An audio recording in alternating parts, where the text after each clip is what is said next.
You're listening to Latin Strip Nightclub House by royalty-free dance music DJs. Thank you for tuning in.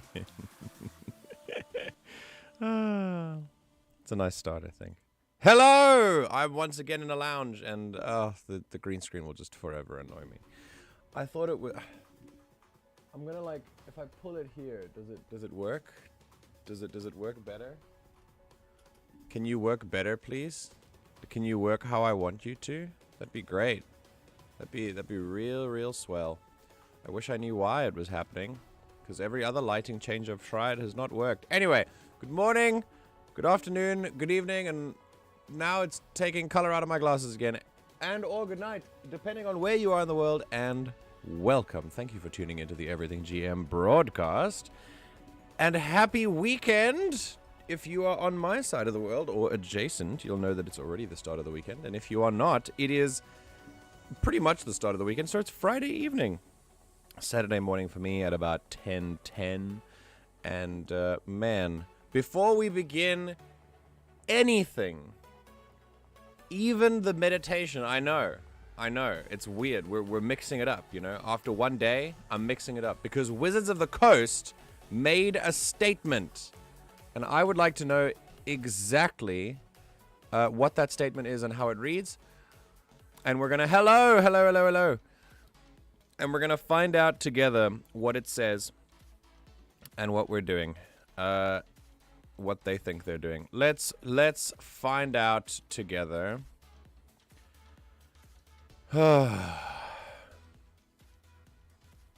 An update on the Open Gaming License. First of all, the cowards didn't even bother to post it on the official Wizards of the Coast website.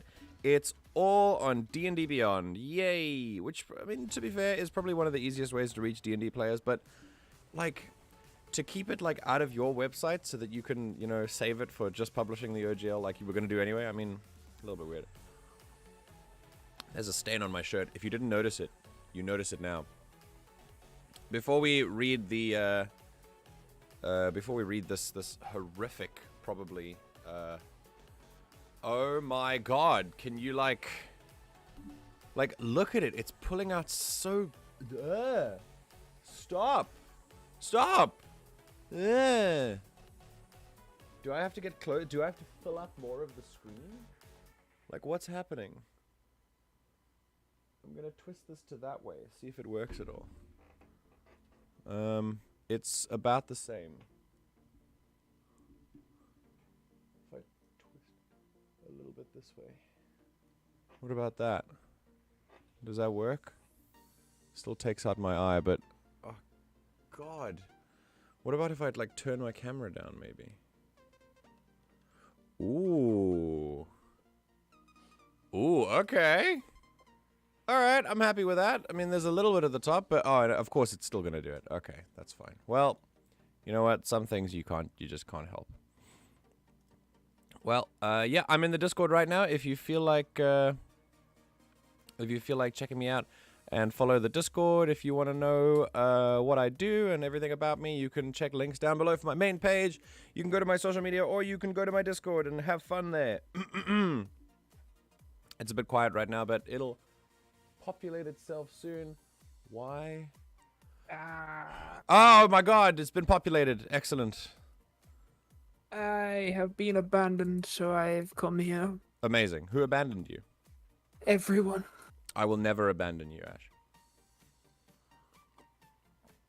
Were you abandoned in Final Fantasy? No, in Discord. Well, fair enough. You're welcome here. I'm happy to be your sloppy seconds. So, we have...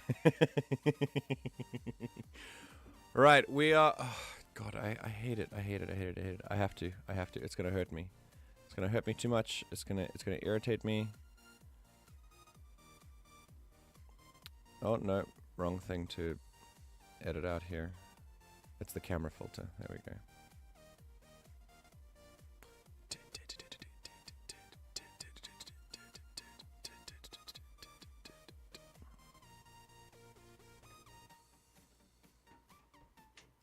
Ooh. Oh, I think I did it. I did it. Okay, excellent. How are you right now, Ash? Did you have a good day? Yeah. Excellent, excellent, excellent. What is it, like 1 a.m. for you here? Over there? Yes. Okay, cool. Right. Well, for everyone else, let's have a look at this incredible, wonderful statement from Wizards of the Coast. And we'll do it together. And then we'll get on with the actual stream. Just make sure we can see everything. Excellent. Good. Right, an update. I'll quickly shrink myself a little bit. And that's fine. I know you can see. Ugh. There's still a little bit on the side there. I hate it. I hate it, I hate it, I hate it. Doesn't matter. We're doing it. Here we go. So, we're beginning. Finally, they released a statement on the open game license. So let's read what they have to say. When we initially conceived of revising the OGL, it was with 3 major goals in mind. First, we wanted the ability to prevent the use of D&D content from being included in hateful and discriminatory products. I'm not sure what part. There was some stuff in the OGL that was a lot more specific in that, if I remember correctly. So that's fine. So far, this is pretty distracting. Second, we wanted to address those attempting to use D&D in Web3 blockchain. Ah, yes, NFTs. Did you have the bingo card? Wait, we're doing the bingo card. Hang on. Wait, I need the bingo card. I put this in our tabletop thing. There we go. Bingo card. Boop. Okay. Right, so here's our bingo card. And when you're ready, let's split that up. No, it's gonna show one at a time. Hold on. There we go. That should be fine. Is that showing at the same time? There you go. Something about NFTs. Done. Incredible. Okay. Right. Right, so of course they're going to talk about NFTs. This is all distractions. All distractions because no one is complaining about NFTs. No one cares about... I mean, this is a great decision. It's fine to sort of lash back against NFTs. It's fine. Making clear that OGL content is limited to tabletop role-playing content like campaigns, modules, and supplements. That's fine. It doesn't explain any of the changes you made, except for the one specifically mentioning NFTs. So this is distraction tactics yet again. And third, we wanted to ensure that the OGL is for the content creator, the homebrewer, the aspiring designer, our players, and the community, not major corporations to use for their own commercial and promotional purpose. What? You are the major corporation. I got a bit heated last night. I don't apologize for it, but I will admit that it got a bit loud. This is already boiling my blood. And I haven't even spoken properly today yet. What part of the OGL 1.1 suggests that it is designed to protect the interests of content creators and not the major corporation, the billion-dollar corporation that is Wizards of the Coast?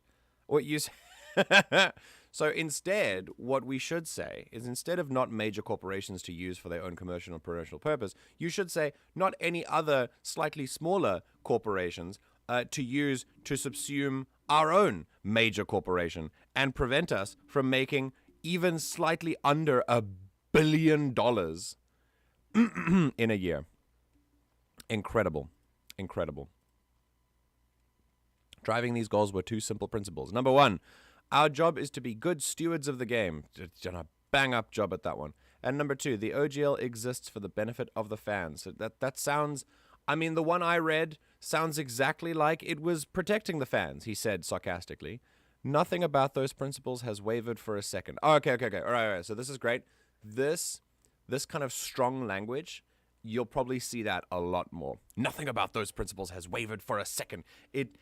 It's like... They want us to think that an inspiring leader wrote these words, like someone who can really like speak to someone. They want us to think that it's like super charismatic and like super and therefore super believable. Not at all. That was why our early drafts in the new OGL. Early drafts? It's just a draft, bro. Very cool. Is that the... See, if they claim it's an early draft, then it can't be used against them legally. Yeah. But we said, but didn't we watch in the other video that it was actually attached to some of the new deals that creators had to sign? So it's not even a draft either. I'm a little bit unsure about that. But if it's not a draft, if it's just a draft, then of course they're going to be cowards and pretend that they weren't going to implement it exactly the way they were had we not made this backlash before. So far we've had... first, we've had the released on D&D Beyond, not actual Wizards of the Coast, so that's number one. We've had something about NFTs. We've had it's just a draft, bro. We've almost had something about protecting the brand, but it was more about protecting other brands for some reason by taking their money, because of course they can't use it responsibly. Apparently, according to Wizards, I guess. Okay, so that was why our early drafts of the new OGL included the provisions they did. That draft language was provided to content creators and publishers so their feedback could be considered before anything was finalized. Okay, once again, it's just a draft, bro. Calm down. In addition to language allowing us to address discriminatory and hateful conduct. Cool. More about the racism stuff. So essentially what they're doing is they're hammering down on what we didn't have a problem with to remind us about what all the good things that they were trying to do to help us to help distract us from all the bad things they were trying to push through with this. And keeping our attention on this is also another tactic to kind of make us feel bad. So it's a little bit of virtue signaling going, hey guys, you were trying to block the OGL, but it had some anti-racism stuff in there. So are you like trying to block anti-racism? In addition to this language, and clarifying what types of products the OGL covers, our drafts included royalty language. I hate this. I hate this because royalty language is just such a like legalese thing to say. Royalty language designed to apply to large corporations attempting to use OGL content. Wizards, you are the large corporation. Any other corporation, even attempting to use OGL content compared to you, is not large. They're a drop in the monetary bucket. I don't understand how you think people are so stupid to just eat these words up like this. This is not a win statement at all. I watched a video a little while ago saying that, like, you know, it's over, like we won. And I'm like, no, this is not a winning statement. We'll see what happens later, but so far I'm not impressed. It was never our intent to impact the vast majority of the community. Very cool. Very cool. So you thought that simply by impacting large corporations that it wouldn't trickle down to the small ones? I thought you were all about trickling down. However, it's clear from the reaction that we rolled a 1. Cool. Funny D&D joke. Yay. Now please forgive us and let us take your money. It has become clear that it is no longer possible to fully achieve all 3 goals while still staying true to our principles. Your principles are to make more money. Please, no one forget, please and thank you, that the principles of a company are to make more money and nothing else. Nothing else. That is their primary concern before anything else. A business, a corporation's primary concern is to make money. And if there is a decision that does not prove a tangible increase, or at least not a decrease in their bottom line, that is the decision that they will go with over any other decision. So here's what we're doing. So here we go. The next OGL will contain the provisions that allow us to protect and cultivate the inclusive environment we're trying to build and specify that it covers only content for TTRPGs. Okay? No one had a problem with this part. So again, more distraction tactics. That means that other expressions, such as educational and charitable campaigns, live streams, cosplay, VTT uses, etc., will remain unaffected by any OGL update. Okay, cool. That was a change. That was excellent. Cool. Content already released under 1.0a will also remain unaffected. Great. It still is incredibly stupid that you thought that you could just get away with releasing something that deauthorized 1.0a.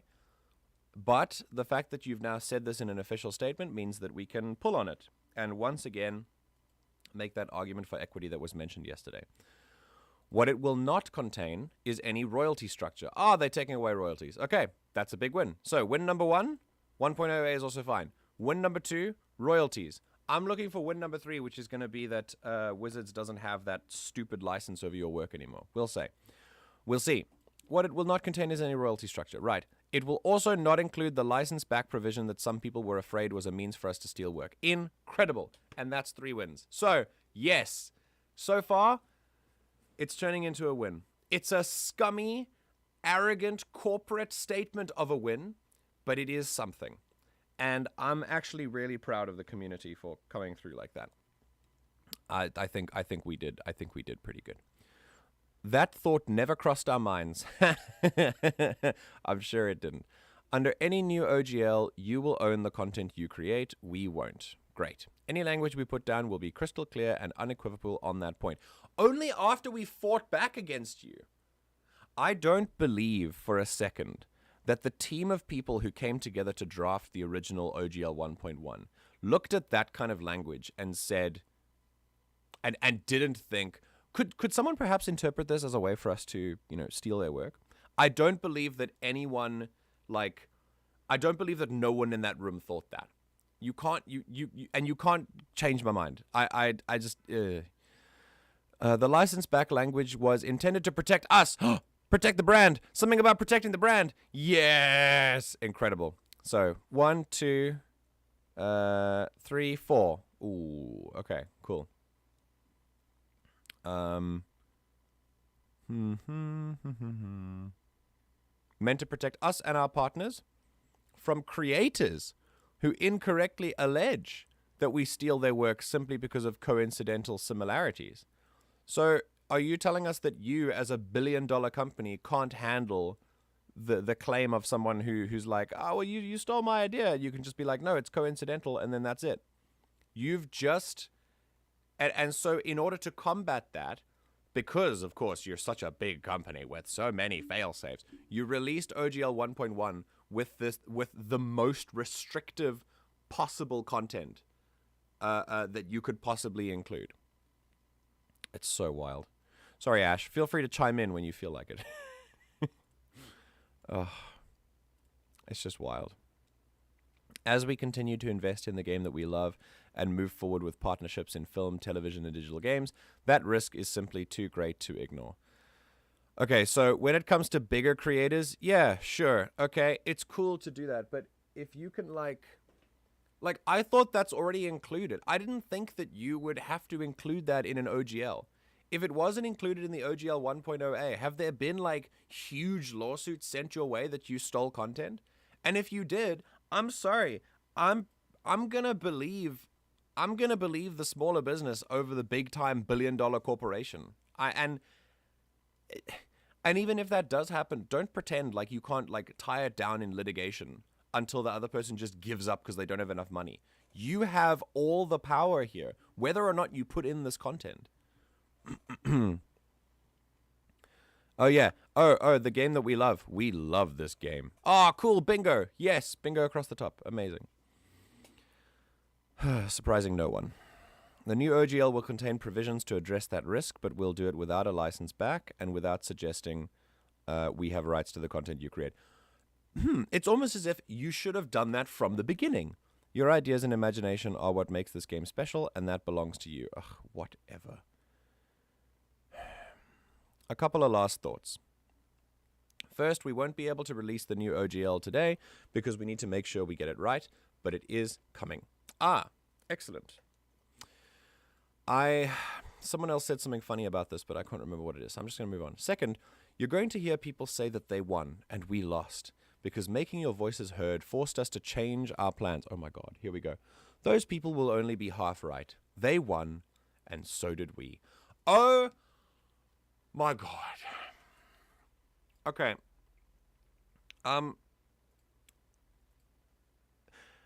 The word of the day is smarmy. I think that's what I can use to describe this bullshit. Not only are they going to not only are they going to distract us by mentioning other things that, first of all, we didn't really give a shit about, and second of all, we actually supported being in the new OGL. They then, in the second half, talked about actually winning and taking away the stuff that we asked for. But third, then saying, oh, well, that was actually our plan all along. We were going to, like, release it to you anyway. But if you just hadn't, like, if you hadn't jumped the gun, if you hadn't been so mean to us, then we would have done this anyway. I can't. Our plan was always to solicit the input of our community before any update to the OGL. The drafts you've seen were attempting to do just that. We want to always delight fans. Why would you release something that again, no one in that room, really? No one in the room who drafted the OGL was like, maybe this will piss some people off. And create experiences together that everyone loves. We realize we did not do that this time, and we're sorry for that. Cool. Nice that it's coming right at the end. Our goal was to get exactly the type of feedback on which provisions worked and which did not, which we ultimately got from you. Yeah. I mean, you got feedback, all right. Any change this major could only have been done well if we were willing to take that feedback, no matter how it was provided. So we are. Cool. Okay, so first, there's a lovely little subtle shade in here that they're putting towards us. Do not let them make you feel bad for this, no matter how it was provided. This is a cry. This is them going, wah, they were mean to me. And I've been bullied into doing this. And they're also patting themselves on the back, not for releasing the most money-hungry, like hyper-capitalist bullshit of a license that they could have possibly released, but then also patting them, but actually patting themselves on the back for being willing to take the feedback that responds, that like results from that. And no matter how it was provided is another tactic to make us feel bad for their mistakes. Thank you for caring enough to let us know what works and what doesn't. It's such corporate language. It's so shitty. What you need and what scares you. Without knowing that, we can't do our part to make the new OGL match our principles. How do you not know this by now? How is the community not like made this abundantly clear without even having to release the OGL 1.1? How out of touch are you with reality? Finally, we'd appreciate the chance to make this right. We love D&D's devoted players and the creators who take them on so many incredible adventures. We won't let you down. Too late. You already did. You let down thousands of people, possibly more. And I have already seen people who are like completely done with Wizards of the Coast and Dungeons and Dragons. So speaking of which, good job. Yes. I believe Critical Role has actually released a statement about this as well. Oh my God. Show me immediately. I do not have a link. I just know they have. We're searching. And Critical Role criticized over lack of response. Critical Role shares official statement. Here we go. Give me... excellent. Okay, here we go. Let's read Critical Role's official statement. I've been waiting for this. From all of us at Critical Role. So here we go. Critical Role has always supported creators and game development in the tabletop space. We stand by our industry peers, as well as anyone who takes a risk creating a new system or developing an original idea. The beauty of gaming comes from the opportunity to share inclusive, diverse, and compelling stories from a wide spectrum of creators. That's exactly why we launched our own game publishing company a few years ago, because we believe that broadening the field of creators boosts the entire industry, and because perhaps they realized that Wizards of the Coast was a shitty company. The success we've experienced is thanks to the passion and interest of the greater tabletop community, and we commit to fostering an environment that allows everyone the opportunity to easily share the stories they wish to tell. They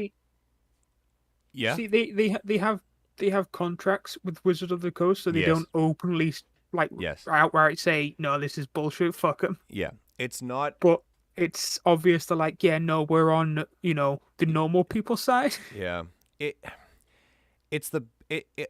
feels like the best that they think they can do, and I love Critical Role, so I'm not saying that this is like necessarily bad. It just it's not saying anything. It's essentially, I mean, you can tell the vibe of it is like, we want to be with you, but we feel a little bit corporate tied right now. And I get that they want to look after their business interests, and they have They have people that they want to look after.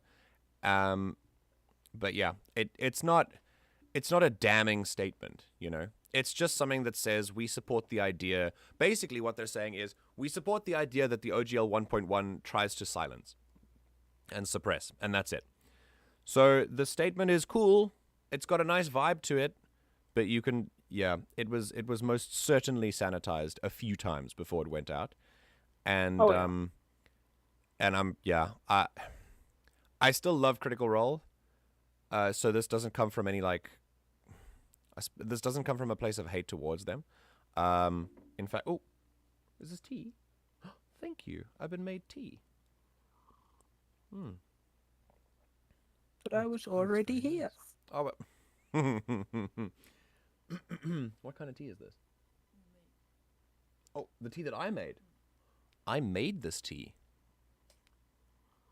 Well, the tea that I made is pretty good. Not gonna lie. That's fantastic. Yeah. Oh, wait. Is this for both of us? Oh, okay. I thought it was just for me. It's just been taken back.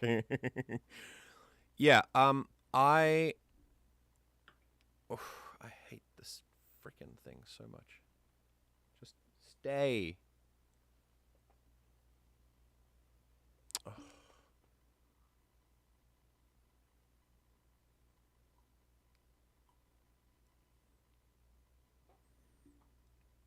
Ugh, it'll fix itself later, I'm sure. Or if I maybe like turn down my camera just a little bit more. Maybe that'll work. I mean, yeah, that kind of works. Amazing. Yeah. So if I look at this, it sounds like a company being careful. That's what it looks like. I appreciate Critical Role finally making a statement that is not in support of the new OGL, but it's not as outspoken in our favor as it can be because I know they're trying to protect their business interests. So I know that, but I do know, and from what I've kind of learned about the community within the company of Critical Role, I'm fairly certain that they are in support of us. They're just also trying to survive in a pretty cutthroat company or pretty cutthroat industry because it's ruled by Wizards of the Coast. So I admire them for at least speaking out a little bit. This doesn't say anything here.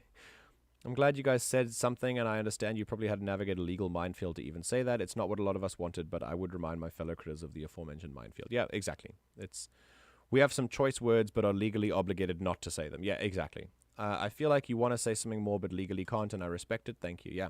So I respect them because they're saying everything that they legally can without saying what they really want to. So yeah. I would not be surprised if, like, to find out that Matt Mercer for a while now was probably be creating his own game system that they were going to publish anyway. Imagine in a few weeks. He's added a load of homebrew rules to 5th edition anyway. Oh yeah, no, for sure. So, I mean, he released an entire campaign guide. He just changes a few rules, and there you go. Tal'Dorei is still around. It's his baby. And he created it under OGL 1.0a anyway, so it's not like it's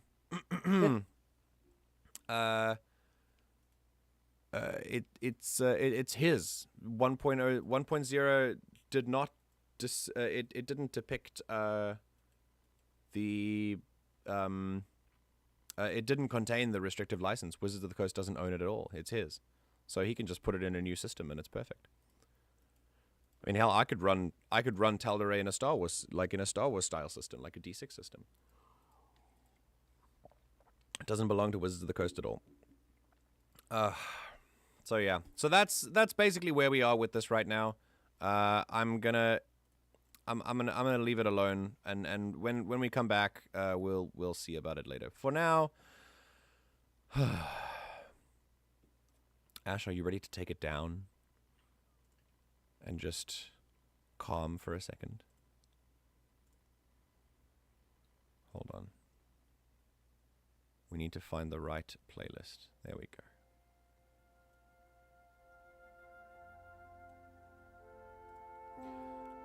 go. I'm still in the lounge. If you have another like background for me to kind of mix it up, feel free to let me know. You can send it to me anytime.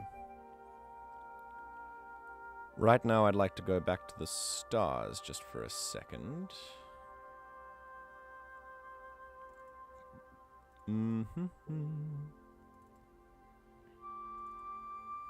Ah, in the stars once again. So, alright, let's... Now that I've taken some time to really up my blood pressure and shout at a corporation for a while, let's calm down a little bit. And I'll have some tea. Ready, Ash? If this is weird for you, feel free not to do it, but, you know, it's actually kind of fun. So, you can close your eyes for me, or not, depending on what is comfortable for you.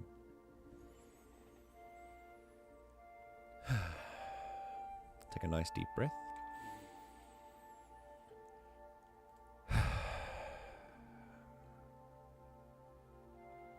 Enjoy the moment just for a little bit.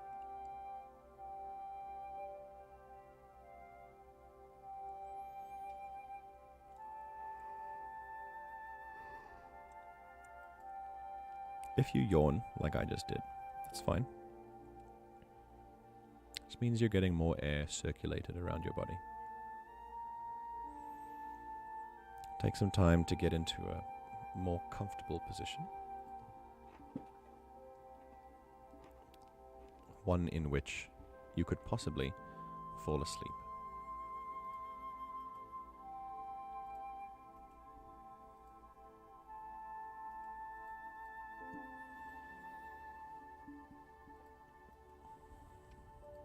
Now that you're in a comfortable position, focus, as always, on the sounds around you.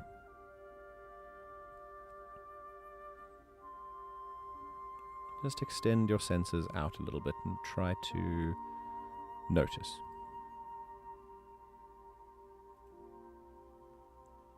Traffic, birds, wind, the hum of a computer, a light switch overhead.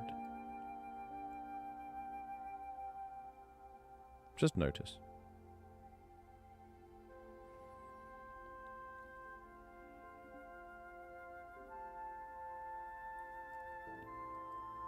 Now that you're doing that, bring your senses a little bit inward.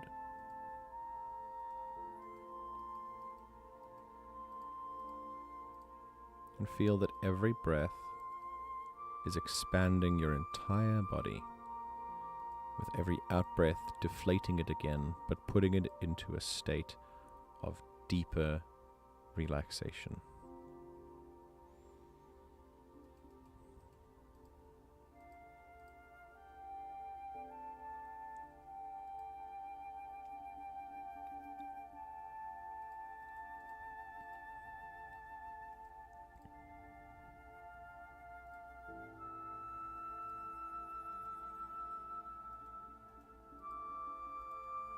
Just like I always say, the point of these is not necessarily to find peace, but to just relax and to take some time to feel time passing around you.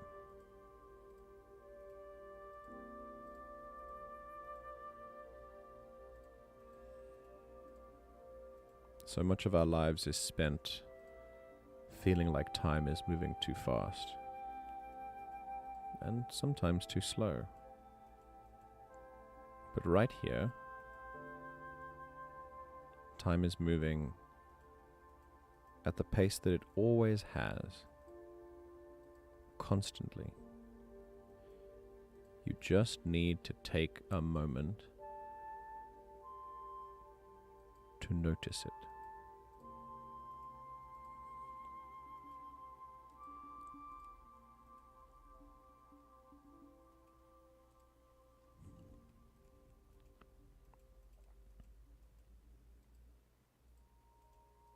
Now that you're doing that for a moment, just like always, try to find your breath. When you're focusing on it, focus deeper and deeper. And when you're ready, try to find your heartbeat.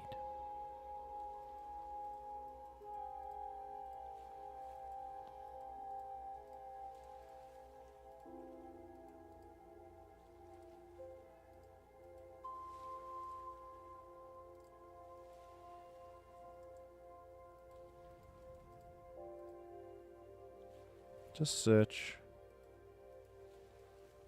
for the rhythmic feeling of something putting tiny beaded pressure on your chest. It's not obtrusive, it's just there. Breath and heartbeat.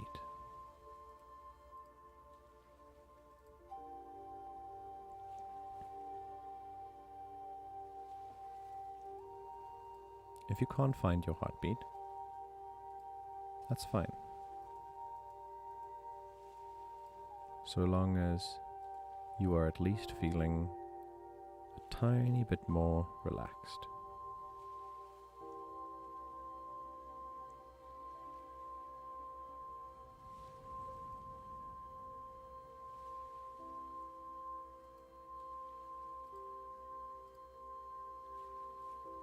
And while you're so focused inward,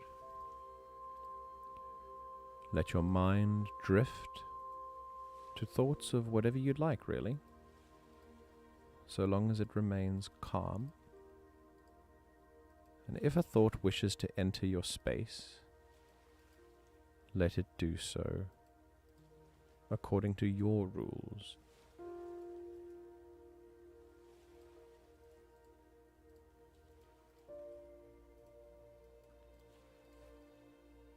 And as you feel time pass around you, take 1 full minute to do this, starting now.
It's been a minute.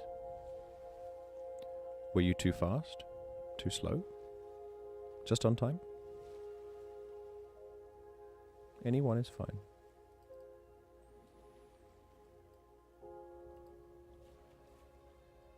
Any thoughts that occupied your mind, let them do so on your terms and at your pace. Breath and heartbeat. And now that you've been doing that, I'd like you to slowly move your senses outwards again. From your heartbeat and your breath to the rest of your body and how it interacts with the air.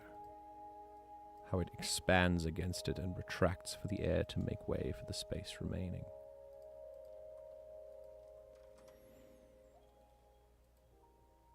And then slowly, it drifts out again. and it expands to what you hear around you. What do you hear around you? What's the weather like outside? How does the air feel?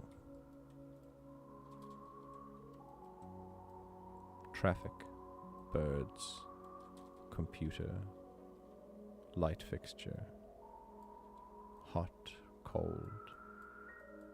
Just notice.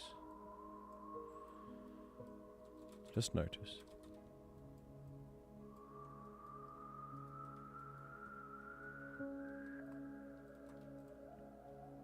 And then, eventually, at the moment that you're ready, within the next 30 seconds, wake up.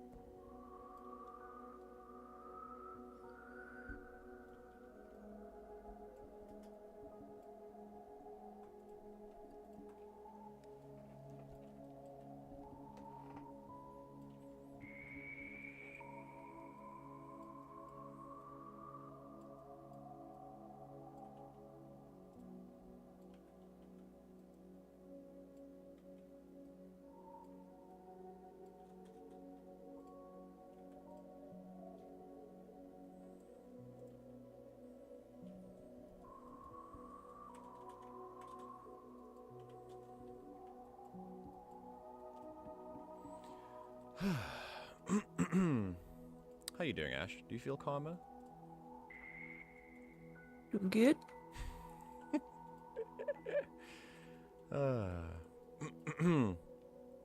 Do you ever do this? This sort of thing?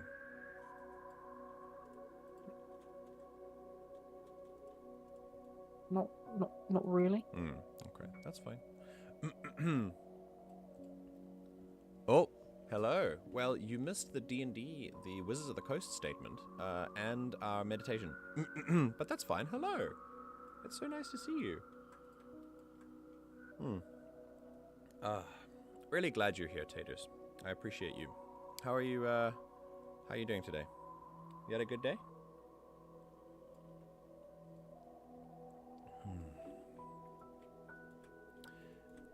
And, yeah, essentially, you can go back a little when the stream is over to summarize the Wizards of the Coast statement. Corporate nonsense, and then the big 3 wins that we asked for, which is a takeaway of royalties, a takeaway of the stupid license that they thought they could push through that they have to all of our content, and a takeaway of the revocation of the previous license, which will still be valid, which is great. Unfortunately, they really can't undo the damage they've done to their brand. I've seen a lot of people all over the place say that they're like done with D&D and done with community now. It's a win, but it's not like a... It's obviously like they tried to win it on their terms. So they've used this really smarmy language to be like, well, you guys were mean to us, but we were going to do it anyway, you know. So it's just shitty. But you know, a win is a win. So they're still going to try and push forward some stupid stuff in the future. So just stay vigilant, and we should be okay. Ah, goodness. Today was a day. Well, I'm glad you're here, because it's about to get fun. Hold on. I can't play my happy mix because that's full of copyright. But instead, I'm going to play... I'm going to treat you, not to some music.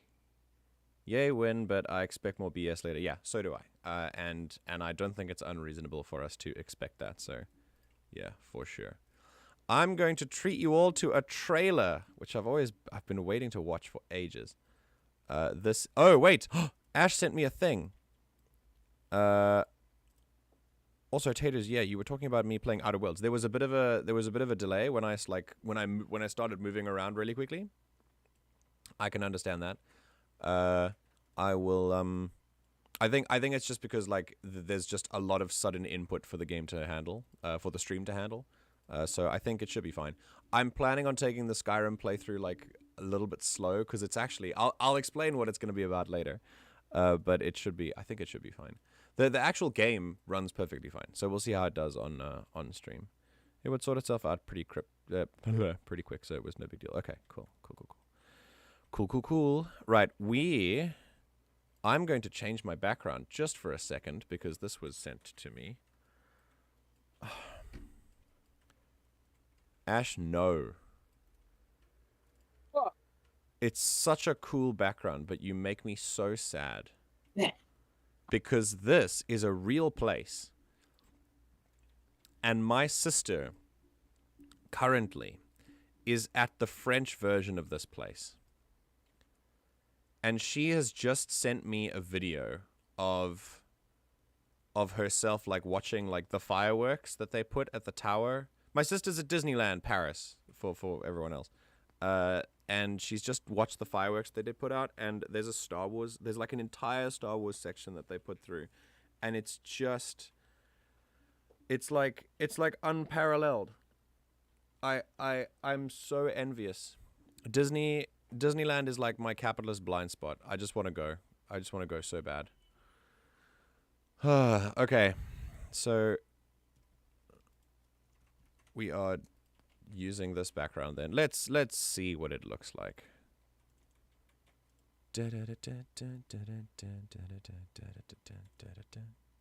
Wait, where is it? Ah, stream pictures. There we go. Ah, yes. I am now in a cantina. Amazing. The chat doesn't look great with the background, but yeah, that's fine. This looks very cool. Okay, we're gonna leave that alone for just a little while. And I am going to take us to YouTube, where you will ignore my recommended. Oh, look, I'm live. Awesome. And we're going to look at... Please don't watch any of this person's videos. Please. Please. I watch them for one reason alone, and that is because other people send them to me either to laugh at or to be like, hey, do you want to like discredit this person? And then I do. Please do not. Please. Don't give them any more views. Right. This is the official trailer. Wait, what? There are two? Oh my god, there are two trailers. Okay, we're gonna watch both. We're gonna watch both. It's time for some media analysis, and we're gonna talk about how freaking cool Marvel is. If you're a Marvel fan, you've come to the right place. I want to know specifically, like, what is your most anticipated Marvel project in the near future? What's yours, Ash? I don't know. Are you a follower of Marvel at all? I think you are. Absolutely. We've talked about this before. So there's Ant-Man coming out. I have to see. Let's check here. Marvel or MCU timeline, film and TV timeline. Let's have a look at future timeline, I think. Yeah, let's go for phases 5 and 6. Let's see. Okay, so we've got Ant-Man and the Wasp. That's coming soon, in literally like a month, which I'm very excited for, because it's the first time we get to see Kang, and he's been teased for ages. There's something in the Marvel fandom that I've wanted to address for a while, as a content creator, which I haven't done, like I've done as a person before. But on this platform, just let me say that all of the criticism that has been levied by so many fans, criticism that has been levied at these new phases, that has been like accompanied by a comparative lauding of the old phases, it comes from a place of just not it's just so weird to me how the first few phases they make some of the same continuity mistakes as the new phases do. But just because we have the benefit of seeing the entire phase, we can then retcon stuff that, like, you know, was technically a continuity error. And we can look back with hindsight. And of course, everyone sees that and goes, well, the new phases must suck just because we don't see the full picture yet. It's wild. Just have fun. It's a comic book movie. So here is the Ant-Man Quantumania trailer, and then we follow by Secret Invasion. I'm so excited for Secret Invasion. Oh my god. It's going to be so good. Ripped straight from the comics. I love it. So cool. What If Season 2. I really enjoyed What If Season 1. What If was so cool. I really love the art style of like of all the episodes, and the way the stories were some of the episodes I was like, wow, I never would have thought, like, I don't think I ever would have considered that this was a story that like needed to be told. And then when it was, I was like, yeah, it was fun. I don't think there was any what if episode that was like, you know, it was cool. And I really enjoyed, especially some of the Doctor Strange stuff that made it into Multiverse of Madness, which was really cool. All right, Guardians of the Galaxy Volume 3. It's gonna be great. I mean, we know it's gonna be great. Wait, there's an official trailer? I know there's a Secret Wars official trailer. There's a Volume 3 official trailer. What? Okay, we're gonna check that out. Across the Spider-Verse, incredible. Absolutely incredible. I cannot wait for this. I've seen the trailer as well. Just amazing. Amazing, amazing. Ooh, Echo. Introduced in Hawkeye and played by Alaka Cox, Echo, aka Maya Lopez, will be getting her own spin-off series on Disney+. Oh, shit. Wait. Ruthless behavior in New York City. Did this come from Hawkeye? Hey Ash, do you know this? When did Echo come out in Hawkeye? Did you watch Hawkeye? Yeah. What was where was Echo? Hold on.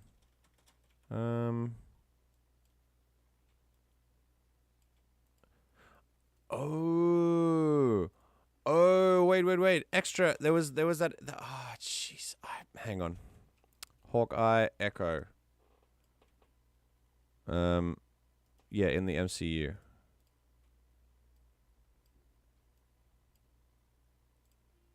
Maya Lopez is a deaf athlete and martial artist capable of perfectly copying another person's movement, losing her father, Ronan's hunt for criminals. Ah! Oh, she was the big baddie. Oh, I didn't know her name was Echo. Okay, cool. Maybe it's been a while since I watched Hawkeye, but yeah, that's cool. I like that. Let's see. I'm just gonna play some music while we look at this before we actually watch the trailer.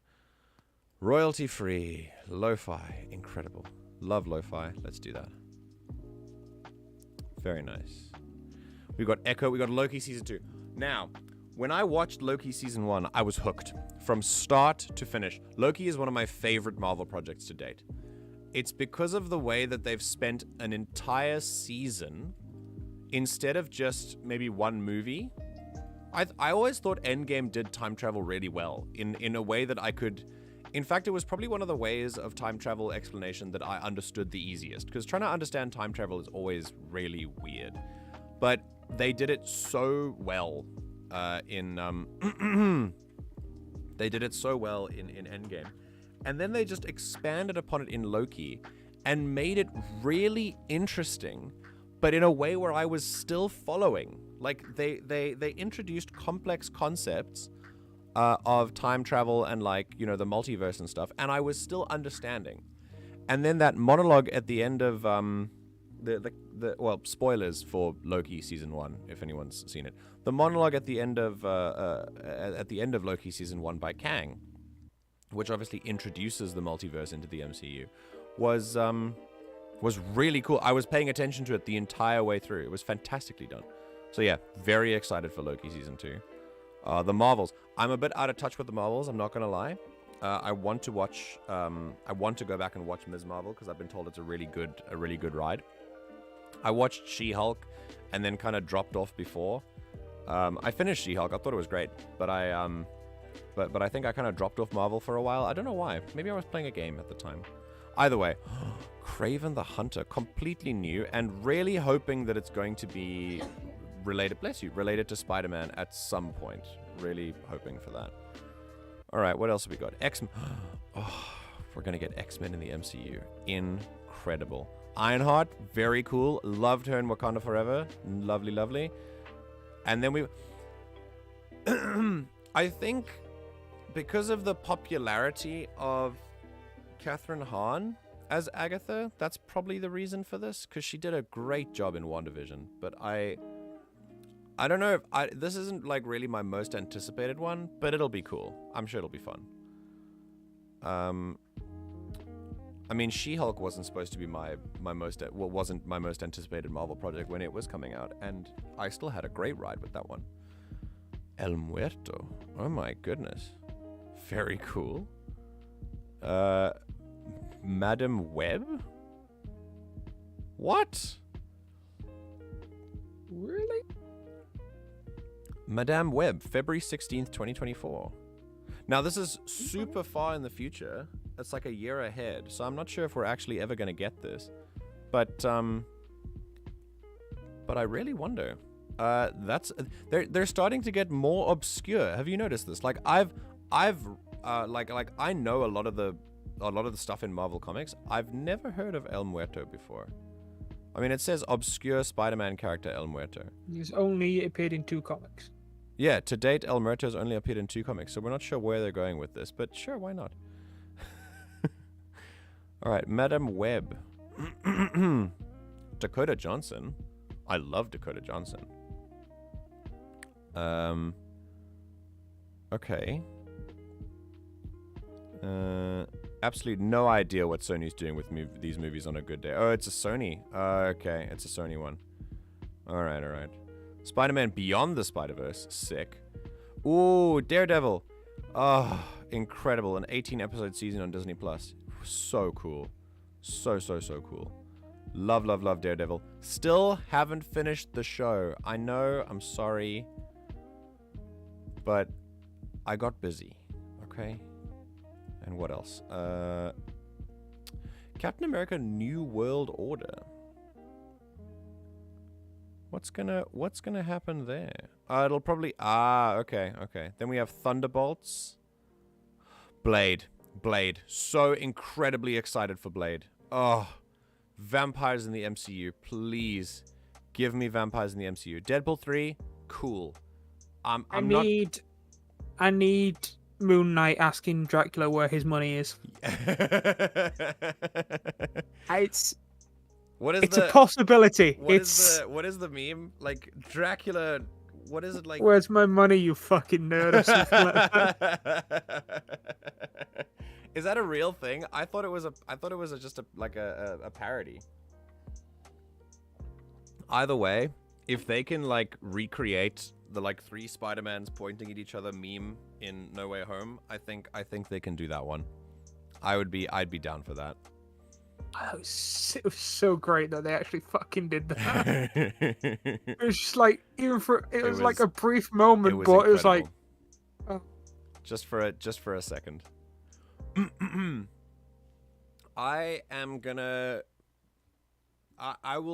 excited for Deadpool 3 on a normal level. Like, I'm not like, it's not like my most anticipated, because I enjoy Deadpool, but that's about it.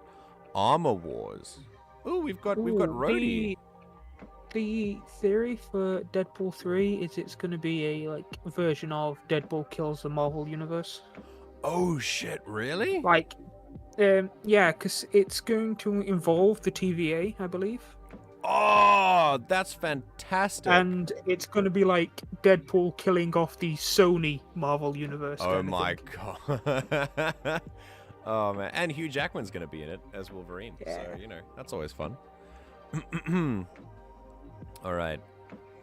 Spider-Man freshman year. I mean, honestly, with Tom Holland's Spider-Man, I am.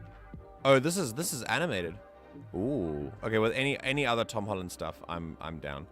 Marvel Zombies, a standalone zombie series. Fantastic Four.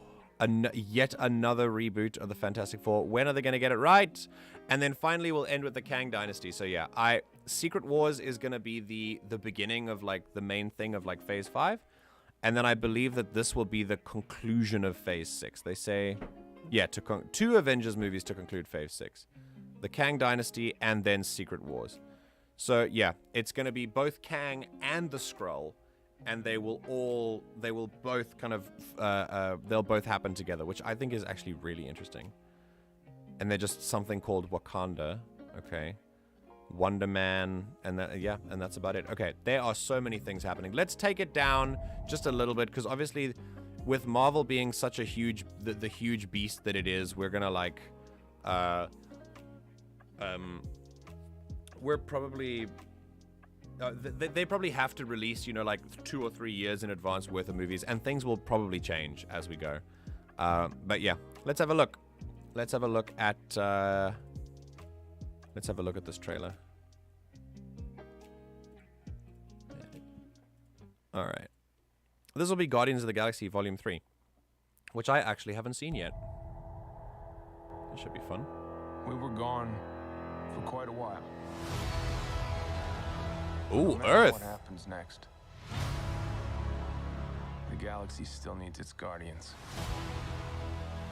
Hello, we come in peace. What? Not Earth. Okay. Definitely not Earth. Come on, Drax. Seriously, dude? No, no, no, no!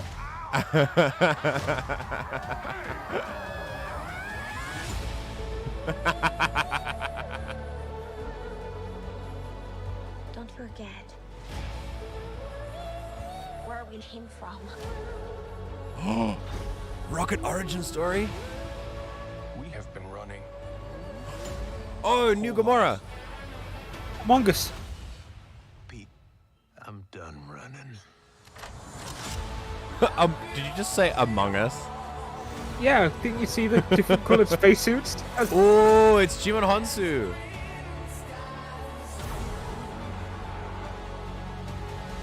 Oh, it is Among Us. Oh my god. Fly away together. One last time. Ooh, Hulk Groot. Into the forever. Oh. That beautiful sky. Oh my god. Oh my god.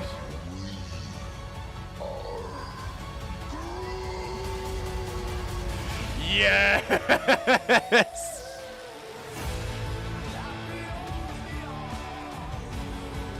That's incredible. Kill anyone who gets in our way. No, not kill anyone. Kill a few people. Kill no people. Kill one guy, one stupid guy who no one loves. You're just making it sad.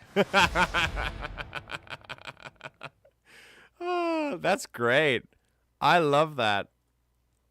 That sounds like a great trailer. I think the thing that made me hang on, whoa, no. I did not put autoplay on YouTube. Thank you very much. Hold on, let's have a look at what we can see here. First. Fucking go away. I hate it. It's just one freaking spot. Except now it's taking away from this. So you just stay there. And as soon as I come back, it's going to make another green spot. I hate it. Okay, no. Oh, it should be done. Okay. It seems like it's okay. There's a bit of a line here, though. Hold on. Let's bring this here. Maybe. And we can maybe bring this up close a little bit. Is that better? No, it still creates green. I hate this. I hate it. I hate it. Hold on. We're bringing it even closer. I'm now riding over it with my chair. Okay. Something's happening. Right, you know what? It's good enough. So, let's see what we got in here. I think the one thing that I obviously thought this was Earth, and then it's obviously not. But, hold on.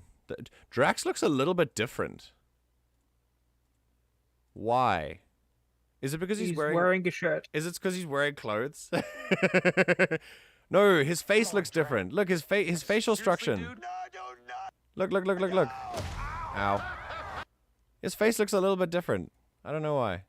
But what I will... Hang on. There was something I saw here. It looks like it's going to get serious.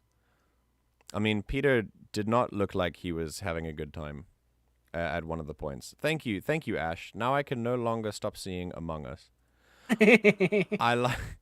I like the new I like the new arc with Gamora. I'm really interested to see what like variant Gamora is going to be doing, and we'll see if she kind of turns out the same as or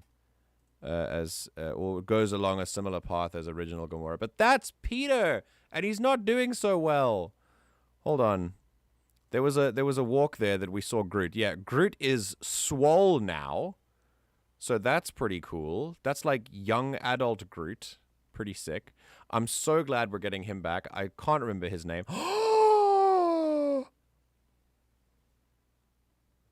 Are we getting Lucky the dog? Oh no, it's What's his? It's not Lucky. It's oh What's the dog's name? What's the MCU dog's name? Drax has no neck, so his face looks rounder. You are correct. But the green screen is pretty cool, though. You know, you're correct on that as well. And yet, I'm still frustrated by this fucking... Teenage Groot lifted a bunch of weights. Yeah, dude, he's swole now. This is great. I'm gonna fix it. I love the green screen. It's absolutely fantastic. Cosmo. Cosmo the dog. That's it. It's supposed to be the Deadpool dog. So I'm really Cosmo. Cosmo is best boy. So it's like it's just keying out the wrong stuff. I'm gonna Cosmo the space dog. Yeah, that's it. So I'm hoping that when I leave, it cleans up everything lickety split. No, it doesn't. It makes it worse. All right. It used to when I okay. I think I get what's going on. It's like I need to just fill up more of the frame. So I'm going to once again put myself down like that and hope that it just relaxes from now. Okay, cool. I saw so Groot looks swole. We got Cosmo the dog. We got this guy. Can't remember his name. Rocket gets a cool origin story, which is going to look pretty cool. I want to see more Mantis. I don't know about you. I feel like this is a weird opinion, but Mantis is like I think she's my favorite Guardian. I love her. She's so cute, and her power is so interesting. And I want to see more. So I love Mantis. I want to see more Mantis. And apparently, yeah, this is like the one last time. Maybe Rocket will be an enemy of Quill this time. I don't know what's gonna happen, but does that reminds me of something? But I can't remember. I feel like I've seen it somewhere before. These yellow things make it look like a Yellow Lantern vibe. Oh yes, and we're seeing Jim and Honsu again, which is he was the one who was sent after Quill in Guardians of the Galaxy 1 when he was trying to fetch the Power Stone. More Gamora, very cool. Let's turn the volume up a little bit. We'll all fly away together. Oh, who's that?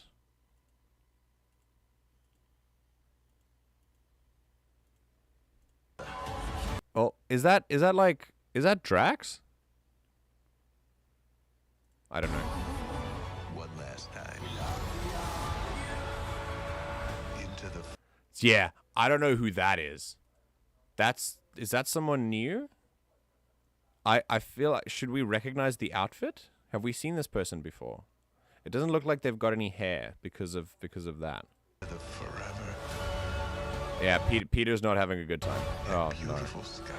Is this a weird love interest that is about to awaken something in some Marvel fans, or is this like a more family thing that ties back to Rocket's backstory? Oh, hello. Yes, he is. I love this guy. What is his name? Adam Warlock. Wait, is he going to be Adam Warlock? Yeah. No, the actor's name. It's It's Poulter, isn't it? Will Poulter? Yeah, maybe. I know Poulter because it's the surname of a lot of my like a whole branch of my family has the surname Poulter. Yeah, he's playing Adam Warlock. Adam Warlock. If you know.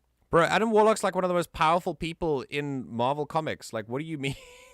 This is gonna be so cool. Looks like the Zootopia otter. I agree, actually. Hold on. Where's this shit? I need it. Gimme. Yeah, look at that. Wait. We're gonna compare. Beautiful. Stop. Pause at the right time. Ugh. Go. Into the forever. There we go. Otter 1. Zootopia. Otter. Safe search on. Hey! It's the same. Oh man. It's just the same. They're even doing the same pose. They're literally just doing the same pose. That's great. Good catch, Taters. Beautiful sky. Oh, call back to the first thing they fought, because I think Drax like went inside one of those. Yep. And that's flippin'. Oh, Adam Warlock, so cool. Oh, okay. We'll see lots about Mantis in this one. And then, of course, I mean, they've got to show something that looks amazing that like they've never seen before. Amazing, absolutely amazing. So cool. I'm glad that James Gunn is at the center of it as well. Yeah, they just borrowed the clips. Yeah, it's just the same. It's the same hugging animation, probably. I'm still just sad they went with the whole Ego being fucking Peter's father instead of going down the whole Spartax route. Spartax? Explain that to me. In the comics, Peter Quill's father is Jason of Spartax, Oh, the okay. emperor of the Spartoi Empire. Oh, really? Oh, interesting. Okay. Yes. And they made his dad Ego the Living Planet instead. Yes. Which is another character in the comics, but plays an entirely different role, if I understand correctly. In the comics. Yeah. I don't think Ego actually has much to do with the Guardians in the comics. I'm not. I could be wrong. I'm not. I haven't. Yeah. I'm not exactly like. I'm a comic fan. I'm just not like. I can't say that I've read many of them. I'm mainly just a. When it comes to Marvel movies, I've mainly been a movie consumer and a wiki reader of comics instead of reading them. I read wikis because I don't get around to buying the comics. But yeah, a lot of the comic books where I live are in Korean as well, so I'd have to order them in. All right, so here we go. We are watching the original, first the original trailer for Ant-Man and the Wasp: Quantumania, and then we're going to see if it's the same as the other one. We're getting Kang. We're going to talk about what's going on with the MCU and essentially just kind of, yeah, we'll just be chill about it. I used to ask myself a lot of questions. Scott, you're at ex-con. How are you an Avenger? That doesn't make sense. But everywhere I go, people tell me the same thing. Elton John too. Thank you, Spider-Man. People still need help, Dad. That's why we made this. It's like a satellite for deep space, but quanta. Wait a minute. You're sending a signal down to the quantum realm. Turn it off. Now!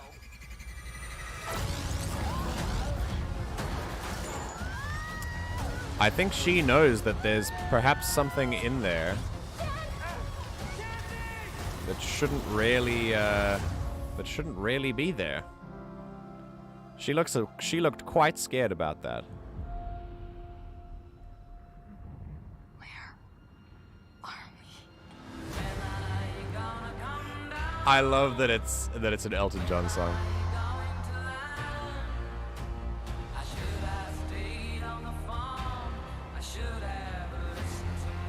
What? The secret universe beneath ours.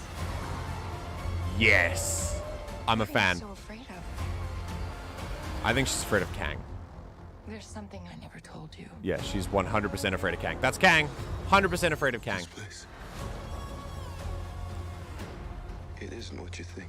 And this is how Kang is a threat to the Avengers because he's been building, and this is how they explain how Kang is going to be like a threat because he's been building an army in the quantum realm, which is why he hasn't been able to affect the outside world. It's why, yeah, this is so cool.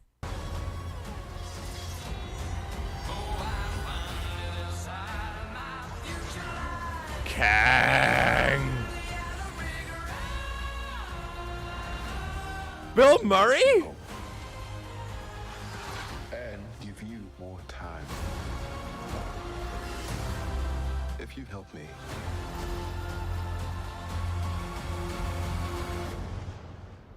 So, what's it gonna be? Ant-Man.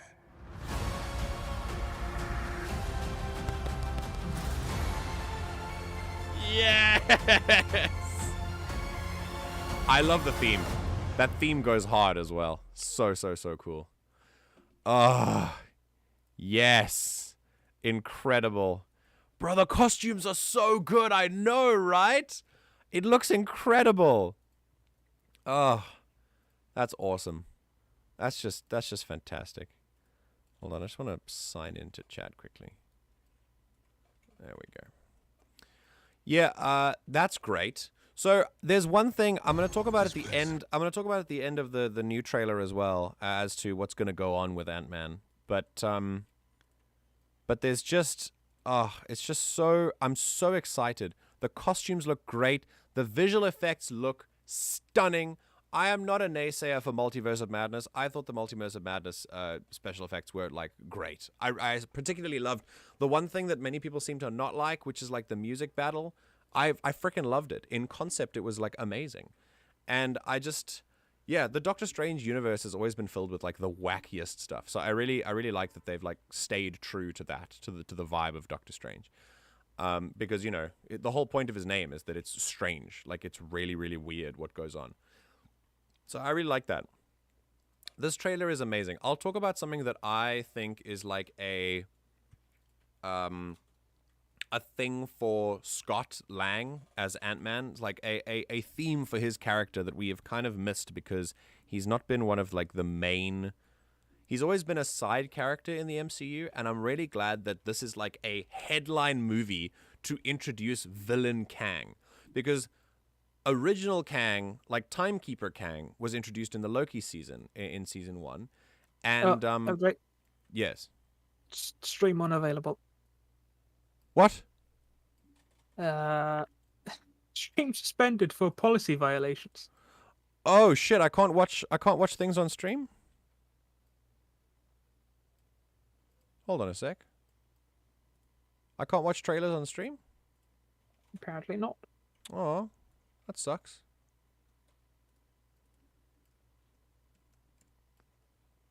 Hold on a sec.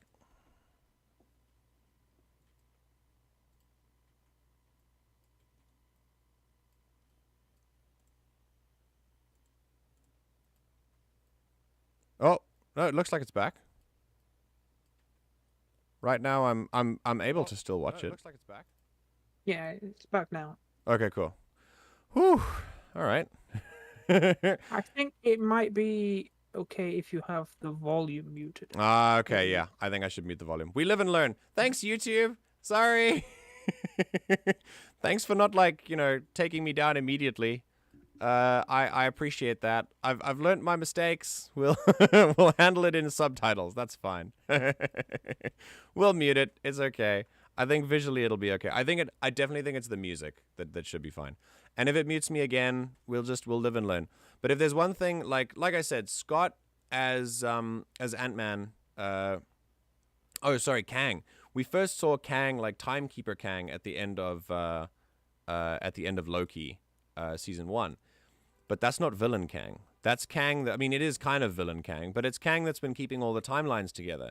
And then when he died, now all the other Kangs are coming. So it's And this is going to be villain Kang, and Kang the Conqueror is one scary dude, and we're going to see that in the second trailer, which I'm going to quickly watch with no sound, and we'll see if the stream is unavailable. Let's see. Okay, so the same. Now we're focusing on the Kang part of it.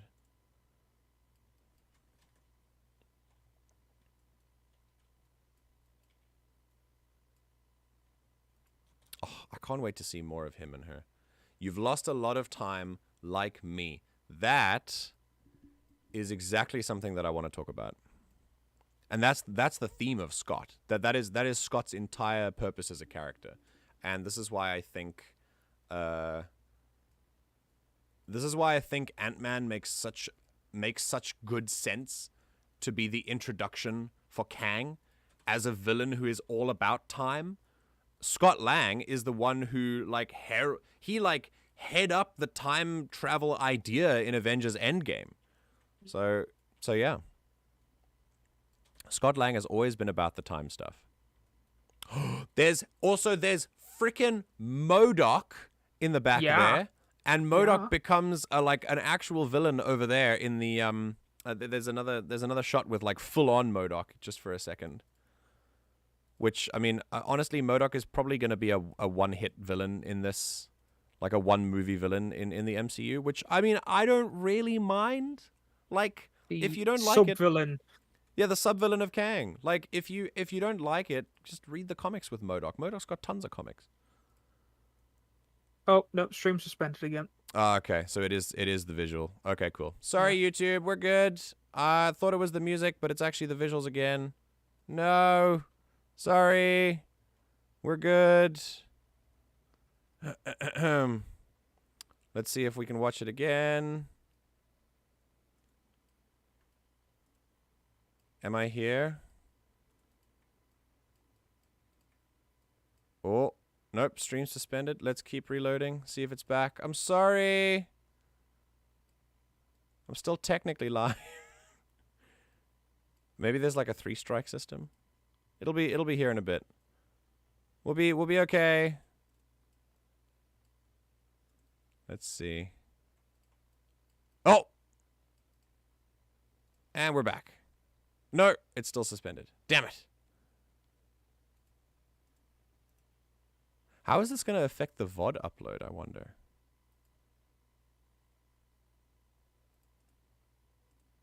Yeah, I know. Okay, well, let's try... Hang on, let's go back to my chatting thing.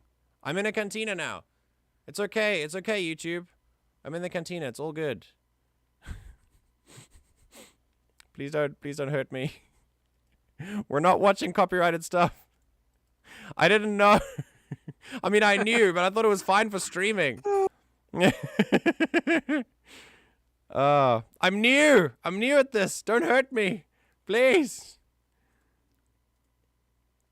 Oh, man. And this is the time. When my stream gets suspended, this is the time I get 5 viewers.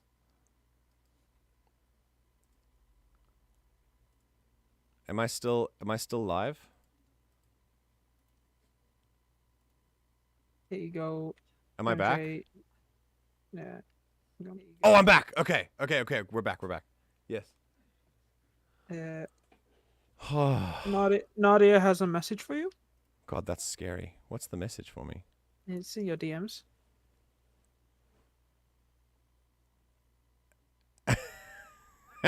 Okay, fair enough. Wow, people actually are watching. That's pretty cool. I didn't see here's the thing, right? I've seen people watch trailers on lives before. So I figured the trailers were totally fine to watch. So I didn't realize that it was a big problem. I was focusing on fair use. I was fully under the impression that watching a trailer and commentary on it counts as fair use. Just like music analysis counts as fair use as well, because I'm using it in a critical or review-based capacity. It's not an issue of me using it and passing it off as my own. It's an issue of commentary. And commentary is something that is literally described under fair use. So I don't think that I was necessarily I don't think that it was certainly not a malicious violation of copyright. I apologize, and thank you, YouTube, for reinstating my stream. Though thankfully Skyrim's not copyrighted in terms of streaming, so we'll do that.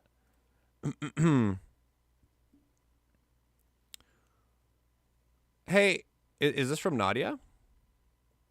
Nadia, if you're watching, what do you mean other platforms? This was on YouTube. Like we did. Oh, hello. It's weird stuff. I think you can do it on Twitch.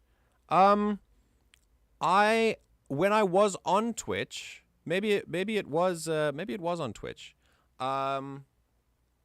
Maybe it was on Twitch that I saw this happen. But I was literally watching a YouTube video on YouTube. So maybe YouTube is slightly different about it, but YouTube has always been the flagship of fair use. So I figured that it counted as fair use if I was providing commentary on it. But apparently not. So that's fine. I'll play by the rules. It's okay.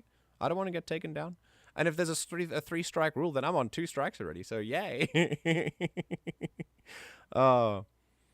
It can also be Marvel and not YouTube that's up in their hair. Yeah. No, I understand. I don't think it's YouTube. I think it's more Marvel, and they're not trying to. Yeah. The weird thing is though, it's a Marvel video posted on YouTube, and I'm also streaming it on YouTube, so it's on the same platform. It's fine. I'm playing by the rules. Also, my stream chat is so delayed as a widget. I'm just gonna take it off just completely. Hold on, we're just taking out the chat box quickly. Just gonna cycle through all my stuff because the chat exists on the side of YouTube anyway. We'll be right back. We're and thanks for watching, guys. That's great. We're just gonna cycle through that quickly. There we go. It would be Disney. They're like, yeah, of course the mouse is gonna clap down on anything that I do. Guys, I've got like there are 5 people watching Disney. It's really okay. Like if all 5 of them just go watch the trailer, like you get 5 extra views. Is that? Oh man. But anyway, so the one thing I actually wanted to speak about. Why? Oh, stop keying out my eyes. I need to keep my head down like that. So the one thing that I actually that I've focused on with regard to Ant-Man is that Ant-Man as a character is exactly as Kang has described him, as someone who has always wanted more time. He went to jail, and so he wanted more time with his daughter that he didn't get. Then he missed her in the blip and missed 5 years of her life. And then something happened in the middle where he also missed out on some time as well. And I can't exactly remember what it was. But he has been a man just looking like he's just been a man screwed over by time. Just bad luck and bad circumstances and the events of the MCU have led to Scott Lang being basically screwed over by the forward march of time without him. And so obviously it makes total sense, and I think it's amazing that to have a villain like Kang be... He was Thanos, yeah. No. He wasn't Thanos. He was stuck in the quantum realm. And he spent like 2 hours for him, 2 hours in the quantum realm, and 5 years passed on Earth after everyone got blipped. Everyone outside his machine got blipped, and he stayed inside the quantum realm. And then a rat brought him out of like sheer luck, because that was like the 14,605th outcome that Doctor Strange saw where they actually won. But yeah, no, he was in the quantum realm, so he just got screwed, and he missed like 5 years of his daughter's life and all that stuff. So we're basically what I'm seeing is after the world-ending threat that is Thanos, I really like that a lot of the stories, in fact, as far as I know, most of the stories that have come out of the MCU since the Thanos threat was ended, have all been very personal stories, and not against the backdrop of some world-ending stuff, like, Kang, obviously. But when it comes to things like WandaVision, Falcon and the Winter Soldier, all of this stuff is not galactic world-ending threats. We've come down to a more human level, which I really love. Even Loki is about like mystical arts and time travel and stuff like that. Multiverse of Madness is crazy with all of its like universe-ending stuff. Multiverses collapse and collide with each other, whatever. But at the same time, at the heart of it is still a very personal story for Doctor Strange about the woman he loves, and for Wanda about a mother wanting to see her kids. And it's like...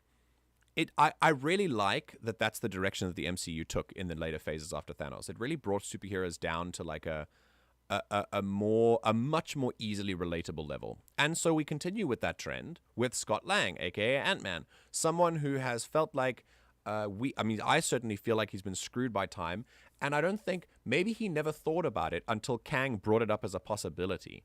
But once Kang is like, "Hey Scott, can I give you some time?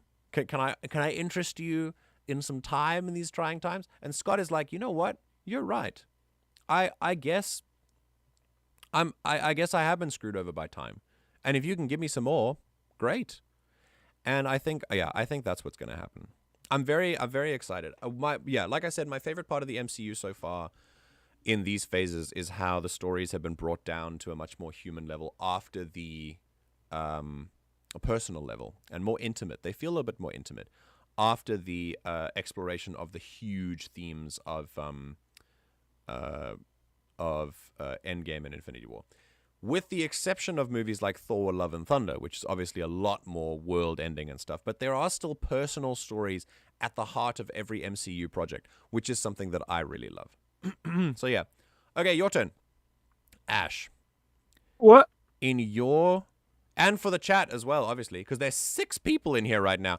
If all it takes is one copyright strike to get 6 people in here, hello, welcome.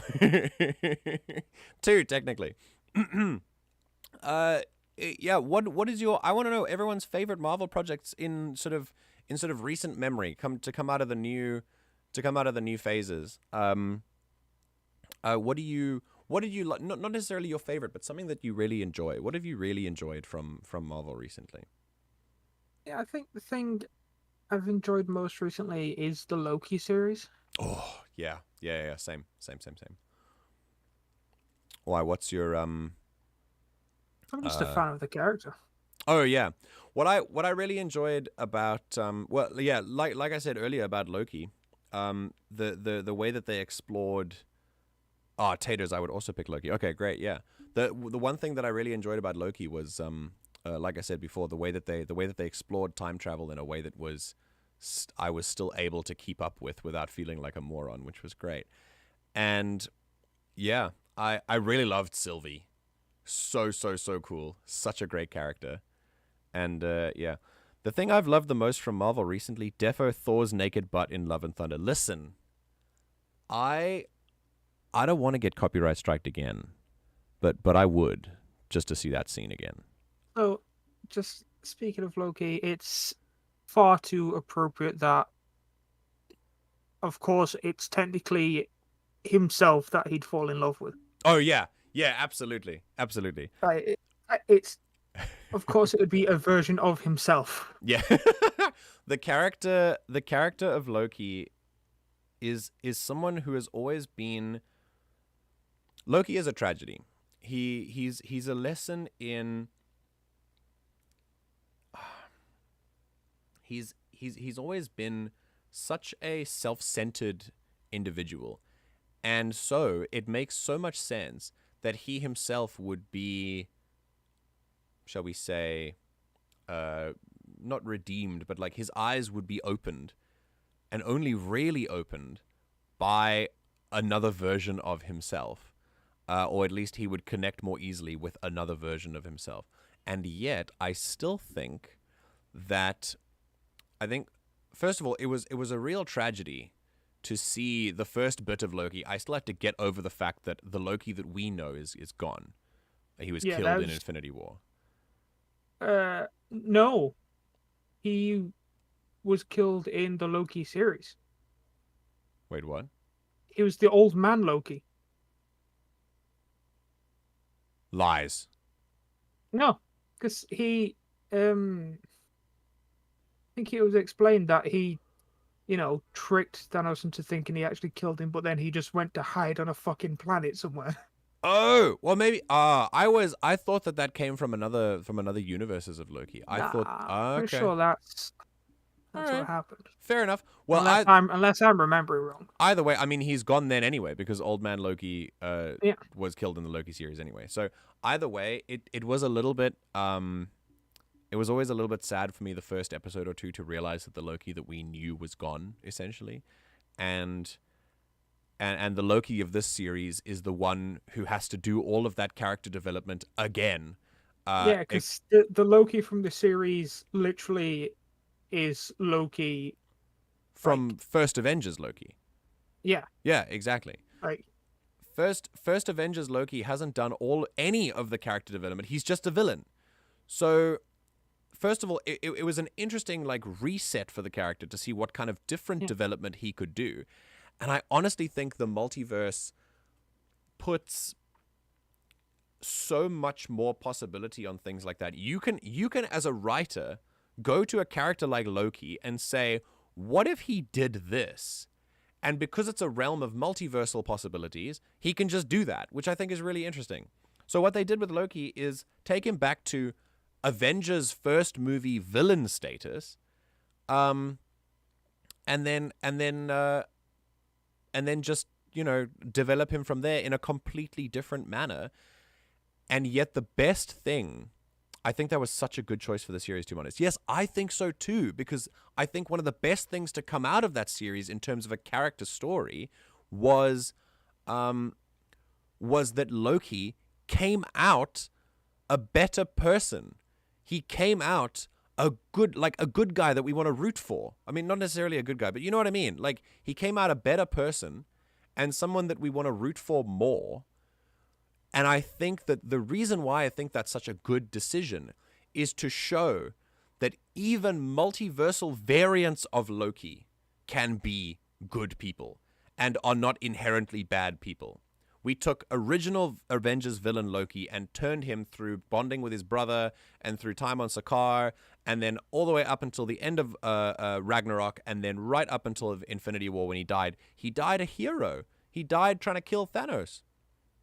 And then we think, oh, okay, cool. Well, that's Loki. He had such an amazing arc from villain to what we all thought. Well, I mean, in Thor 1, we saw him as as misunderstood brother. He had some really cool moments to shine in Thor 1 as well. Just by the way, like his acting is phenomenal in that. But he's always been someone who felt like he got the short end of the stick his whole life. And when he allows himself to develop like that, he becomes so much more. And then they do something even better with him and create the Loki series and show us that even villain Loki, with a whole different line of character development, will still turn out a better person than just villain Loki, that he's so much more than that.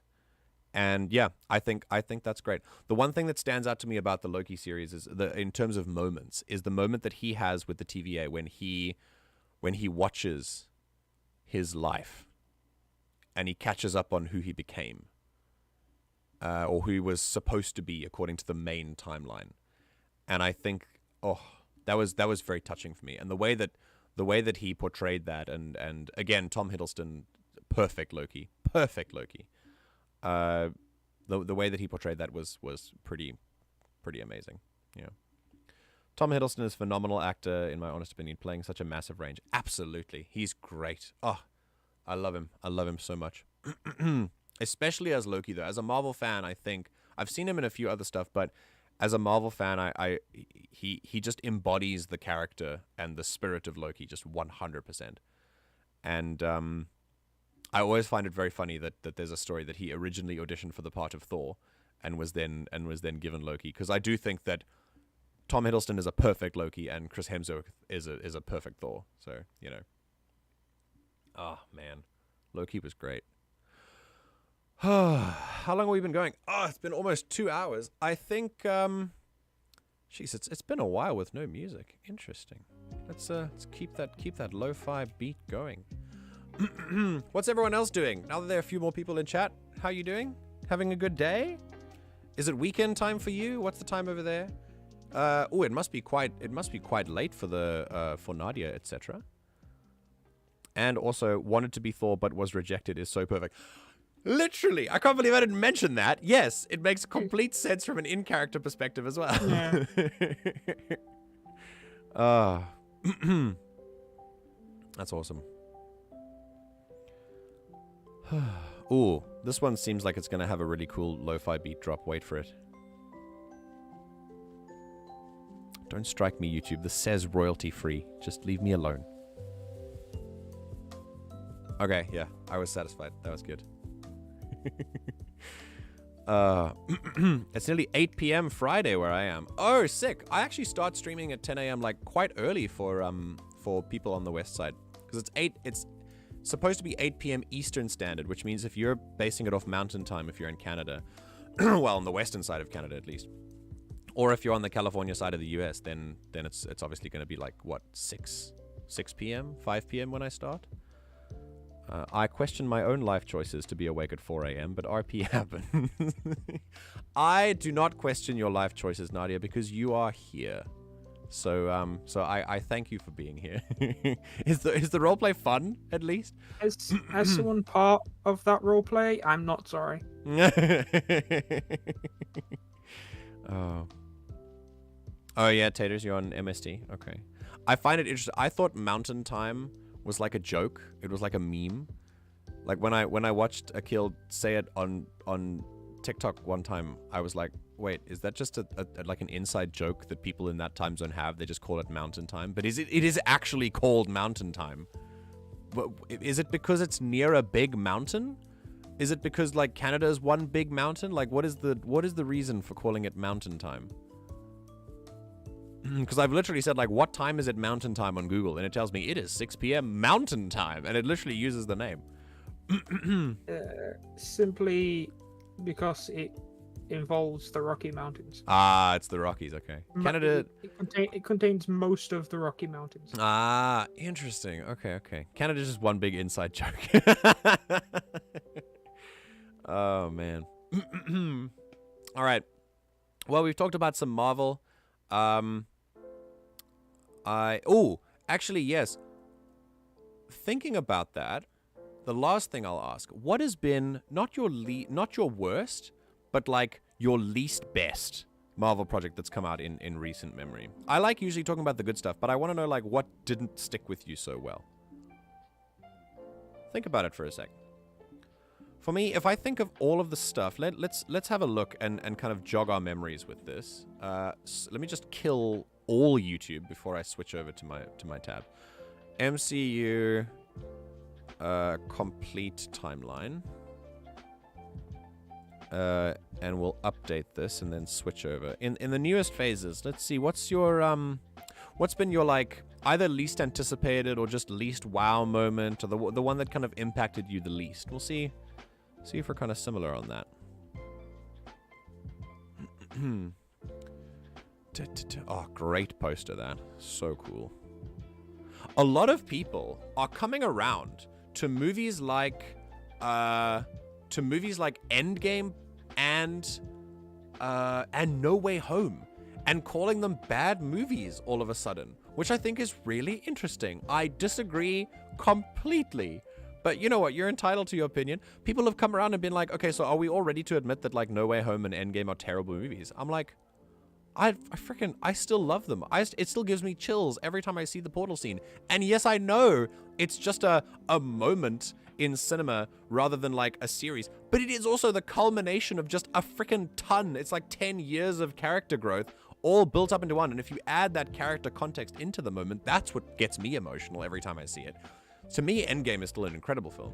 And No Way Home as well. No Way Home's wonderful. Also, I loved Wakanda Forever. I did. Whoa. Wakanda Forever was amazing. Oh, it was absolutely fantastic. I loved it. I absolutely loved it. I think the lesson of letting go is one that has been, or not letting go and moving on, is one that has been repeated in MCU, in the MCU a lot of times. But what is really interesting in Wakanda Forever is that T'Challa had to learn about moving on in Captain America Civil War, and perhaps in Black Panther movie as well. But he'd learned that lesson when he died. And in Wakanda Forever, Shuri has to learn the same lesson, but from a completely different angle. She has to learn to let T'Challa go. And it was such a great movie. I wasn't prepared for how much I loved it.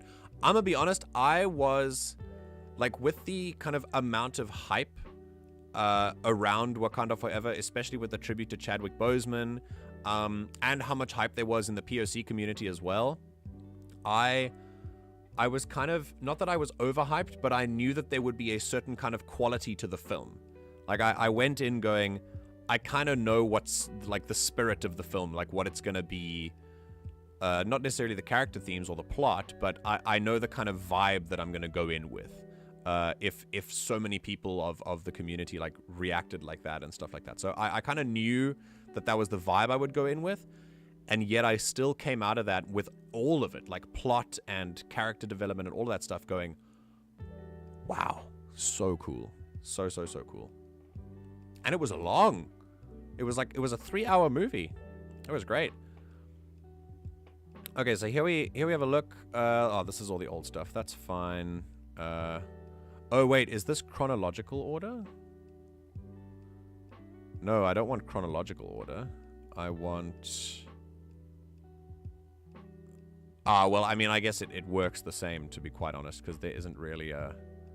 Yeah, Homecoming, Doctor Strange, Ragnarok, Ant-Man, Black Widow.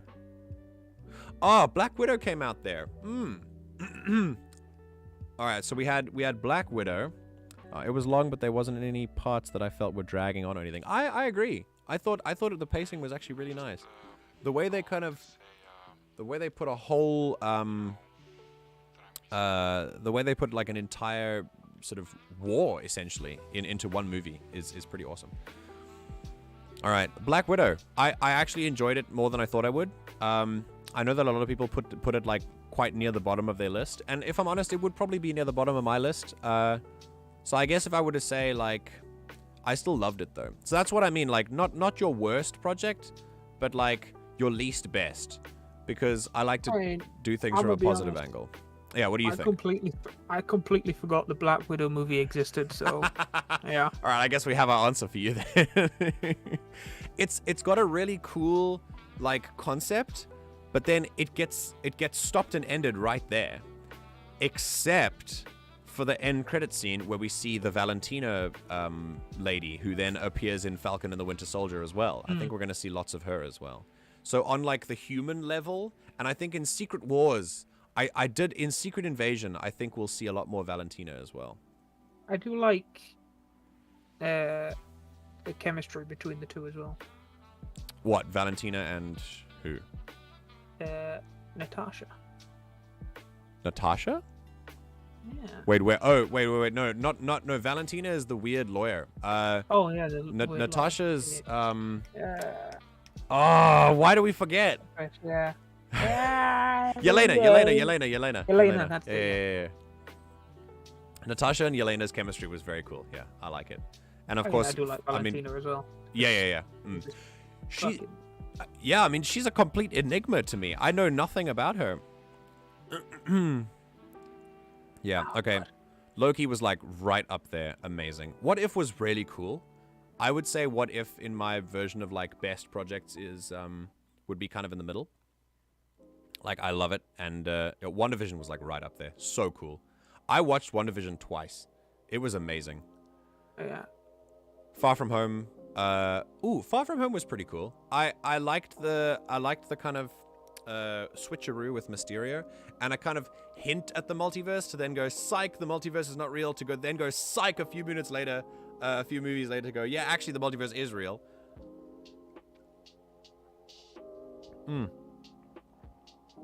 Stay hydrated, friends.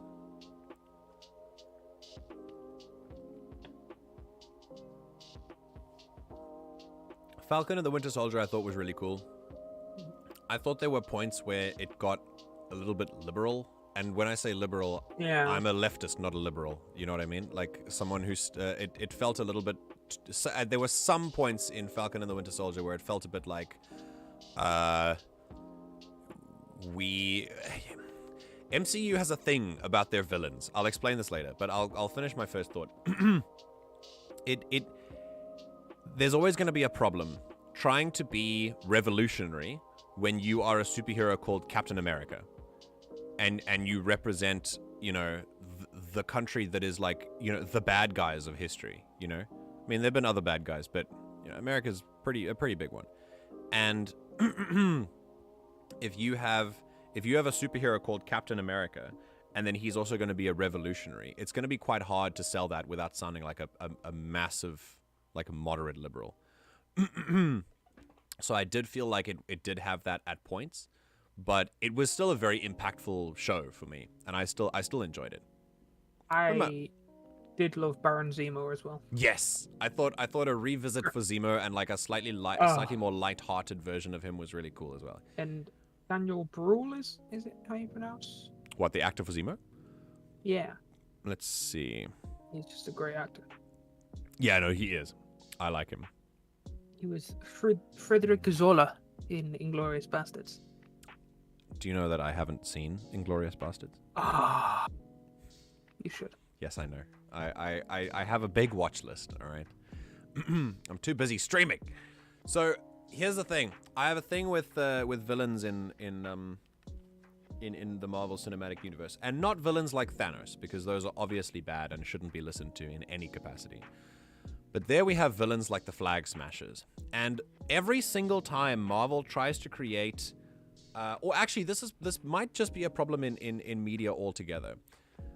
Every single time an attempt is made to create a compelling villain or a compelling organization of villains, you want to try and what ends up happening is they get villainized in a like they get obviously villainized, and it becomes really on the nose that, okay, well, they're the bad ones to beat.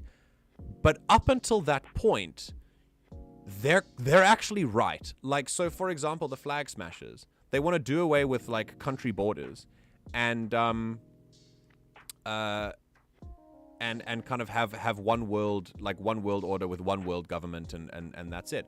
And in fact, I think they might even not want a full government, which is fine. But the doing away with like world borders and like country borders is a good thing, in my humble opinion. I'm not a fan of borders. And as a what, you agree? Mm-hmm. Yeah. And as a South African with a who belongs to a country with a pretty serious colonial history, and being part of a continent where, yeah, no kidding, right? And being part of a continent where the colonial like country lines were drawn arbitrarily according to whichever colonial power was like drawing lines at the time. They divided themselves amongst nothing except who wanted more land. They split villages in half. They split communities and cultures in half. They were like, the countries have no sense being where they are in Africa. So to do away with country borders for a continent like Africa would be a great thing, and I posit for the rest of the world too. I'm not really a fan of borders. So, but you then have an organization like the Flag Smashers who puts forward, in my opinion, just a good idea, but then they do something that makes them too radical for the mainstream to support, and they just make them go way too dark. And in my opinion, the Flag Smashers suffered from this the most, because they took someone like Carly, who was an incredibly compelling character, and they basically like monstrified her and turned her into a like the most obvious villain ever by killing people when they wouldn't have. And she wasn't even like, when you watch the show again, you can kind of see where it was leading to that, and yet still that building blowing up in Falcon and the Winter Soldier felt like it didn't feel like it came from somewhere solid, like a solid foundation. And then suddenly Carly is the obvious villain and we need to stop her. And then right at the end, Sam, like, you know, the character of Captain America salvages it, attempts to, and says, you know, like, what if other people like Carly come along? Carly was freaking right when it came to like the dismantling of borders, especially after something like the blip. You would think that would give the world time to do a little bit of a reset, but apparently not. It's just business as usual. And I think that's one of the greatest tragedies of what Falcon and the Winter Soldier portrays, is that the world just goes back to normal. The world went through 5 years where half its population was missing. And when half the population came back, it was just capitalism as usual. And it was defined as the norm yet again, because that is the norm that we fall back on when there is nothing else. Didn't mean to get into politics there, but you know what I mean. Speaking of Falcon and the Winter Soldier, I 100% fucking called it from like first couple of interactions. What's her name? Is it Sharon? I fucking called. Yeah. The Shadow Broker, yeah, from Madripoor. Well, not Shadow Broker. Yes. Yeah. Yeah, I was like, yeah, no, it's her. It's just. I didn't call that. I was completely blindsided by that. That is a twist I 100% fucking call. I mean, it's pretty cool. I really enjoyed that. And I also, one of the highlights I enjoyed was going to Madripoor and getting that part of the of the Marvel universe into the MCU. I thought that was really awesome. It opens up so many more doors for people to enter the MCU, especially ground level people like Daredevil, Luke Cage, even Marvel Defenders. Because I know Madripoor is like, and Wolverine spent some time in Madripoor too. So did Elektra, and so did Madame Hydra, I believe. So it's really cool that we sort of hint that these places exist in the MCU as well. I want more Jessica Jones. I have not seen Jessica Jones. And again, it's on my watch list, and it is quite high up there, because, especially for David Tennant as well, because apparently he's an amazing villain in that show. Yes, I mean, he's just an amazing actor. Yeah, no, he's but that show has basically ruined the name Jessica for me, because every time I hear it, all I can imagine is just David Tennant just screaming the name Jessica because of it. Oh man, I can't wait to see it. Hey, green screen, you want to just relax for a second? Yeah, thanks, appreciate that. All right, yeah, no, Speaking of which, David Tennant is coming back as the Doctor, and oh yeah, I heard about that. I heard, weren't they making like a big conglomerate where they were taking a bunch of doctors and like putting them together in like a big marathon thing? I mean, they've done that multiple times where they've had multiple doctors in the same episode. Cool. How do you feel about Agents of S.H.I.E.L.D.? Good question. It's been a while since I've watched it. I really enjoyed it. Okay. What did you like about it?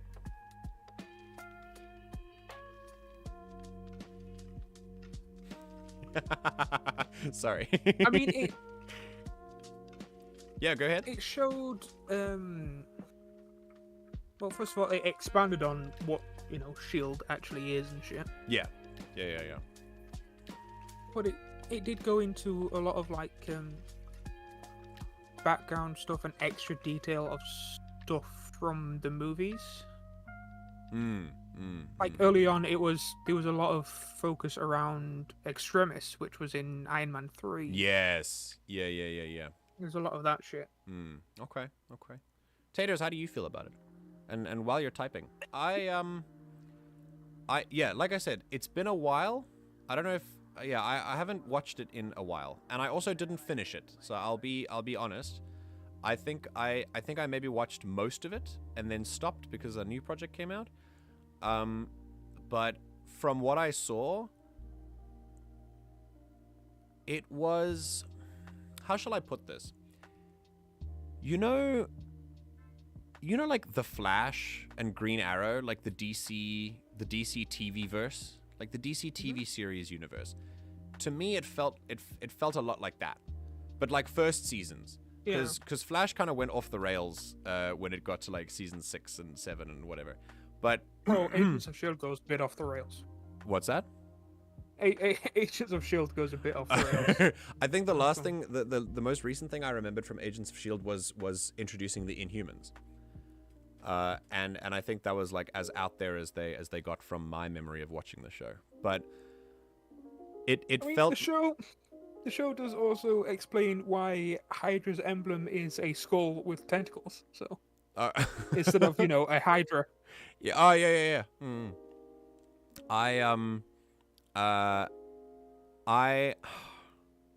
Wait, why is that again? I'm drawing a blank.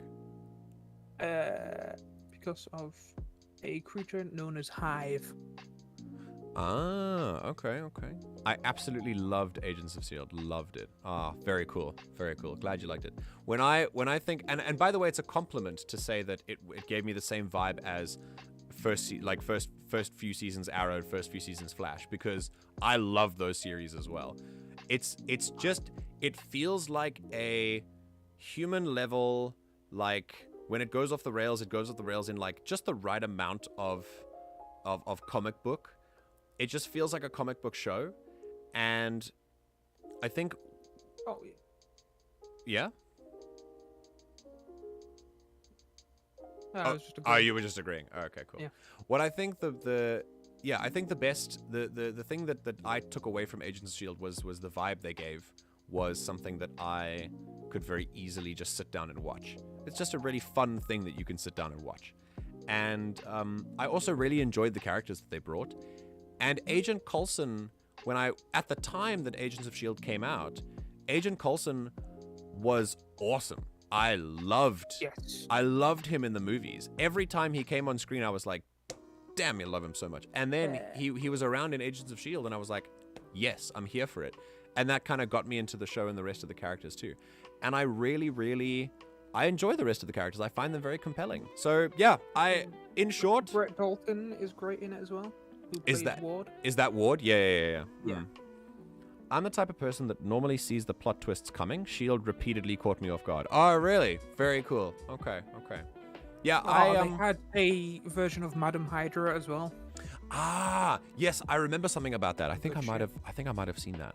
But yeah, if they, I think the way that they did the plot was very interesting as well. Yeah, Coulson's backstory was great. I agree.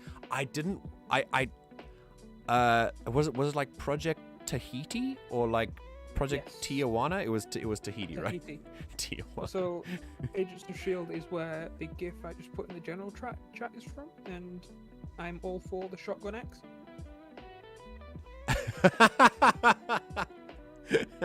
Literally a shotgun with an axe blade bayonet. Hold on, let's open that for the stream's benefit. There we go. Of course, the amazing Ming-Na Wen as well. Oh, I mean, come on. Yeah, exactly. Love her. Yeah, I do. I think that all the characters really did their job great.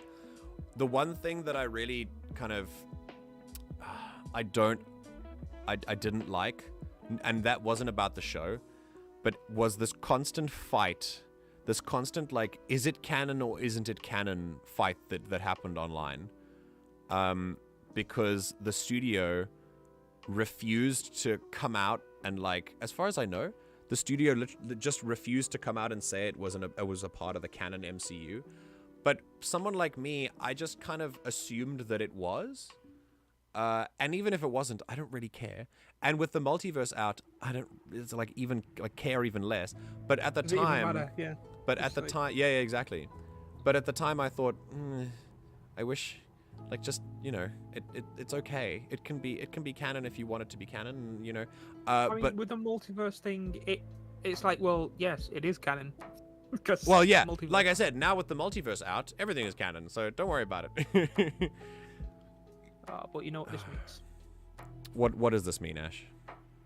All the adult material that has been inspired by the show and the movies is canon as well.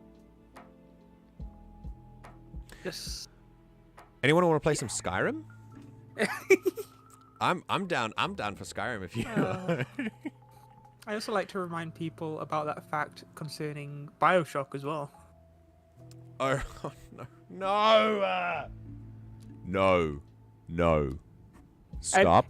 Anything with I will send you. I will send Elizabeth you to from BioShock. I will send you to jail. You will go to jail. I will watch the Ant-Man trailer 5 times on stream and get I'm just saying, struck into oblivion. Anything involving a character that's from a multiverse is canon because that's how it works. I hate it. I hate it here. Anyway, Shang-Chi was a great movie. The multiverse is given strict rules. No, that's true. That's true. I mean, yeah, we don't really, again, like Doctor Strange said, we know frighteningly little about the MCU multiverse, at least. It's like magic. If you have magic in a world, literally anything is possible with magic, unless you give it strict rules of what it can and can't do. Which, to be honest, is actually one of my favorite ways to portray magic in media, is something that does not have strict rules. I'm quite a fan of. It doesn't need rules. It's magic. Yeah, I'm a fan of the Force. The Force is. I'm a fan of magic's rules being limited to the user.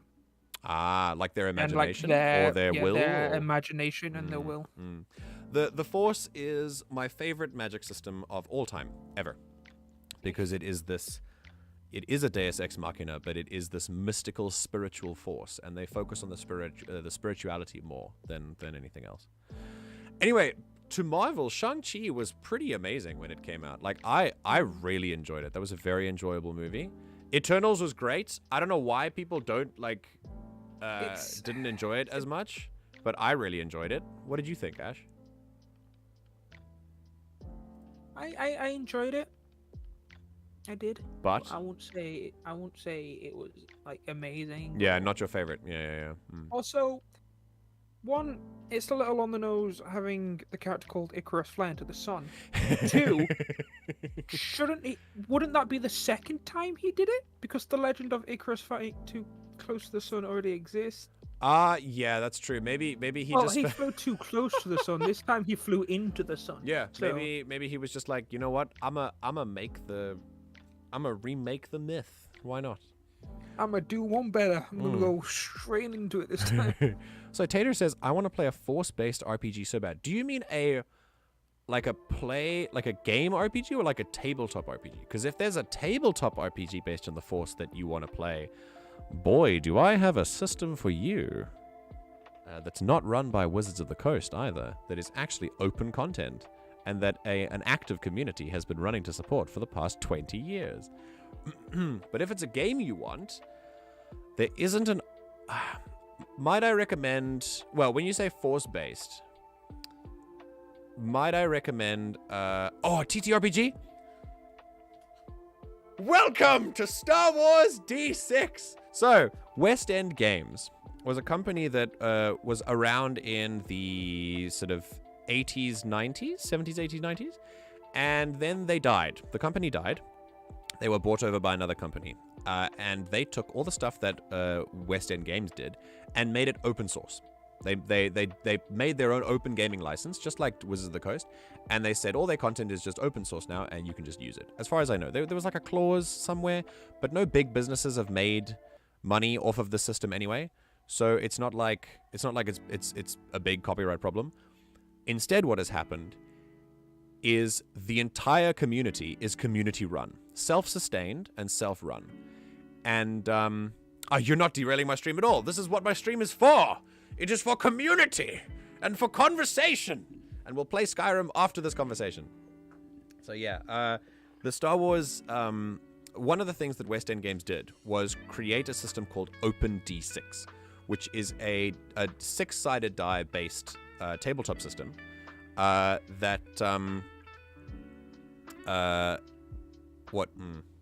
six-sided die-based tabletop system that bases itself on kind of... It says OpenD6 for a reason, because it's strived to create the most open character possible that it could.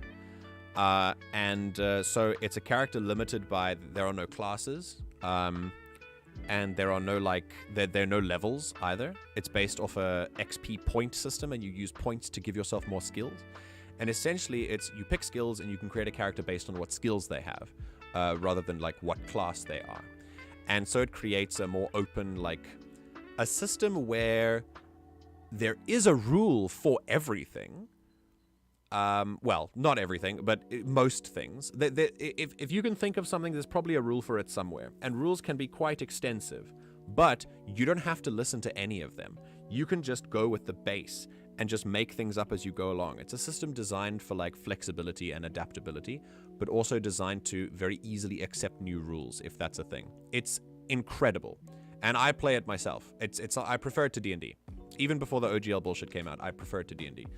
And essentially, one of the Open D6s, the most popular one, I think, is Star Wars Open D6, which has been around since the original trilogy came out. West End Game, now I'll blow your mind a little bit. West End Games and their work with Star Wars D6 tabletop role-playing game is the reason that you call Twi'leks Twi'leks, and the reason that we call Coruscant Coruscant, because they are the ones who gave the first official, and by far the biggest, in my opinion, life to the Star Wars expanded universe. They gave it life, and they catapulted the Legends continuity into sort of the pop culture phenomenon that we see it as it is today. So you can thank West End Games for Coruscant, Twi'leks, and a lot of other kind of names that we have for things now, where we just take for granted in the Star Wars universe, that they came up with. They took the OG, they took the original trilogy, and they just ran with it. And they created a tabletop system off of it too. That tabletop system has informed, like I said, has informed the Legends continuity on a base level up until today. And the game has since been revised, expanded, and updated into 2.0, I think. And yeah, I know, right? And in 2.0, 2.0 is the one that I'm using to currently play. And in 2.0, it's basically a Star Wars system where you create exactly the Star Wars character that you want to create. Let me just switch over to the cantina. Why not? It's exactly the type of Star Wars character that you want to create. Like I said, there are no classes, there are no levels. You gain XP along with the adventure, and you use that XP to upgrade the skills that you have. There is a Force system. It is quite mechanicized, but there is a very heavy focus on the kind of caveats to the rules that say, hey, just remember that even though there are a ton of rules for this, the Force is the Force. And even though we've kind of quantified it here in this rule system because we kind of have to, or we feel we have to, the Force is still the Force. So you can still treat it that way if you want to.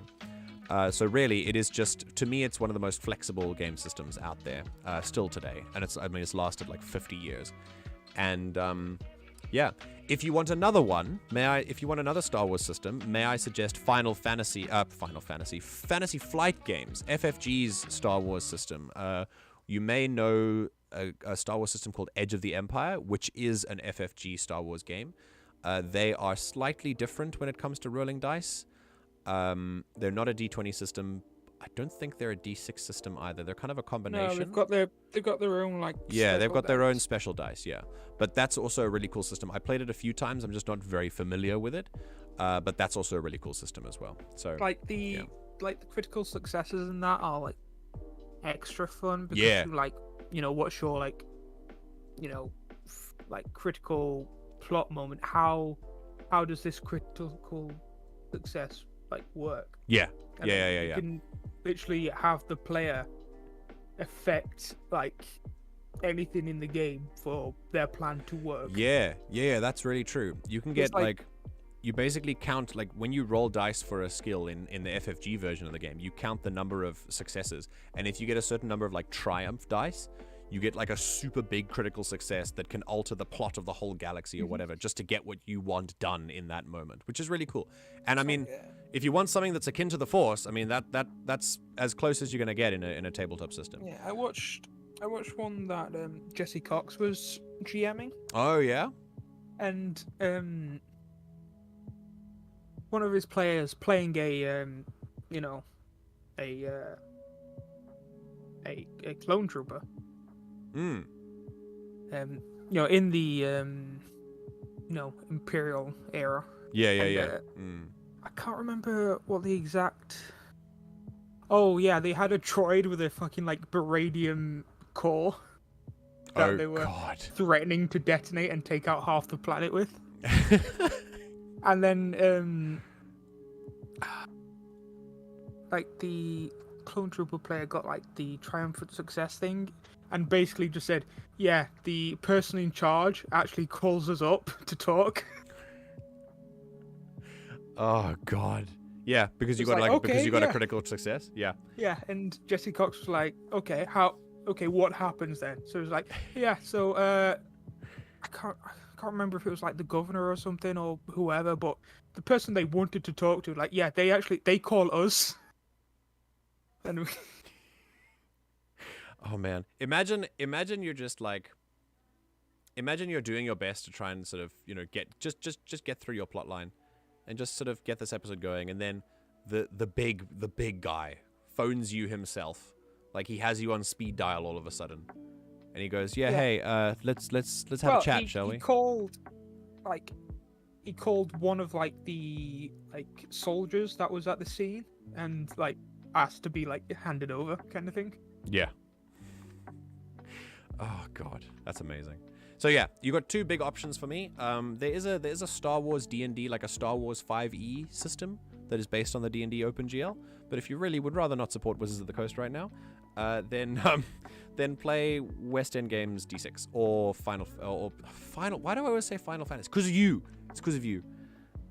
Then play Fantasy Flight Games, Star Wars as well. But I would personally, probably, obviously from experience, because I GM one of the a game in that system. I would recommend Star Wars D6. But yeah, and with that, if you're here in the stream, don't go away, please, because we are starting our second and most anticipated segment of the evening. Well, it's morning for me. 12:25. If you're new, welcome. And if you're not new, welcome back. I know I'm overdue at saying that, but in this at this point in the Everything GM broadcast, we will be embarking on a great journey in the realm of Skyrim. What do I mean by this? I am quite an avid role player. I've been role playing for, I'm now 26, 27. How old am I? I live in Korea, so the ages are slightly different here. Like I'm one off. I was born in 1996, so I am. That's how it works. It does. Koreans in Korea, you're 1 when you're born, not 0. So I can never remember if I'm 26 or 27, but I think I'm 26, turning 27. What year were you born? Anyway, 1996. So I'm 26. Yeah, because it's 2023 now, and my birthday hasn't happened yet. So yeah. Anyway, because of that, I've been role playing since I was like 14. So for about 12 years, and having role played for the better about half of my life, I have always dreamed of, since starting tabletop especially, of having some sort of roleplay experience within the Elder Scrolls universe that was more akin to, I mean, I played Elder Scrolls Online, much like many others and much like a lot of my friend group, and do not play that anymore, much like many others and much like a lot of my friend group. But what I really love is the Elder Scrolls universe, and I'd love to be able to not go back to that, but at the same time have a roleplay experience. And so I had this idea that I would be modding the absolute shit out of Skyrim, and then using that to create some adventures and to create a roleplay experience. So what's going to happen is I'm going to create a character, and we're going to create more than one character. We're going to start by creating character number 1 today, and crafting a backstory for them, and figuring out who it is they are and what it is they do. And we'll be writing some things down. I'll be having, I'll have a little notepad open here that I can talk about. In fact, I'm going to make it right now, and and we're gonna then, once we've created the character, we'll come back in about 10 hours from now onto the next stream, and we'll play them. And you might find some surprises there. And I'm going to be playing a full in-character experience of the Elder Scrolls V Skyrim with whatever character. It will also be, as far as I can make it, without glitches aside, it will be permadeath. So when the character dies, that's it. Their story is over, and we pick a new one. And we see what happens. We can create any character we want. We can create anything from a humble farmer to a mercenary on the coast, to someone who is shipwrecked, to a vampire, to a magician student, to a bard. Or we can just play the main storyline and see what happens in character. But essentially, I will be as in character as possible. I will pick a voice for each character, and we'll see. So, without further ado, let's take a small break. I see there are 5 of you in here. Don't go away. Stay here, please.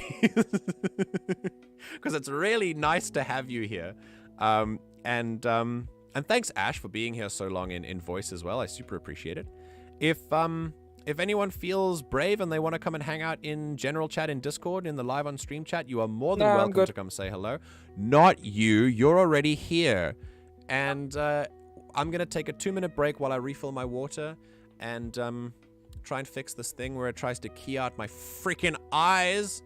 And I will see you guys in roughly, 2-3 minutes. So I'll be right back.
Do you hear it?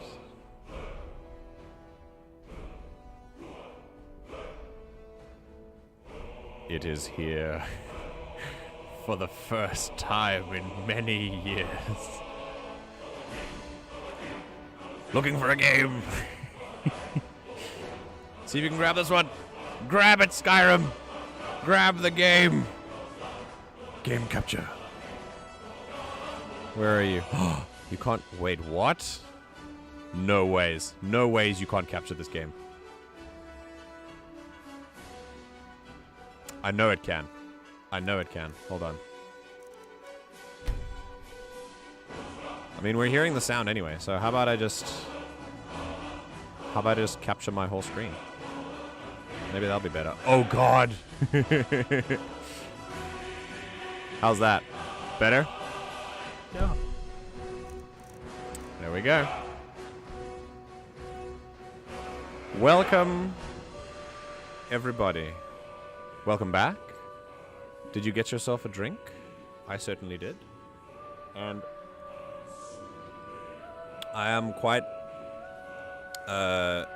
personally quite sad about the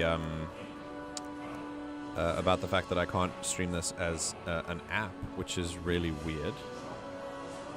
I wonder if that's a problem with streaming issues. Let's see. Hold on, we'll get there. Hold on a sec. We're still in the cantina. We'll get to a good place. See if I can game capture this. Just find Skyrim. Why? Oh, wait a second.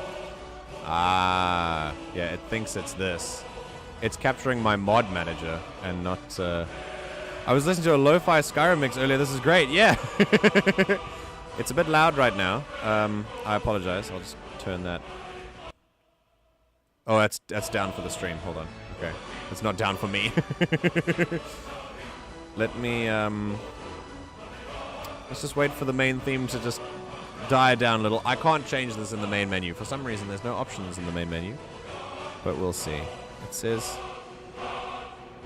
If I put this on automatic and I maximize the game, does it eventually do it? Like, can you guys eventually see Skyrim? Or... Does every time I alt-tab out, does it run away? Or does it detect Skyrim as I'm... Like, what's happening right now, Ash? I mean, it's just saying looking for a game. Okay, cool. Alright, that's fine. Then it's not detecting Skyrim. That's unfortunate. So what we're going to have to do is just go for... Ah, that's general chat. Is just go for screen 1. Yeah. We're just gonna look at my whole screen. Just enjoy the void just for a second. And then enjoy my mods. All 878 of them. Hello. And enjoy that. So we're gonna have a look at what Skyrim has to offer for us. First, I'm gonna load up my mod test quickly. Here's my mod profile. I've saved all my settings. The first thing I'm gonna do is work on work on some settings that while I was playtesting, I discovered some new settings that would work. So I'm going to do that very quickly. If there are any problems in the stream, please let me know as soon as possible. I'm sharing my entire screen as opposed to just the program. So yeah. Let's see here. I'm just gonna maybe turn... Is the audio okay? Should I turn down the master volume just a little bit?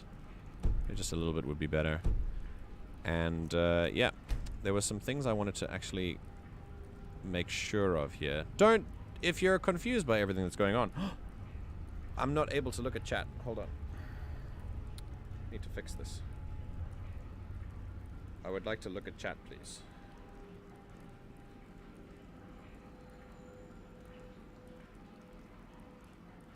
Chat. There we go. YouTube chat. Here we go. Okay. Testing. Okay. I think that worked. Are you seeing me in chat there? Yeah. Okay, great. Right, and you're seeing the game fine, you're hearing the sounds fine. Seems good? Yeah. Okay, wonderful. Then I believe that we are actually on the right preset for the clock. That's fine.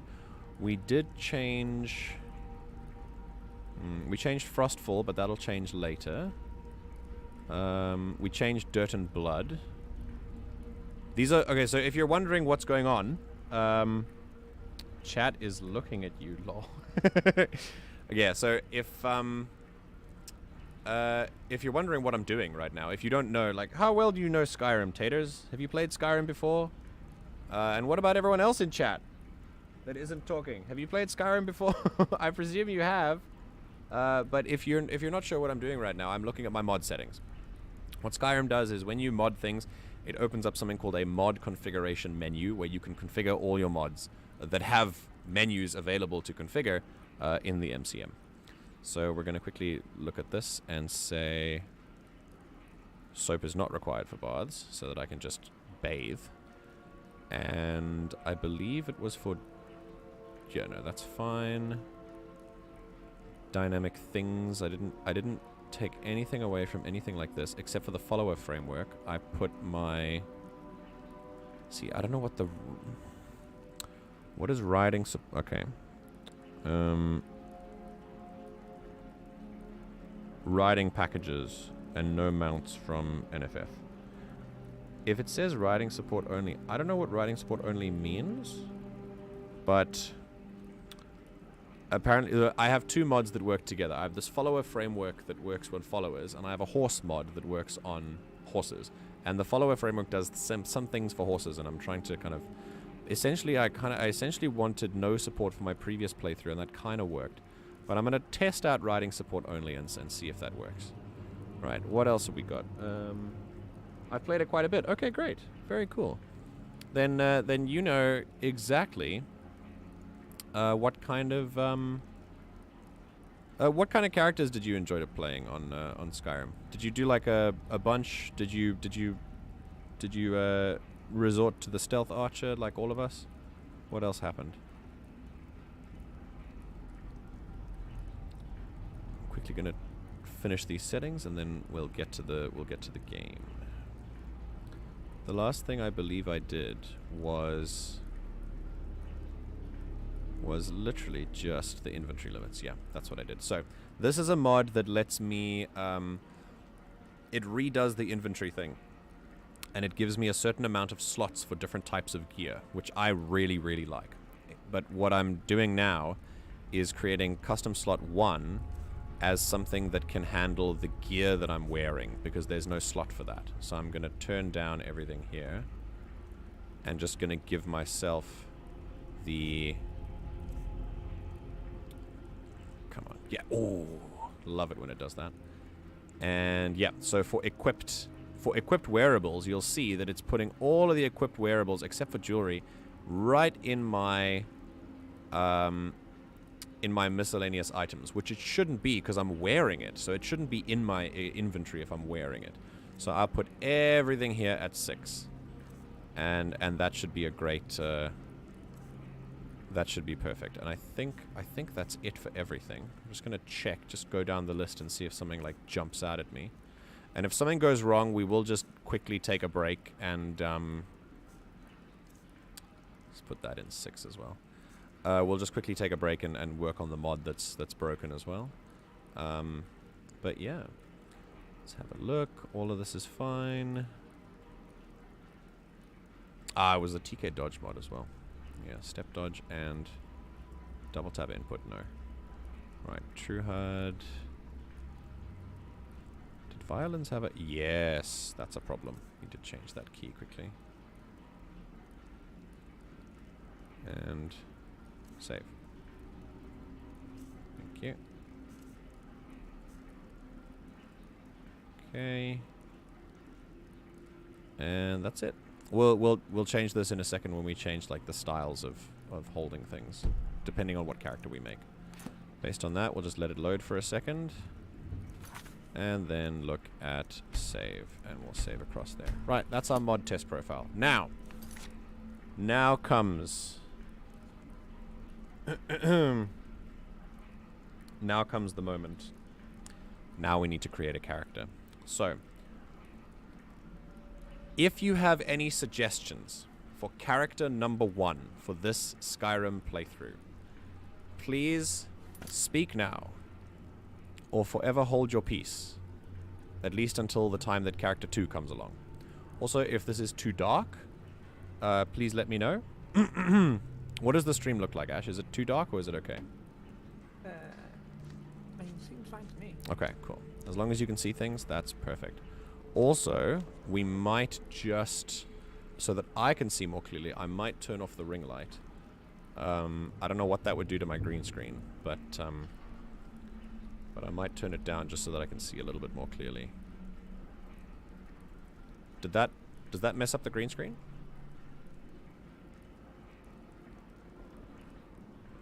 A little. Okay, that's fine. I'll keep it on bright for now and see what happens. Right. So, if anyone has ideas for characters, if anyone has ideas for what I should play, please let me know, and we will start to create characters together. Or at least character number 1. So, for some inspiration, let's have a look at the statue of Mara. Approach, my child, and choose where your new life shall begin. I'll never be used to that. It speaks to my soul. Something about the stereo sound. Right. So, here are just some sort of, I'm giving the power to you to decide what character we create. And that means you too, Ash. So, make sure your thinking cap is on. And anyone else in chat, please also. This is for you too. I'm just going to take a second and check out the chat quickly. I know you're listening to this. Oh, hold on. I've played around with a few things. Stealth Archer is obviously a go-to. My stream chat is not updating. God, that's so irritating. Okay,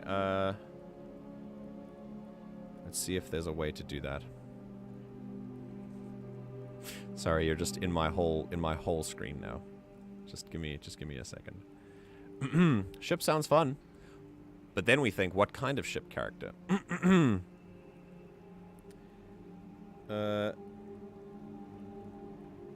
Just a moment. I need to find some way to access chat while I'm not here.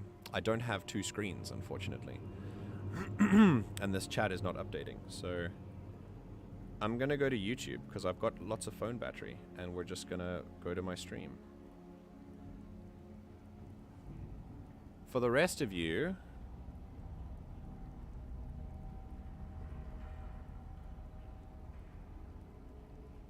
okay. No.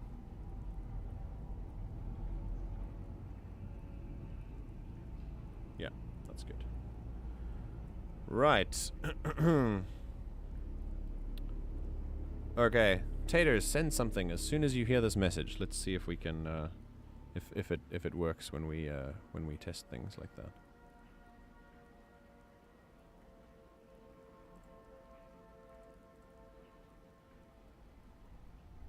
Okay, great. Cool. It's only a few seconds. That's awesome. Oh, please just detect Skyrim, please. So sad. Maybe it's this one that it detects. Does it detect the game now?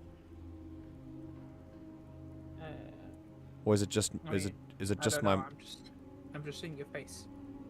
Oh shit, I'm in studio mode. Hold on. There we go. Let's do this. This is my mod manager, we know. Yes, my cantina. But if I go into Skyrim, do you see Skyrim or do you still see my mod manager? Mod manager.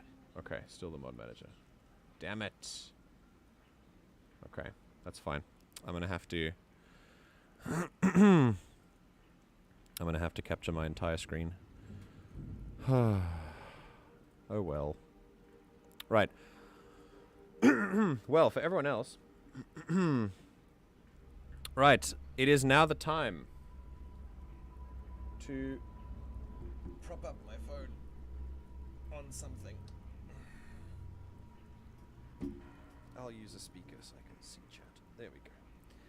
And it is time to tell me what you would like me to play. So, there are a lot of options, and you tell me what you think is cool. And instead of alt-tabbing, what I think I'm going to do is just write things down.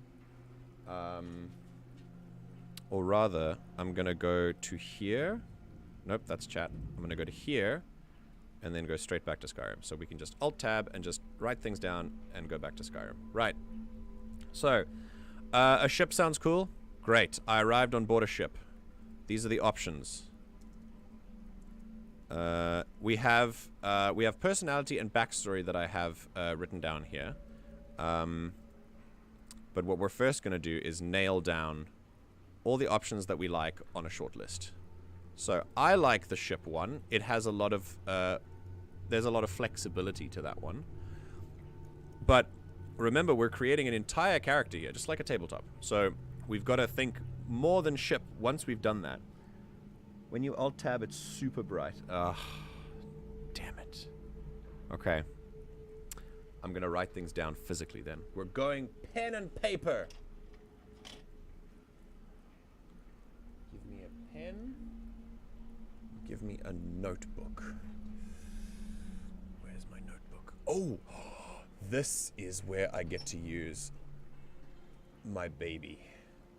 This is the Rocket Book, which lets me draw things and then upload them as files, as PDF. And this is exactly what it was used for. I am so happy about this information. Alright. So, here we go. Right, so first, character number 1. Let's just move my mic out of the way just a little bit.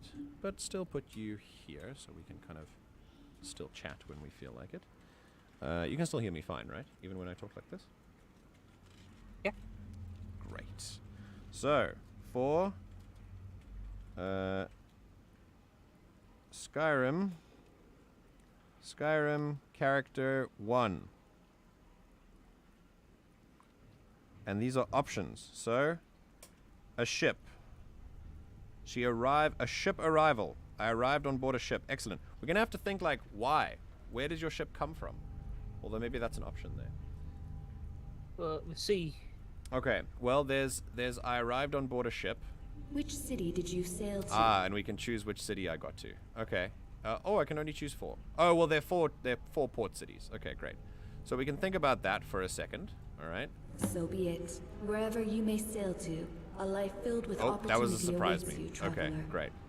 Approach, my child, and choose where your new life shall begin. All right, so that was I arrived on board a ship. All right, every time we exited, she's going to say that again. So we got to think, let's think before we exit the dialogue. So I own property. We could be a property owner, a new member of a guild. I'm thinking one of the things that I've really wanted to do is be a magic student, someone who studies magic. So my favor would be to go for a new student at the College of Winterhold, or someone who's going to the College of Winterhold. So it could be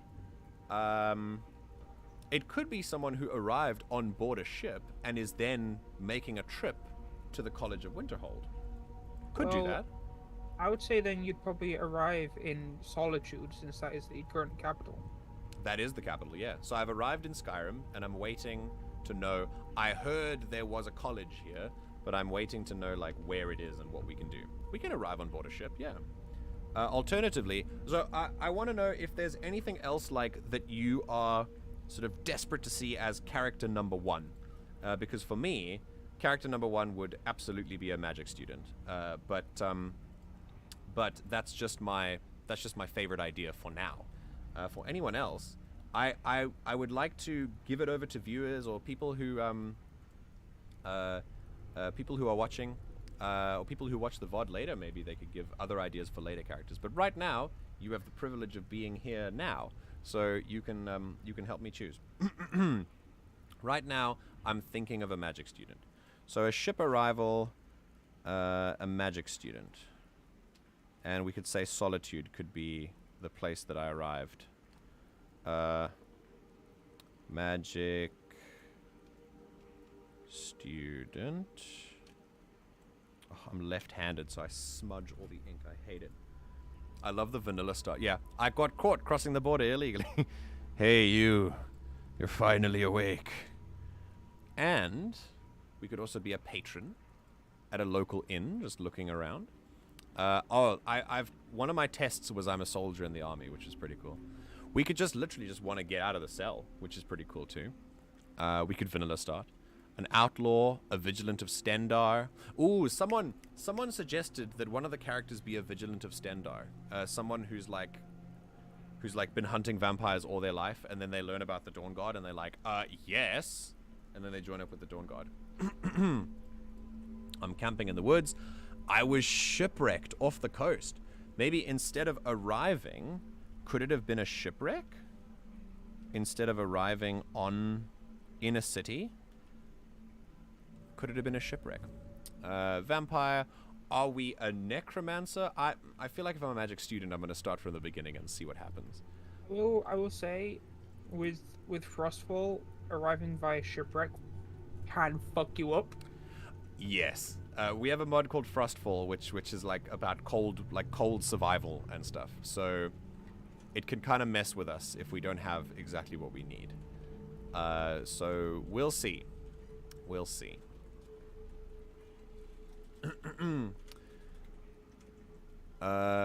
For now, we also have I'm a warlock's thrall. I was attacked and left for dead. Addict in a skooma den. Oh, a Dwemer adventurer. Very cool. Or an alchemist. This is a very specific one. Falkreath Hold. This is for an expansion, I believe. Although warlock's thrall also sounds fun. Ooh, okay. When you say when I say warlock's thrall, do you mean like an undead thrall, or do you mean just like an apprentice? I don't know what they mean here. Just like a little gopher. Okay. I'm a beggar. I've always wanted to start off as someone like this, and see what I could do in Skyrim with this. So yeah, that'd be interesting too. I was attacked by a dragon. We could just start off the dragon line too. I've been thrown into jail. I'm a wandering mercenary or merchant. I'm a pilgrim to a temple. I was imprisoned by the Thalmor. I was slain by a vampire and laid to rest, which means we're not necessarily a vampire. We could just be someone who cheated death. I am a warlock in a secluded lair. I'm a werewolf, a pilgrim to a sacred site. I don't know who Eric the Slayer is. It's probably some mod stuff. Or I'm in Cyrodiil, and I want to travel to Skyrim to learn magic. Oh. Could be in Cyrodiil too. Yeah. Because I have the Beyond Skyrim Bruma package as well. I wonder. I've never actually tested Bruma yet, so it could be interesting. So I like the Cyrodiil thing as well. What's what are our thoughts? When it comes to like the main story beat of this character, they are a magic student, and I kind of like that. But what are you thinking? I kind of like the Cyrodiil thing because it could be like, it's the Mages Guild doesn't fucking exist anymore. It's like Synod and the College of Whispers or whatever. Ooh, interesting. Okay. Tater says, I think Warlock's Thrall means like mind control. Yeah, like they just put you under a spell and you're like controlled by them. Yeah. So maybe, I mean, it could be that. I wonder if they'd put me in Cyrodiil if I was a Warlock's Thrall. I don't think so. I think this is the Cyrodiil option. What do you think about being in Cyrodiil, Taters? Because I could be... Why would I be in Cyrodiil? Would my story start in Cyrodiil because I'm... because I'm looking you to could live there. I could live there and be looking to relive, like, looking to sort of... You could live there and maybe you get rejected from, like, joining the Synod or something, and you're like, well, fuck you then. I'll go to Skyrim. I hear there's a college in Skyrim. Try there. That sounds pretty cool, yeah. So, should we start... I mean, if we start in Cyrodiil, we're already being rejected, so we should probably we'll just walk around Cyrodiil for a bit, but Cyrodiil's like our starting area then, before we actually end up in Skyrim, which I think is interesting. Okay, so, all right, cool. So backstory. All right, they were rejected by something. All right. Cool. Rejected by... What are the current... What did you say, the Synod? I think it's the Synod, yeah.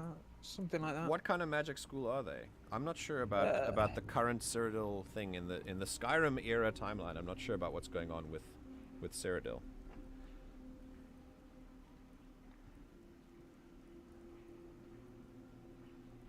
Well, the Mages Guild split into, like, I believe it's the Synod and, like, the College of Whispers. And they're just, it's just, you know, not as good as it used to be, kind of thing. Okay. So why would they reject me? Because I'm bad?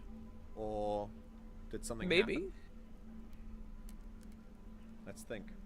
Maybe, you know, just like, sorry, it's currently not looking for new members or whatever. Okay, we're going to ask why. So, rejected by... What is the College of Whispers?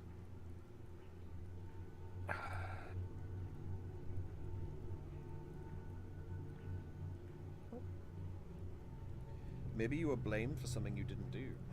Ooh. I like that. So I was like... So I was expelled. I wasn't rejected. Maybe I was expelled. That is very interesting.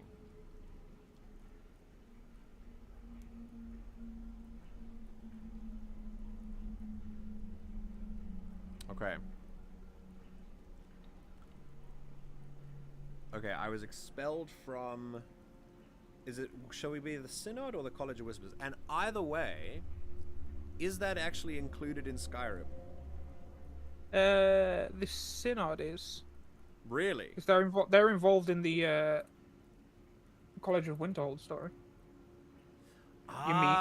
You meet one of them. That's true. That's I believe. true. Because yeah, when you're trying to find out the location of the Staff of Magnus. Yeah, you run into one of them.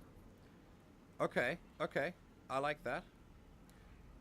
Because remember, Cyrodiil, the only beyond Skyrim part of Cyrodiil that I can explore is the Bruma area. So would the Synod be active in that area too? Yes. Okay. All right, I like this because if there are Synod in Cyrodiil, I'm gonna take this character back there eventually. They'll want revenge, maybe they want revenge, and I'm kind of there's a quest line in Bruma involving the Synod and the College of Whispers. Incredible. Okay, cool. Then that's perfect. Right, expelled from the Synod for expelled from the Synod for something I didn't do. Okay, what did I not do that they think I did?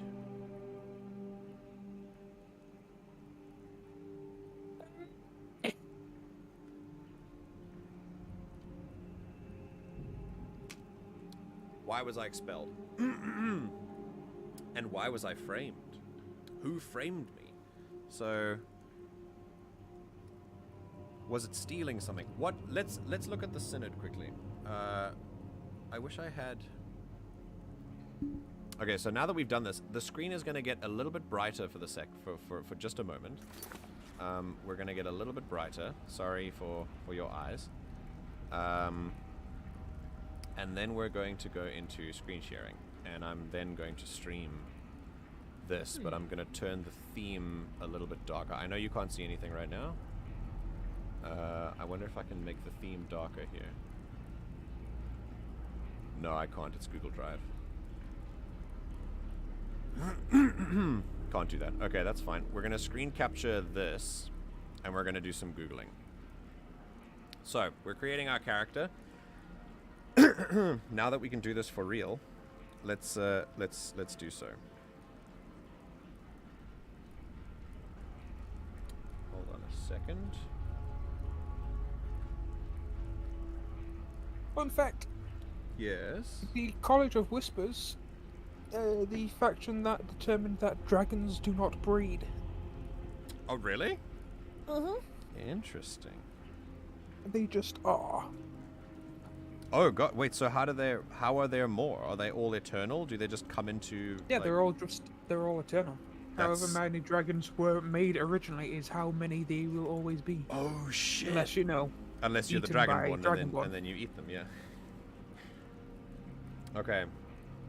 So now that we're here, I'm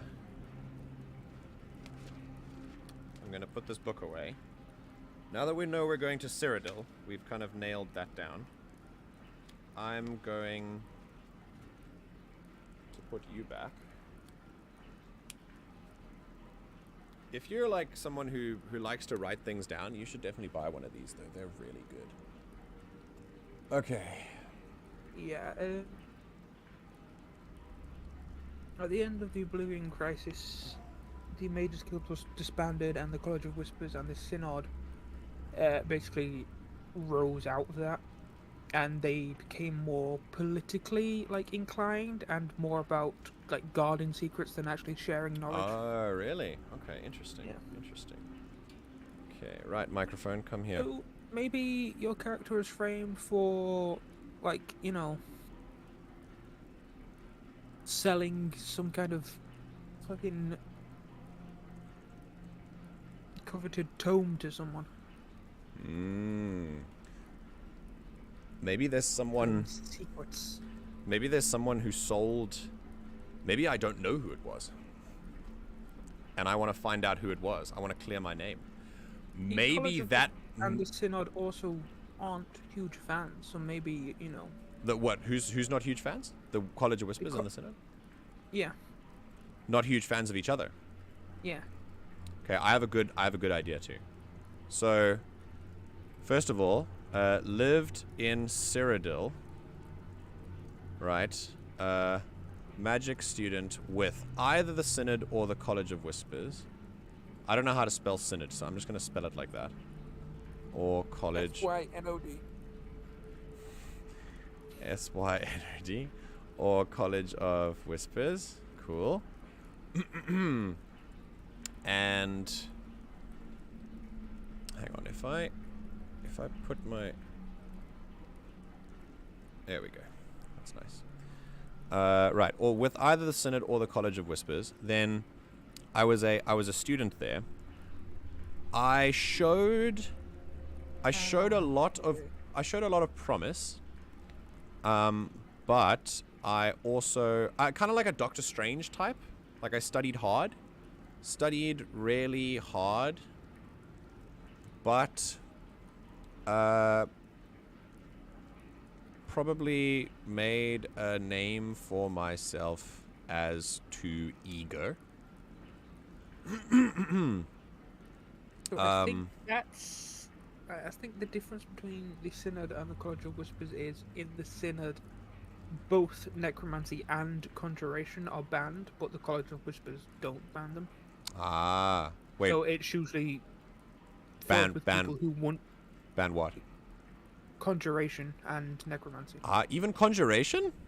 Mm-hmm. Oh, damn. Okay. So the College of Whispers is usually filled with members who practice both. Okay. See, here's my option. So what I'm thinking is at some point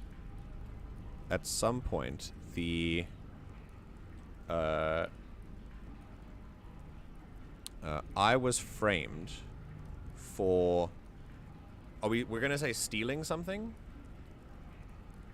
I was framed for stealing something.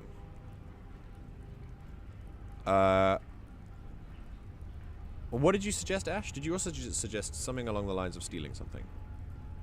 Like a book? Yeah. Okay. I was framed for stealing something and expelled. But what I'm thinking is the culprit, I believe, could be in the College of Whispers, if I was, or the Synod, depending. Or it could be someone that I traced to the College of Winterhold, and that's why I've gone there. Maybe I've gone there to clear my name, to find the person who actually stole it. Or maybe I've gone there to escape, because after I was expelled, maybe I wasn't just expelled, maybe I was hunted down. Maybe I'm a wanted mage, and I'm just trying to lay low and clear my name, and then get maybe I don't know what I want. Maybe I want revenge, but either way, I just want to learn how to use magic so that I can defend myself. You know? Okay, I like that better. So, could be College of Winters or Synod, right? So, I was framed for stealing something, but also for maybe I was framed for murder. Something that would get me hunted by something that would get me hunted by by whichever thing, but also for murder or necromancy, etc. Something that would get me hunted by my school as a rival or anyone else. Okay. And maybe because I'm quite a private person originally. By the way, chat, if there's anything else that you would like to add to this story, please feel free. We're just making this up on the fly, so you can add opinions anytime you like. Taters, you've already been extremely helpful. Okay. Something that would, because I was like a private person, I imagine that they would have used that to be like, that's why they're so private, because they were planning a coup or something to that effect. Maybe it was a coup attempt. Murder, necromancy, takeover, attempt, etc. Right. And then essentially, I'm thinking I had to run from my old life. Okay, family killed, friends killed, whatever. And lay low in Bruma until I find out that there's a college in Skyrim that can teach me. That can teach me magic.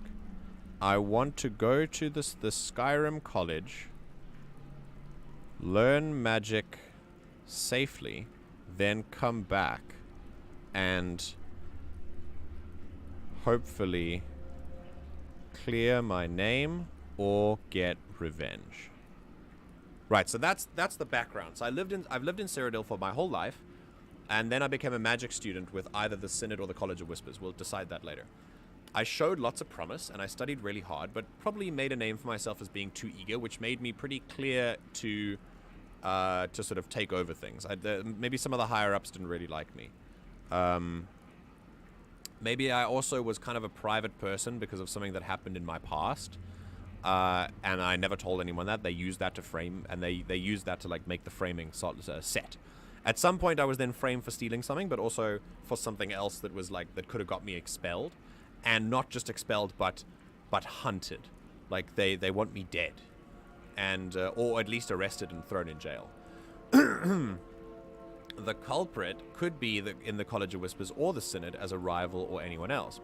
So, and I had to run from my old life, family killed, friends killed, and lay low in Bruma, until I find out there's a college in Skyrim that can teach me magic, and so I want to go to that college, learn magic, and then come back and hopefully clear my name or get revenge.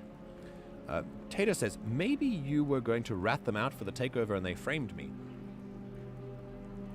Oh no, this opens up a whole new thing. Maybe I was going to rat them out. Why was I framed? I discovered a plot to overthrow the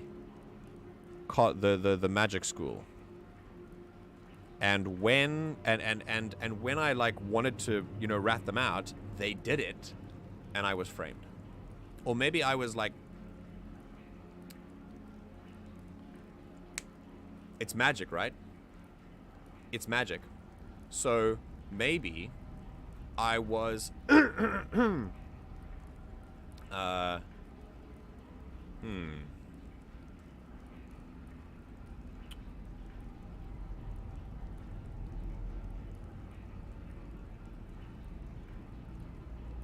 Ooh, I'm thinking. I'm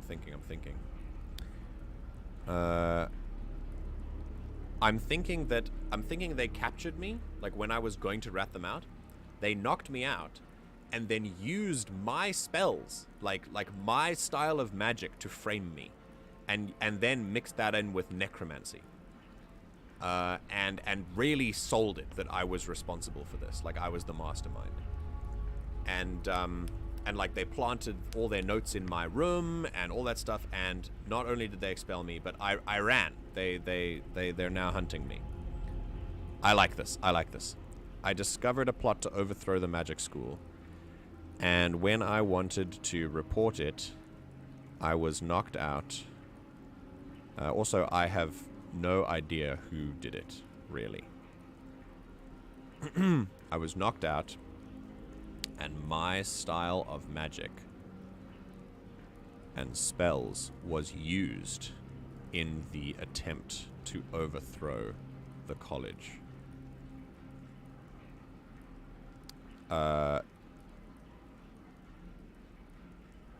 Perhaps the attempt was a fake just to get me out of there, while the real attempt would have happened later.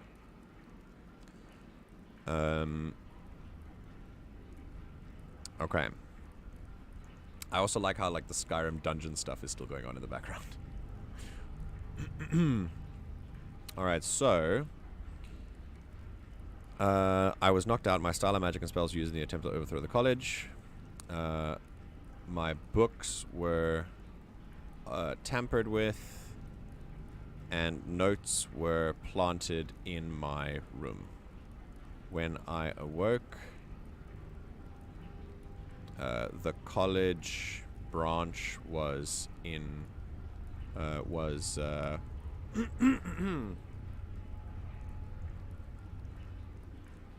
when I awoke in my room, there were bodies of teachers around me to sell it, and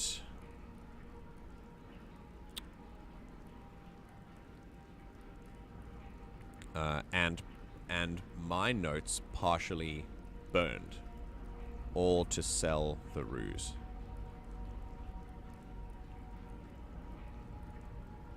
I stood up, and I'm actually writing like the full story now. I'll separate it into parts soon. But this is what we're doing. We're making like a full thing. I stood up, and the surviving masters walked in. Or no, if masters walked in, there's no ways. And my recruit, or my friends, my friend walked in. Shocked, obviously. When I tried to plead my case, they weren't sure if they believed me or not, but the leaders were on their way. I ran. Leaders were on their way, and the coup had failed. I ran. And there is a price on my head. And so what I think I can do is actually use the console to like give myself a huge bounty in Cyrodiil. Yeah. Alright. I ran, and there's a price on my head, or at least, well, it's not really a, well, if I imagine it's a, I ran, and the mages want me captured, dead or alive, as like the ringleader of this thing, and I can't prove my innocence. All right, so mages are hunting me and want me captured, dead or alive. I have no idea who did it really. I had to run. Could be from the rival school, depending on what I chose. I had to run from my old life and lay low in Bruma until I found a college in Skyrim. Okay, this sounds like a cool start. All right, anything to add, Ash? What do you think? A framed Mages College student who wants to go to Skyrim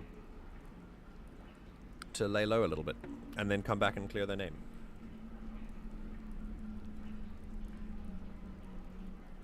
Is there anything else that you that you can think of to add to this? And in the meantime, while you're thinking, I will look up the Synod.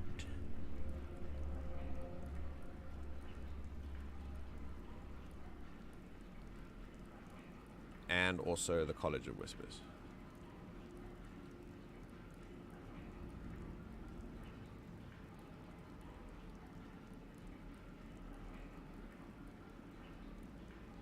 Okay. So, the College of Whispers is one of the 2 Imperial sanctioned magical institutions operating out of Cyrodiil. Their rivals are the Synod. Cool. Members of the College of Whispers are said to meet in locations known as Sinishers. It is said that both the College of Whispers and the Synod are more focused on politics and thus on guarding secrets than actual teachings of magic. Research performed by the College of Whispers on captured Dremora enabled them to learn that dragons are not born or hatched, nor do dragons breed. Dragons are said to be immortal, eternal, unchanging, and unyielding. Interesting. Alright, so in the early 4th era after the Oblivion Crisis, the Mages Guild was disbanded. Both the College of Whispers and the Synod would find their origins in the aftermath.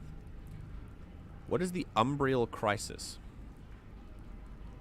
Oh, you don't know Umbriel? That's the floating city. Oh, really? Yeah. Oh, damn. That's awesome. From Clavicus Vile's realm, I think. Related to Umbra the sword. Ah, the sword? I know the sword from Oblivion. Yeah, but I think Umbriel is, I think, what the sword became or something. Ah, yeah, the flying city of Umbriel. And there's like a theory that, you know, the sleeping tree in Skyrim? Yeah, that's from Umbriel. Ah, interesting. Okay. Yeah, anyway, so, 4E201, this is the Skyrim era. Both the College of Whispers and the Synod made inquiries in regards to the situation of the College of Winterhold. Okay.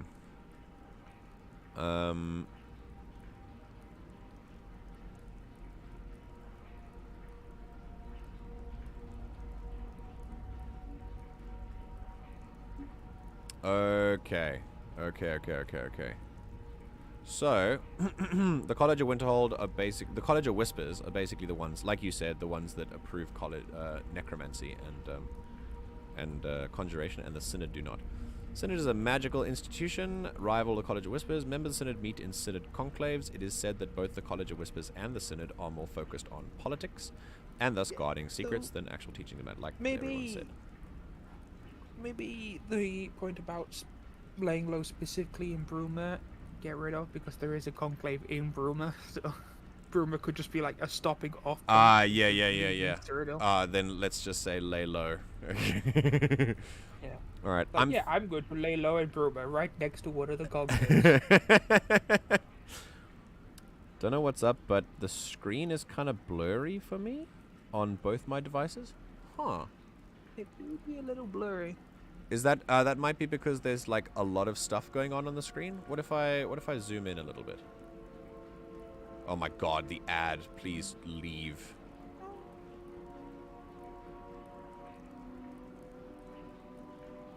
It's still a bit blurry. It's probably because there's a lot going on the screen. I also could be scrolling faster through things.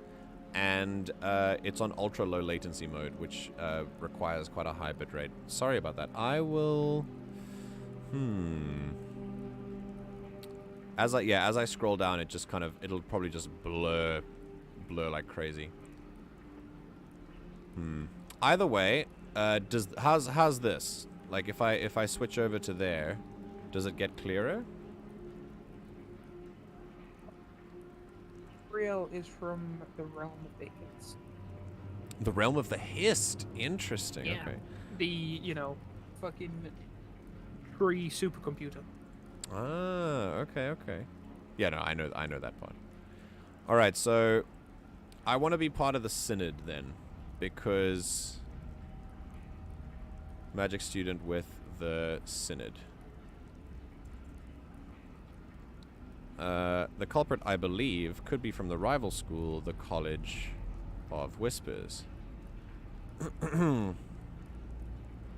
Alright, so let's have a look.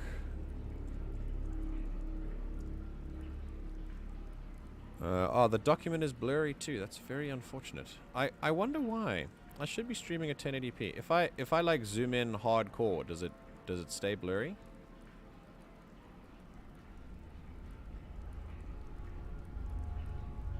It's actually fine for me now. Was it blurry earlier for you though, Ash?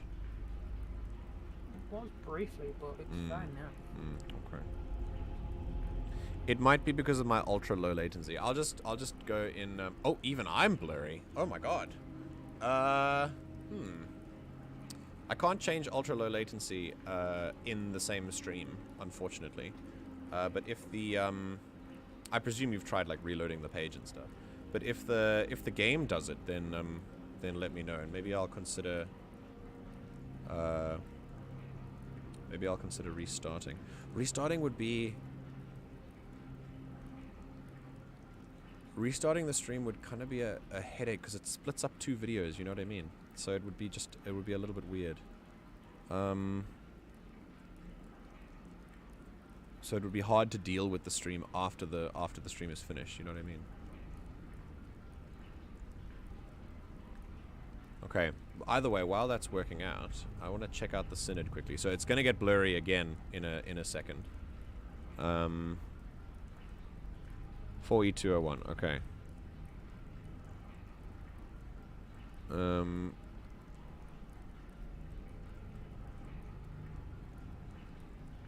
Okay.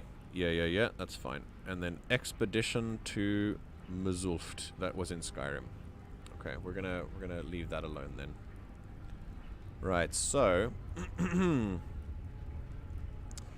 for backstory. Alright, so we're gonna start with, this is 16 font, right? Yeah, okay. So first we'll start with early life, then we'll keep going to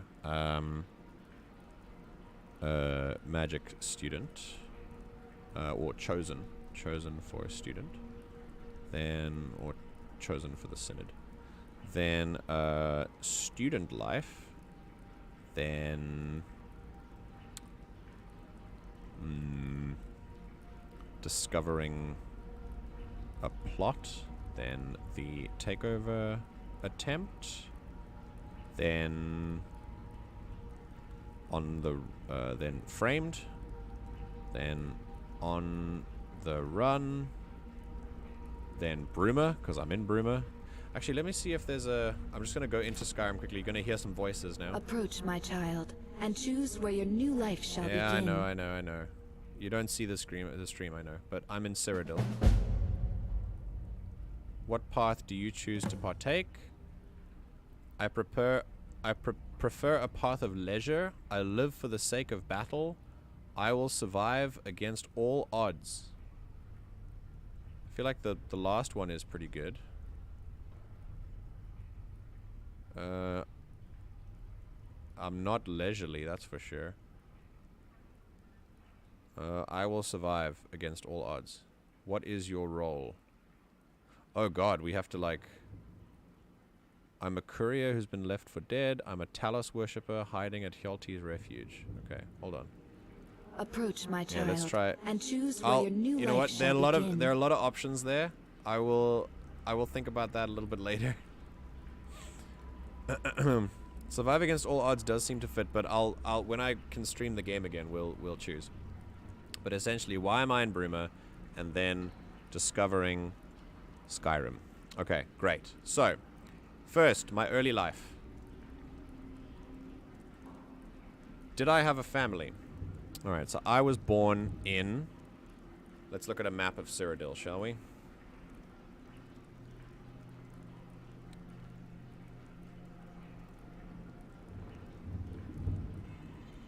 Alright. Honestly, I just need the main one, so... Huh. Alright, so where's the... Where would be a good place to sort of... Where would I have been born? Maybe... I don't want to think like as cliche as the Imperial City. But not as out of the way as Leyawiin. So maybe a bigger city like Anvil. I wonder. Let's have a look at the more thing. What do you think, Ash?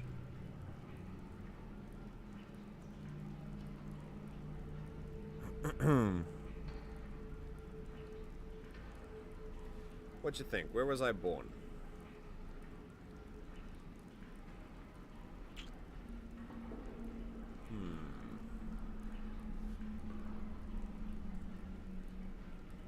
Cleared up on my phone. Oh, yay! Excellent.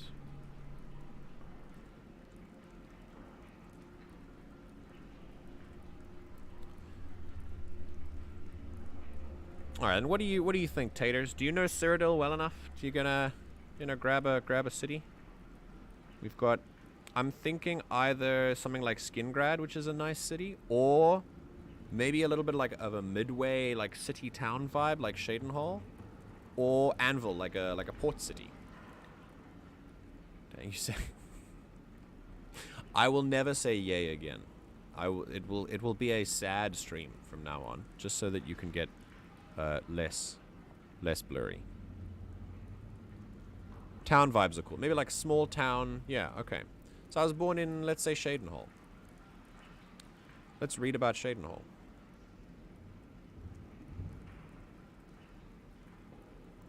Shadenhall is a... Oh, it's actually a city, but it's quite nice.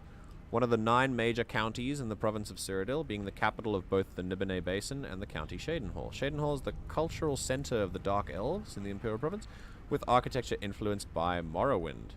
Many Dunmer live in Shadenhall because of the city's proximity to their homeland. Okay. Well, I'm in the 4th era.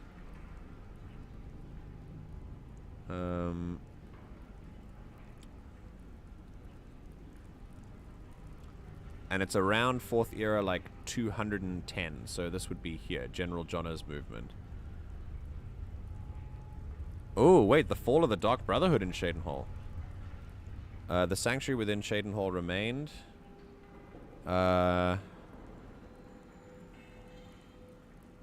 Interesting.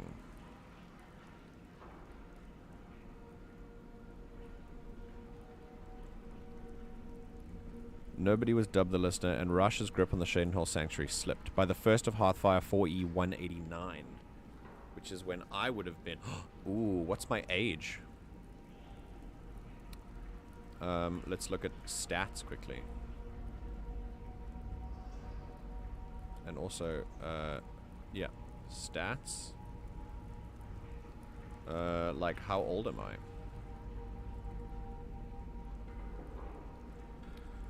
I should be pretty young, I think. I should be like at least like maybe even a teenager.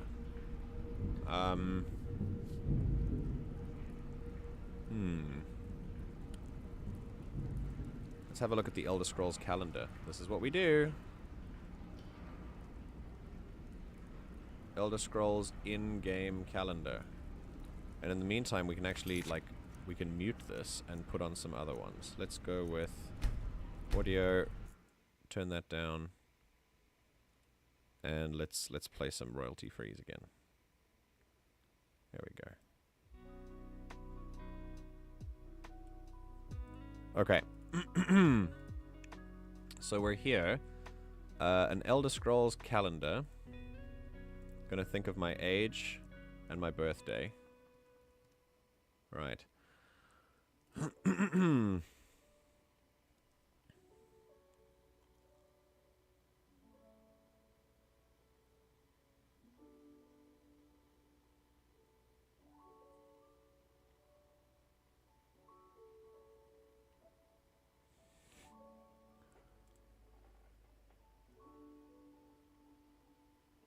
Also, instead of personality, in addition to that, we're going to have interests.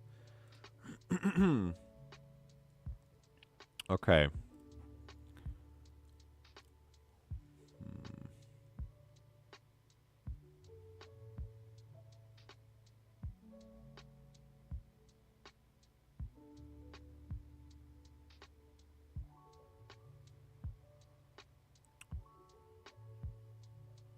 I feel like I should just pick one. What is the current date in the Skyrim timeline? Like what are they telling me? It's now 17th of last seed. Okay. So they're in last seed right now. Maybe in a few months it'll be mine. Maybe Sun's Dusk. Sun's Dusk sounds good. Let's go Sun's Dusk. Oh. Oh, there's no Sun's Dusk. Okay. We'll go with how many days are in a month? Sun's Dusk.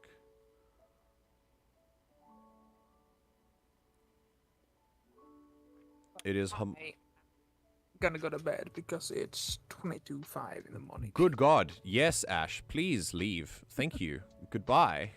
Wow, okay. Sleep. Fuck you too. Sleep well. Thank you for participating today. And yeah, go get some sleep. Go. And hopefully you'll be back in time for the playthrough. Yes. All right, my dear. Sleep tight. Bye. All right. Now that she's gone, for the rest of us. Quickly, say something bad. Alright, so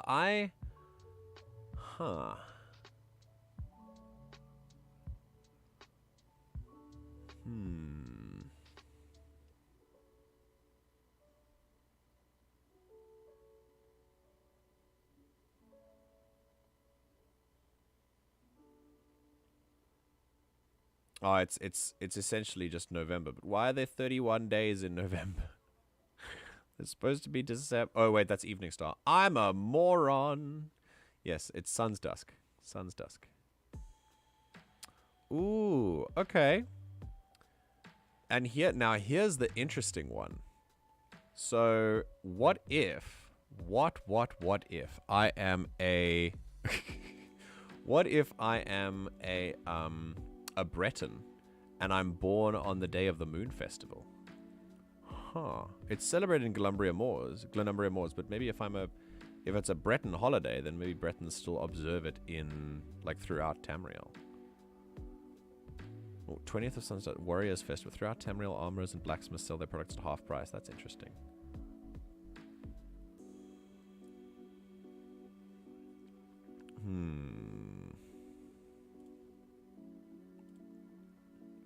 The Moon Festival.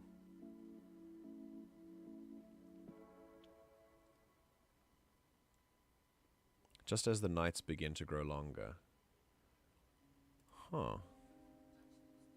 Maybe it was seen as good luck because I was a Breton born on the day of the Moon Festival.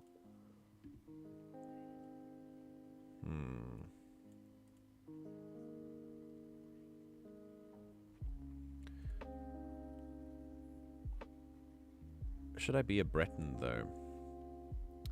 If I look at the 10 races, we've got. I'm not thinking of min-maxing it. So if I want to be a mage wielding Red Guard, I'm cool with that. But we've got Red Guard, Breton, High Elf, Wood Elf, Argonian Khajiit, Imperial, Orc. I think that's it. I thought there were 10. Let's check.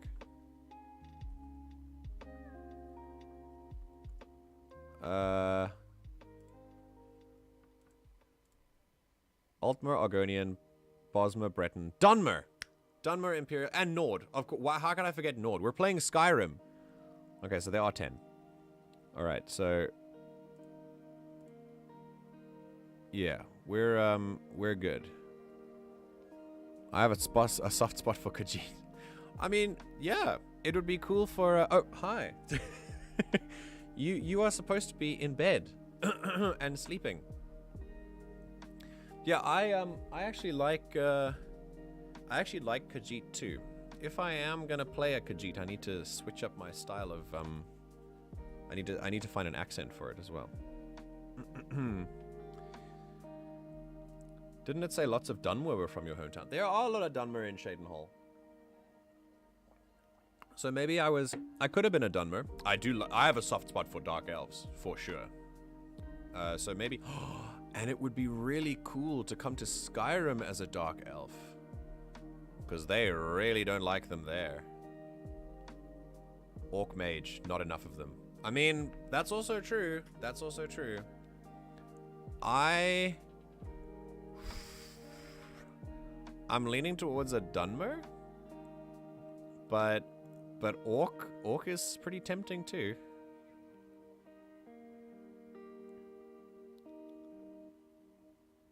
Huh. You know, we're gonna we should put it. I don't think I have time to actually create the character here. Let's see. Depending. We can put a vote. Let's see if I vote. If I vote in general chat, I wonder if people will Skyrim character 1. Framed magic student goes on the run. Wait, take. Why would you do this to me? That actually gave me a fright. I was like, what? What is happening? Why is general chat active when I'm typing? Skyrim chapter 1. A framed magic student goes on the run to Skyrim after being hunted by their chapter in Cyrodiil. Choose the race. And we're going to make a vote. So I'll call it species because I prefer that. I'm everywhere at all times. Choose the species. Orc. Orc is responding with let's go with axe, because orcs are just, I guess. Orc respond with axe. Dunmer respond with, I guess, knife. And what else have we got?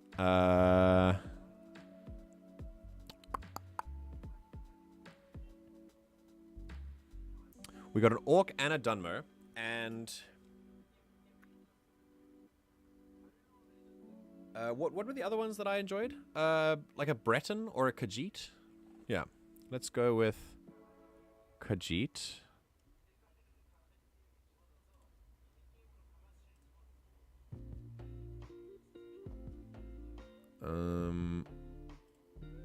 And we'll go with Breton.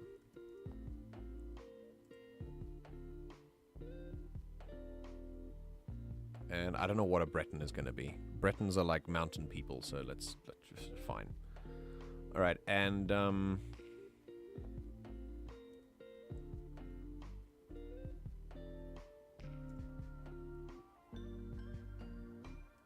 right, let's go add reactions, and we'll go axe. Oh my god! You have you what? There are trolls and elves? Oh my god, there are!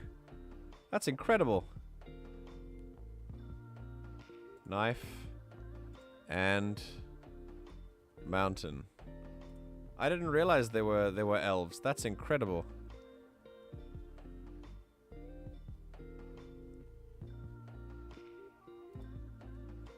All right. It's okay. It's too late. The poll's up. Next time I'll do it with elves and stuff. But yeah, go ahead and vote. Go ahead and vote in the Discord. If you're watching this on a VOD, don't. It's too late. Let's see. Right. Either way, I'm thinking.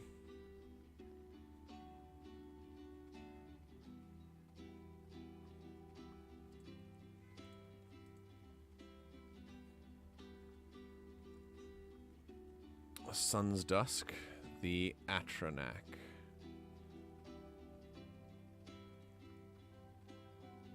Which is good for mages too, so that's nice. If you're watching on the VOD, go recommend the next character's race. Ah, yeah, I mean, this could all be for character 2 as well, yeah. Okay, how about we be born on... maybe not a special day, but just a random, like, maybe like the 10th. Let's be born on the 10th. The 10th of Sun's Dusk. Which is also the Atronak. And what year does Skyrim take place in? What year does... I think it's 4th era 210? 201. 4E201. Which means that if my age is... well, it'll be 4E... how... it depends on how old my race gets, but I want to be quite young. So... ooh, someone said...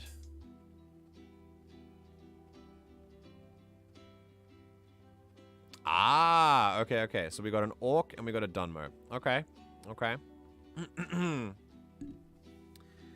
If I'm gonna be fairly young, I mean, I've not been on the run for very long, so I would say,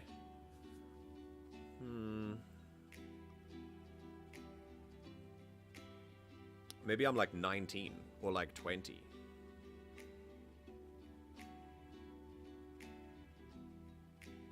I want to be young, like really, really young. Maybe we'll be... ah, hello, Tatus' spouse. Welcome, welcome. Listen, if you're the tiebreaker, I don't have enough people watching live to like... so if 2 people vote on different things, I'm kind of screwed. It super depends on the race. Yeah, it does, because they live for different time... they live for different things, don't they? So I kind of have to choose... I kind of have to choose a race first. Alright, so I will... I've got 1 for Dunmer and 1 for Orc. Breton and Khajiit are kind of out of there. We'd play Dunmer for the...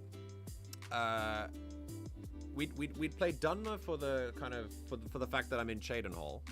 Because it makes sense to have a Dunmer in Cheydinhal. And then... and it would be pretty cool to have it in Skyrim as well, because we could explore the fact that Nords really don't enjoy Dunmer at all, mostly.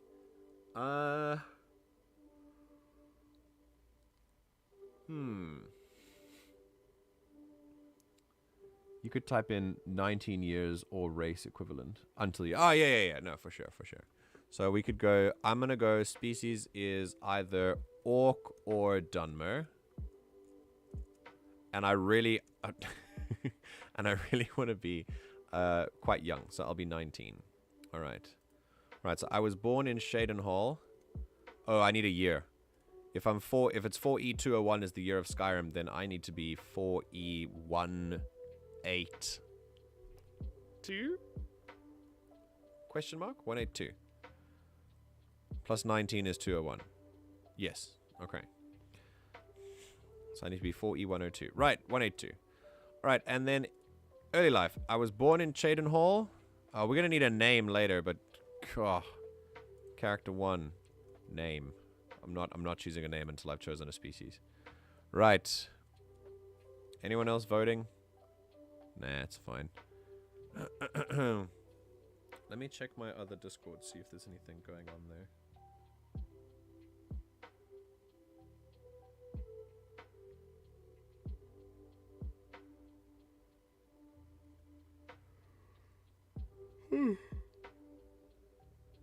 Goodness.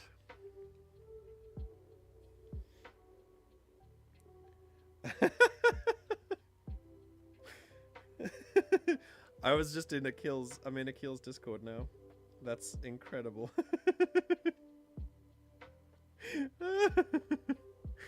Oh.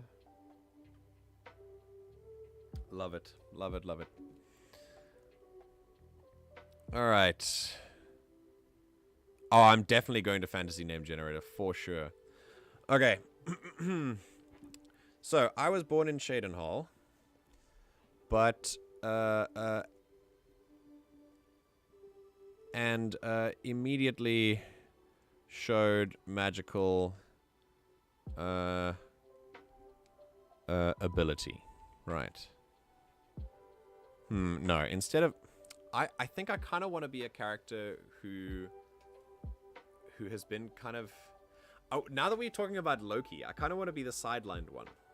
You know? Like one who's really worked hard to get to be in a position, and he just keeps getting screwed over. Like, again and again.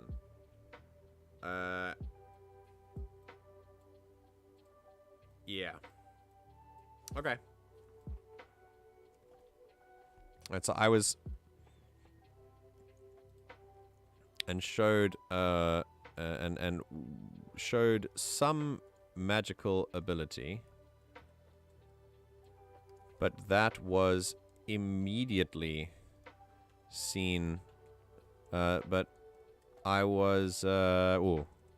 my family took that way too seriously. And put me in a magic school immediately.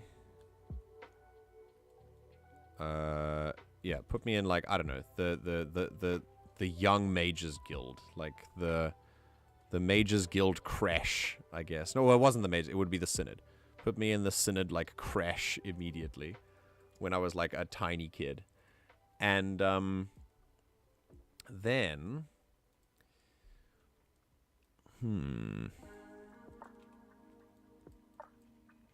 after so once I was in the Synod Crash, I did as best I could, but I wasn't developing as fast as the other kids, and I don't know, I was kind of an outsider. That works for Orc as well. That definitely works for Orc.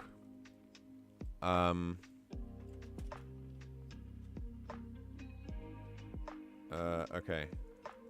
I showed some small magical ability early on, but my family took that way too seriously out of pride for an Orc being a mage, and I think I've decided I'm being an Orc. You can tell your spouse they won.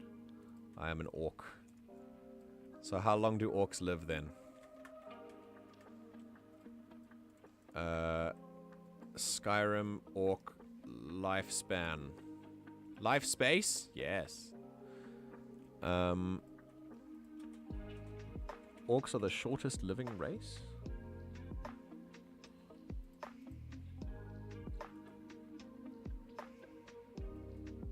Orcs age like men. Ah, okay, great. Okay, so then I'm just 19. That's fine. Alright, so I'm an Orc. I was born in Shadenhall to a proud Orc family. Do Orcs get along with Dunmer? TES. Bless you. Do Orcs, bless you, get along with Dunmer? I feel like there's a bit of a history there, but I'm not sure. What is the relationship between Orsimer and Dunmer? The Dunmer view the transformation of the Orsimer as a punishment for trying to interfere with their exodus. They also view Malakath as a corner of the House of Troubles. Something tells me, at least generally speaking, they wouldn't get along very well. However, Malakath is also listed as an ally of Mephala, so perhaps the Morag Tong is a little more accepting of them. Okay. The majority of civilized Dunmer and Orcs seem fairly secular and imperialized. A lot of them probably don't give much care to Malakath, Boethia, Azura, the Tribunal, any of the related doctrines. Okay. The Orsimer were changed because of the Kimmer. Yeah. No, I mean, their mythologies would say hatred, but the Orcs can't really pick and choose allies, and I'm not sure what the Dunmer think of anyone else. There are Orcs in Morrowind. Orcs will go anywhere to mine. That said, they're probably not chummy with the Dunmer, but I don't think they have the long-lasting feud the Orcs and Redguards do, or the Bretons. Interesting. Okay, so there it's kind of it can be kind of tense, right? All right. So I was born in Cheydinhall to a proud orc family, who wanted to overcome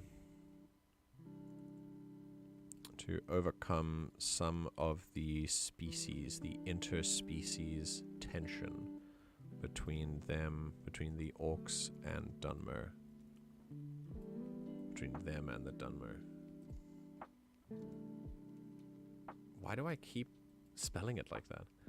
Okay, I showed some small magical ability early, and my family took that way too seriously out of pride for an orc being a mage, and put me in the Synod Creche immediately with a bunch of older and better mages. My life was hard. I had to work much harder to get further than the others, and constantly felt shafted. When I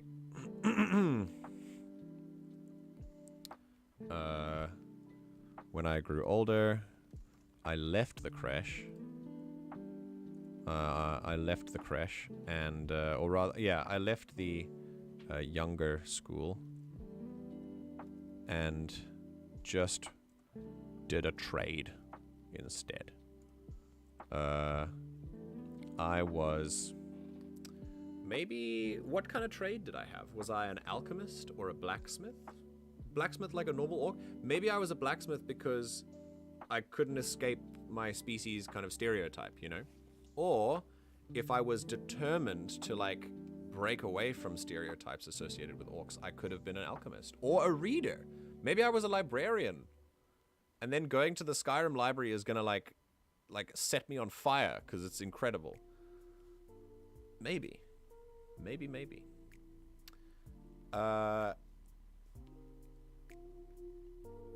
Maybe I started working in the library.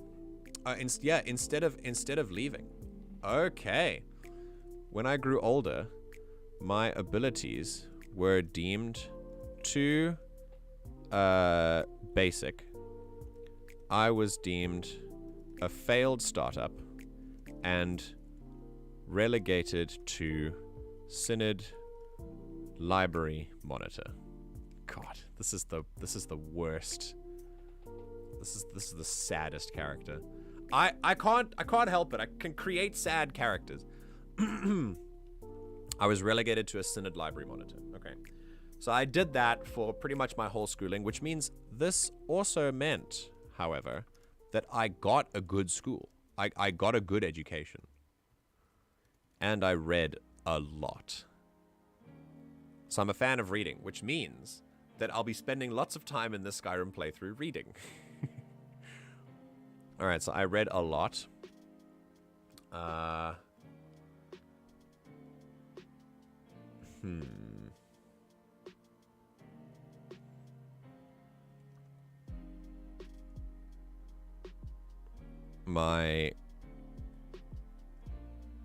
Not my mentor. The head librarian. The head librarian was nicer to me than anyone else in the Synod.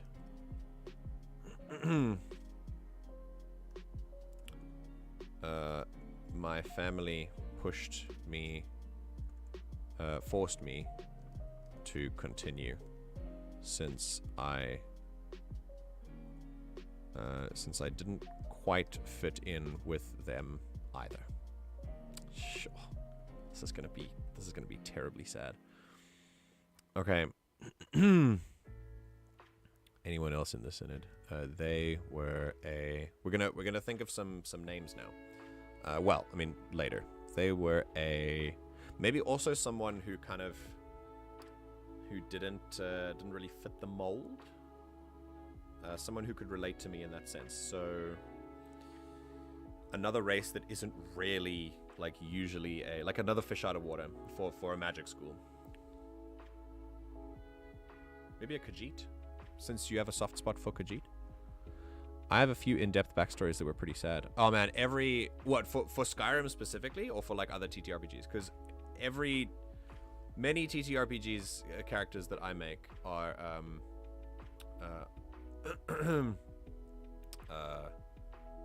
are sad characters. I don't know why, but it just naturally goes that way. Dunmer. Okay, you want the librarian to be like a part of the sort of ruling class, quote unquote, that like, I don't know, is nicer to me. They were a Dunmer, but seemed to empathize with me more than the rest. They were called name. Okay. The TTRPG we do not speak of. Ah, yes. All right, so I got a good education. We're gonna think of a name for this Dunmer quickly. And while we're there, Dunmer name generator. Go here, fantasy name gens. This is the most valuable thing for like anyone. Right, are we going with a guy or a gal? Or something in between. Yeah, maybe they were a flop too. Like they didn't meet the potential for their parents expected, so they took a liking to you. Yeah. Okay, sick. Yeah. But related to me more than the rest. They were called alright, sick. Cool. Alright, we'll make them an NB. Alright, here we go. We'll go. Let's just keep clicking until we get something that's nice. Faramil. Ooh. Oh, I love elven names. Oh, they're so cool.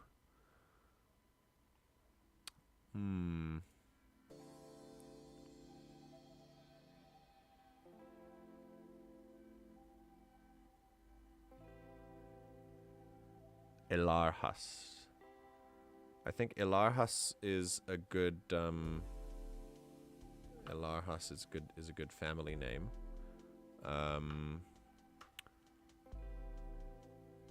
And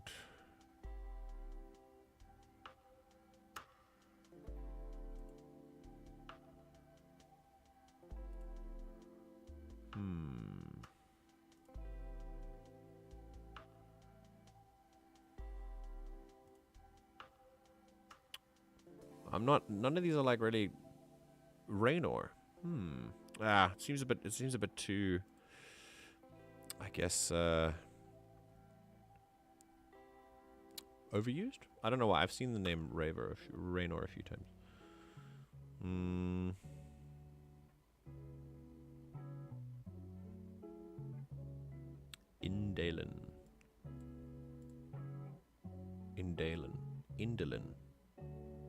Indolin. I like that. So we'll just change that. Indolin Ilarhas. Ilarhas doesn't really roll off the tongue. Let me change that.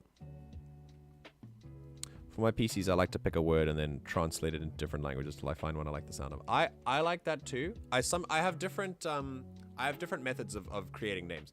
This is one of them. I go through the fantasy names, find one that picks out, and then like maybe alter it somehow to roll off the tongue a little bit easier. Let's go with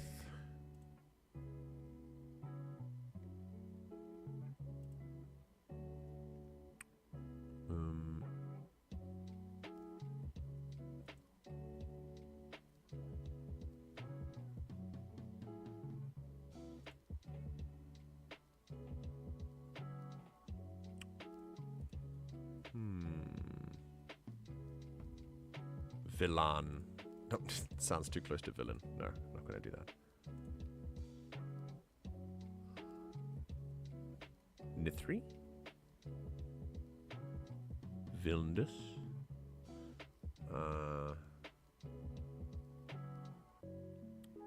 Nithri. Narathri.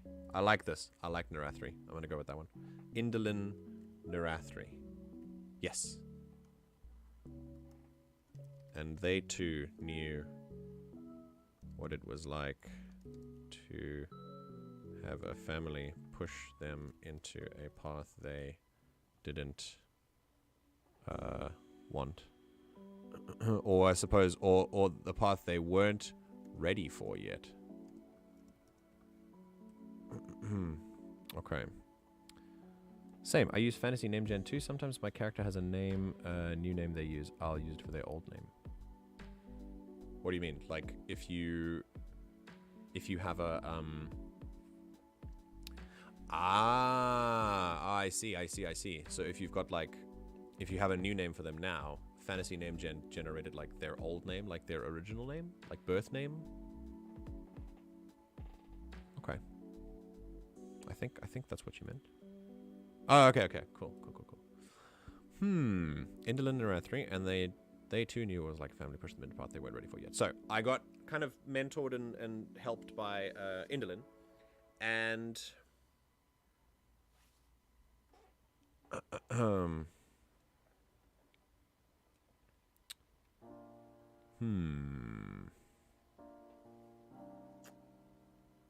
after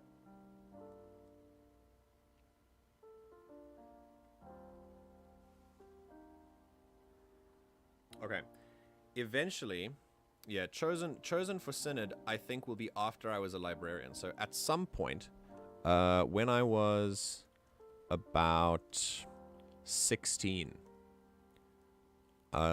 some students, something happened in the library that showed that I had made more progress in my magic than perhaps the higher ups had seen, and because of my secret training, I would also improve my magical abilities over this time, in secret, with the aid of Indolin. Okay, and then something happened in the library when something like a reason for me to use my magic and kind of out myself, I guess, as a little bit more skilled than my original teachers suspected that I would be. So,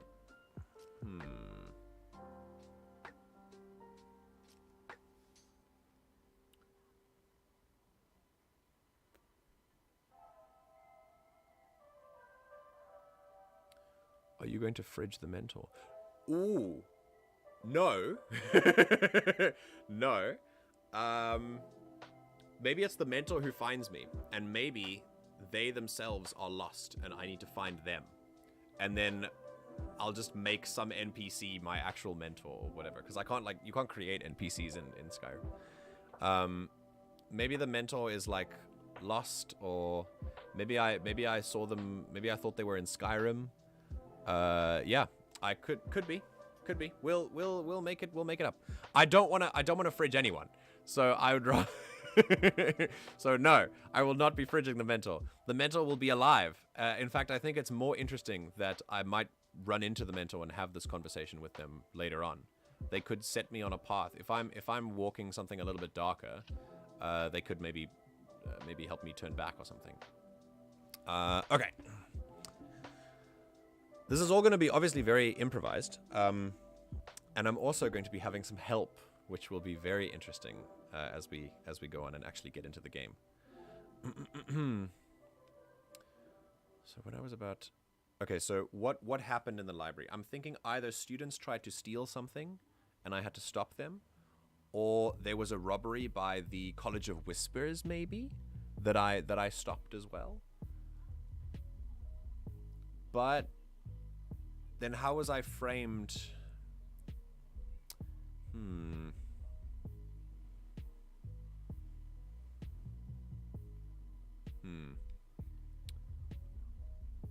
Maybe College of Whispers. Maybe College of Whispers came in and tried to steal something, and I defended the library until the higher ups could get there. Interesting. Alternatively, some students were picking on me and like I exploded, but that seems a little too cliche. So I'm thinking Maybe someone inside was working with the Whispers. See, that reminds me of what will come later, because remember, there's going to be an attempt to take over by the College of Whispers. Well, what I presume is the College of Whispers, and I'm being framed for it as like the mole, the one who's leading it. So,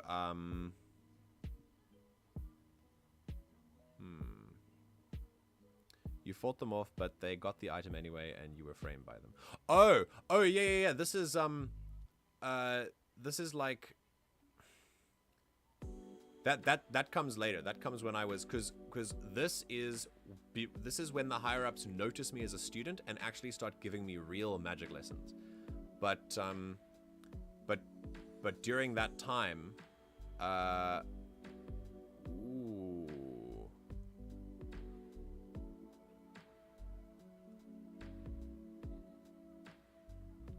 yeah, but during that time, something like during that time, the actual like attempt to take over happened, or the thing that they were trying to steal was stolen. That comes later. So basically 2 events within the last 3 years. So when I was 16, I want to say when I was 16, I started the actual magic lessons, and then about on my way through initiatehood, the attempt happened. So then it would have probably been when I was probably 17 then, because I would have only studied for a few months before, well, for maybe a year before the thing actually happened. Well then, okay. No, you know what? Let's quickly alter this a little bit. All right.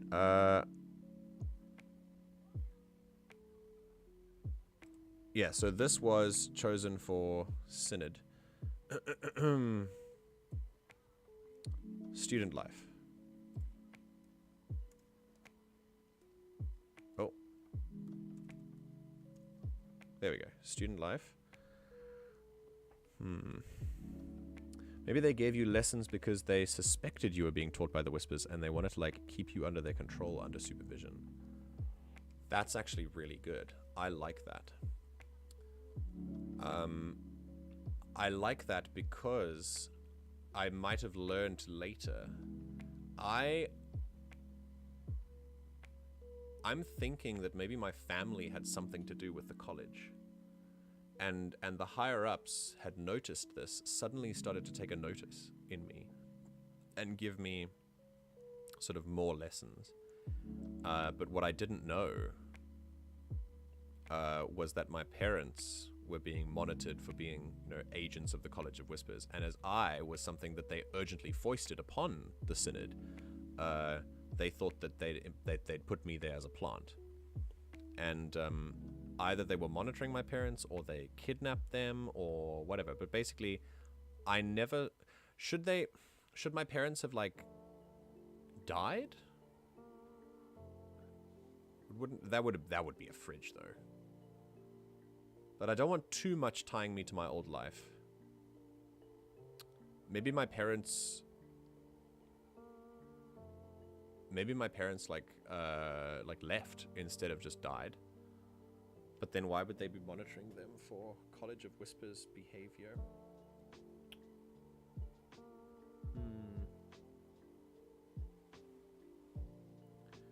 Parents are incarcerated, yeah. Maybe they locked them up.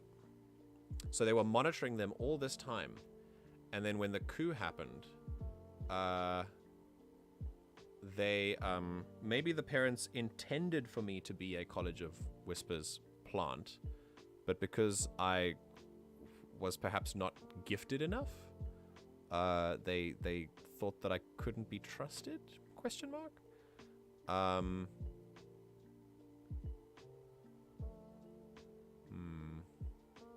Maybe I was responsible for their incarceration, but because they framed me.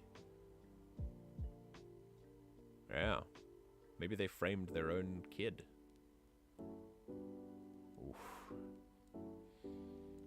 I'm okay with this. I don't know if the character's okay with this, but I'm okay with this. Okay, we're getting thoughts. Alright, so essentially, when I was about 17, some College of Whispers mages entered the library trying to steal something.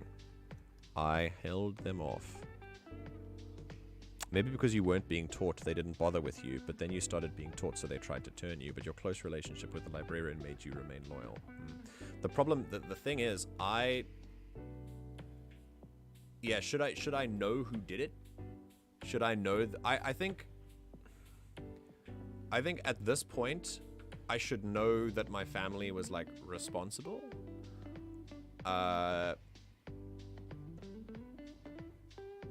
Yeah, but because I had maintained a relationship with this, you know, librarian, I stayed loyal to not the Synod, but to them, at least.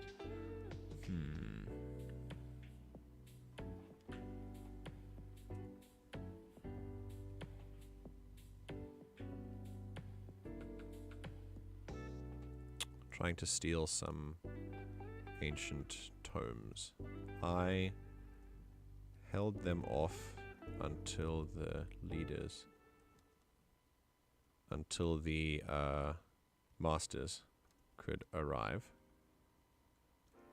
They took note of me and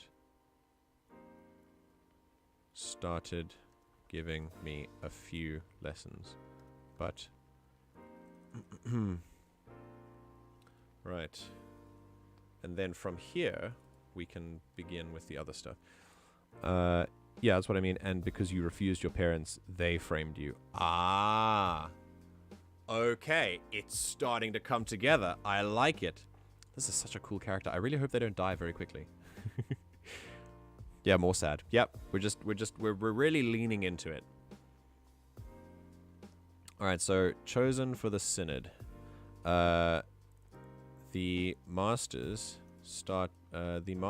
gave me some lessons, but it felt more like they were just watching me do my own magic. They I held them off until the masters could arrive. They took note of me and started giving me a few lessons. What about the existence of conjuration and necromancy? Maybe I was just good at conjuration, and that made them like, oh, that's a plant, you know? Because I was teaching myself with the aid of Indolin. This included conjuration magic, but which was forbidden. I'm not like gonna lean into the necromancy just yet.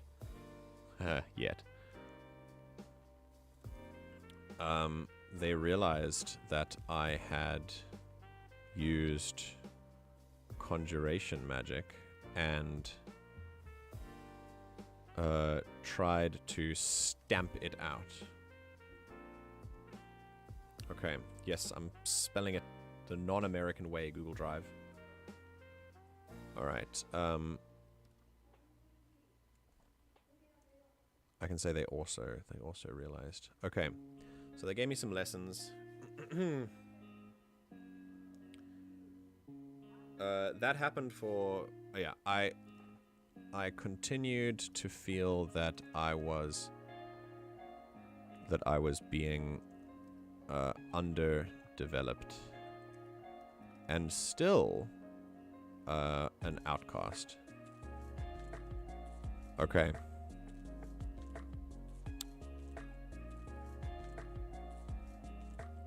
My family became even more insistent that I continue. And yeah, that's about that. Okay, so they just said just keep going, but they would never tell me what for. And then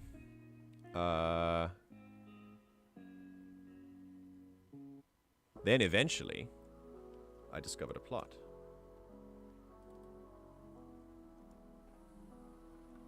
throughout the next year, I slowly started discovering weird things in the library. Was it in the library or just throughout the school? Throughout the school.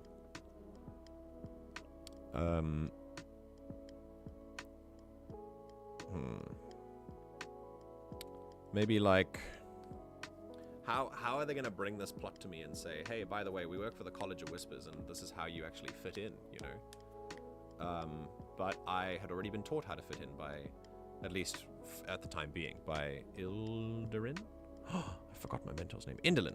And they were like, all right, well, guess you're a traitor. Yeah.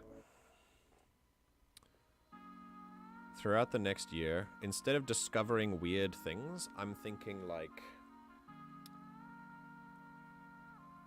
Well, first I'm thinking I need the bathroom, and I'll be right back.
And we're back. And yes, I like this. Maybe just weird conversations with your parents, like they started asking more strange questions. Yeah. So I, throughout the next year, my family started getting more and more involved after I started getting lessons. They started asking me stranger and stranger questions. Yeah. And then eventually they came out. I answered dutifully and revealed some information about the Synod that I regret. Probably like the inner workings of the Synod or whatever. Eventually, they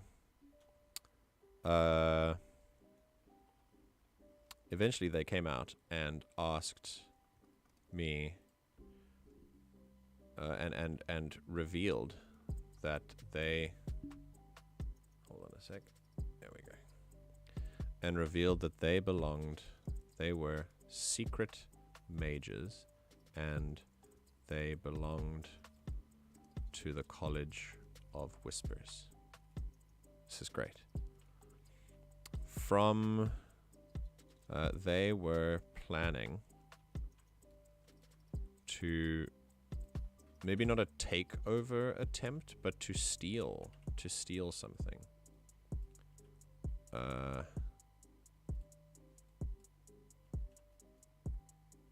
And also,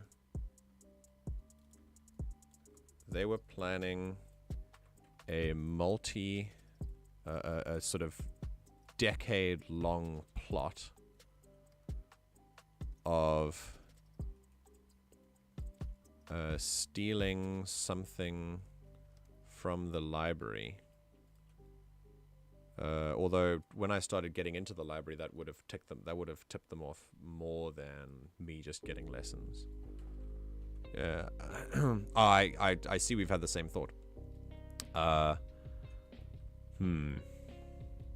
mean, stealing something from the library does work. They are planning a decade-long plot of stealing from the library, and I was the plant.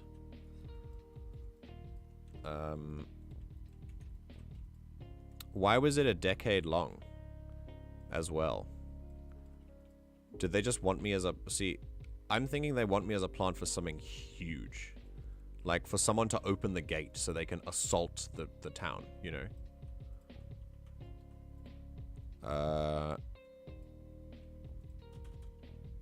They were planning a decade-long plot of maybe, like, attacking the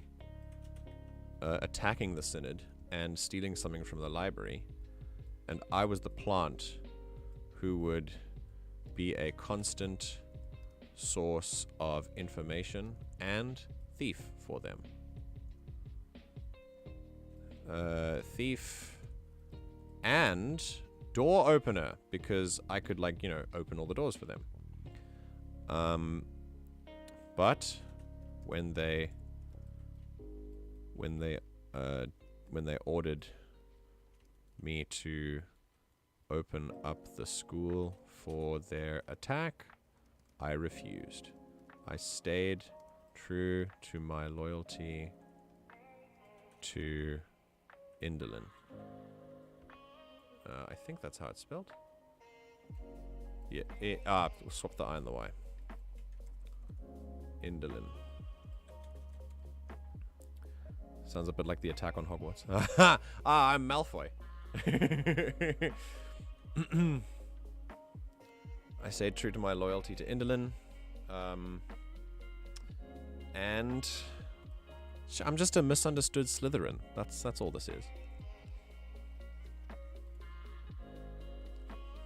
Okay. And stormed out. When the time came for the attack, however, I was knocked out. Hold on. That's it. Stormed out. I never saw them again. And that's the last time I saw my family. Just saying, screw you, and leaving. Sounds good. Malfoy knew what he was doing. Yeah. No, I assign a little bit more accountability to Malfoy. I'm just a dude trying to, like, fit in. I didn't really do anything wrong.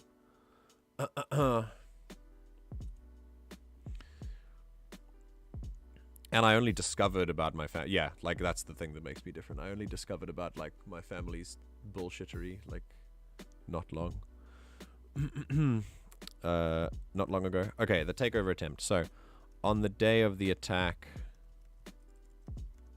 I was unprepared. The library was infiltrated, but I had already revealed too much to my family about how the Synod operated, and they used that to get the drop on me. I was knocked out. When I came to, the Synod branch was in ruins.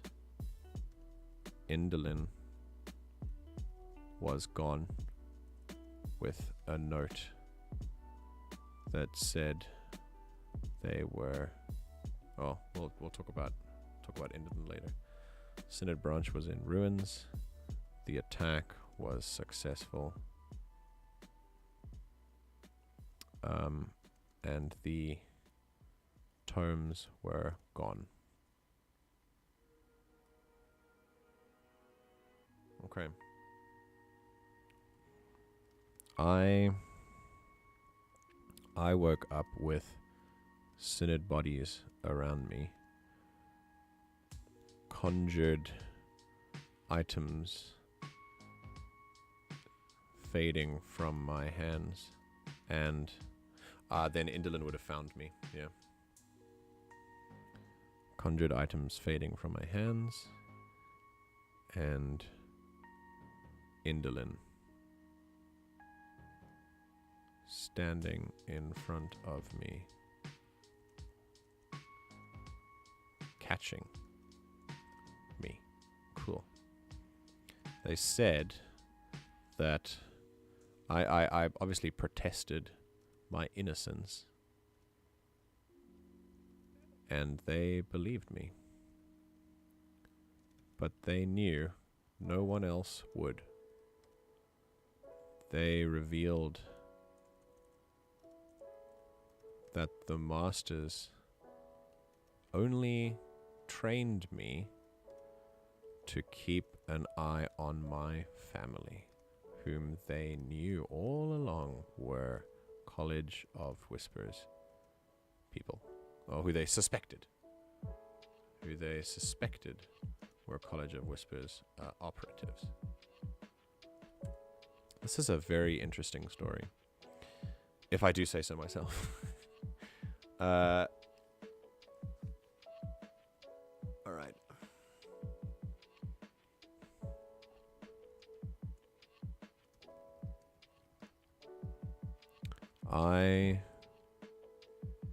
I dig it too. This is going to be great to play.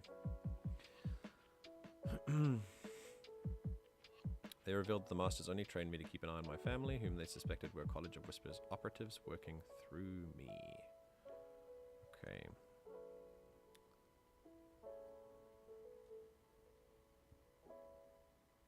Hold on. Okay, cool. Right.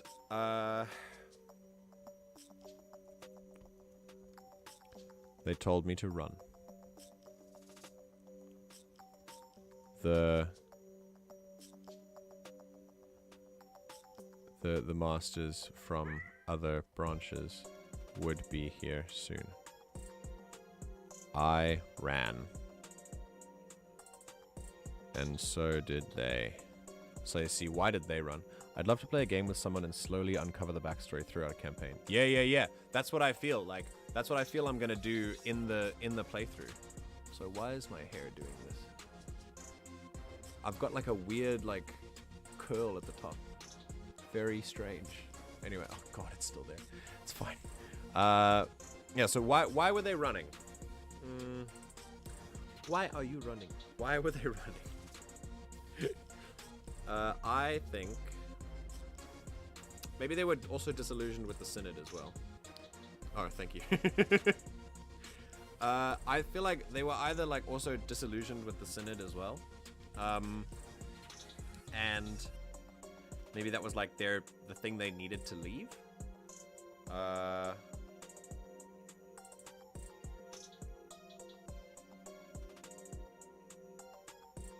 Maybe they were also framed because I named him. Yes. No. They ran because they were worried they'd be incriminated because they were incriminated because my family, I named them to my family as like, this is why I'm staying loyal. And my family was like, okay. And then they framed them as well. Excellent. And Indolin is standing in front of me, seemingly in the same position. We had both seemingly in the same incriminating position.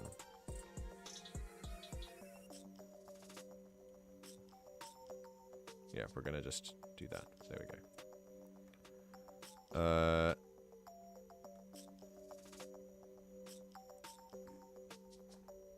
We protested our innocence to each other, but Indolin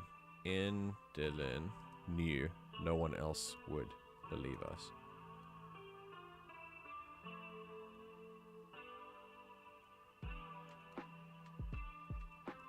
with Indolin being an outsider from the beginning.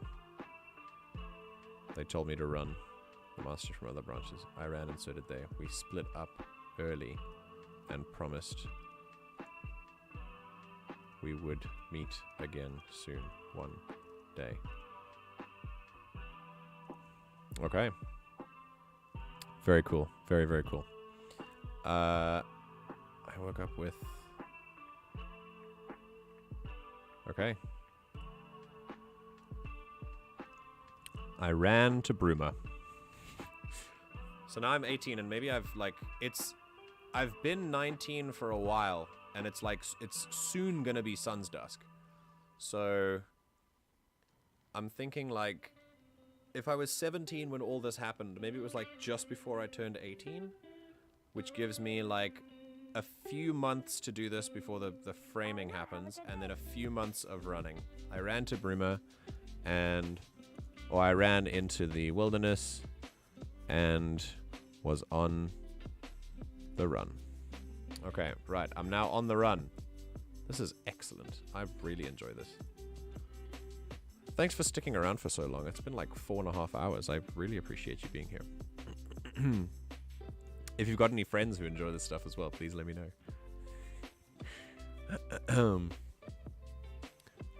Okay. So, we're on the run.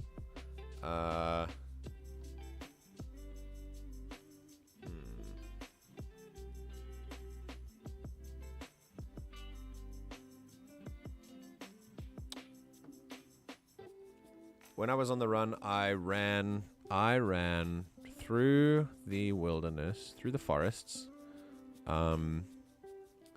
barely surviving. I ran through Shadenhall first. Barely outrunning the gods and mages. I then tracked through the forest and survived there for a while.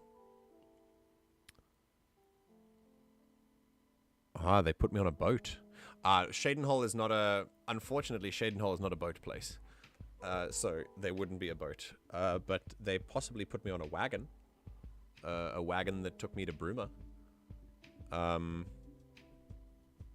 Maybe they put me on a wagon. Horse. Oh, put me on a horse. Put me on a horse. Put me on a horse. Yeah, excellent.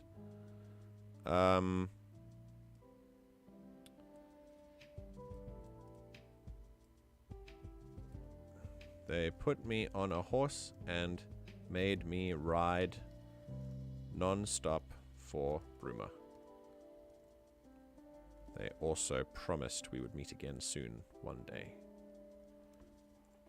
And I could find them. I was like, how did I learn from the about the Skyrim college? Did I learn it myself or did they tell me about it?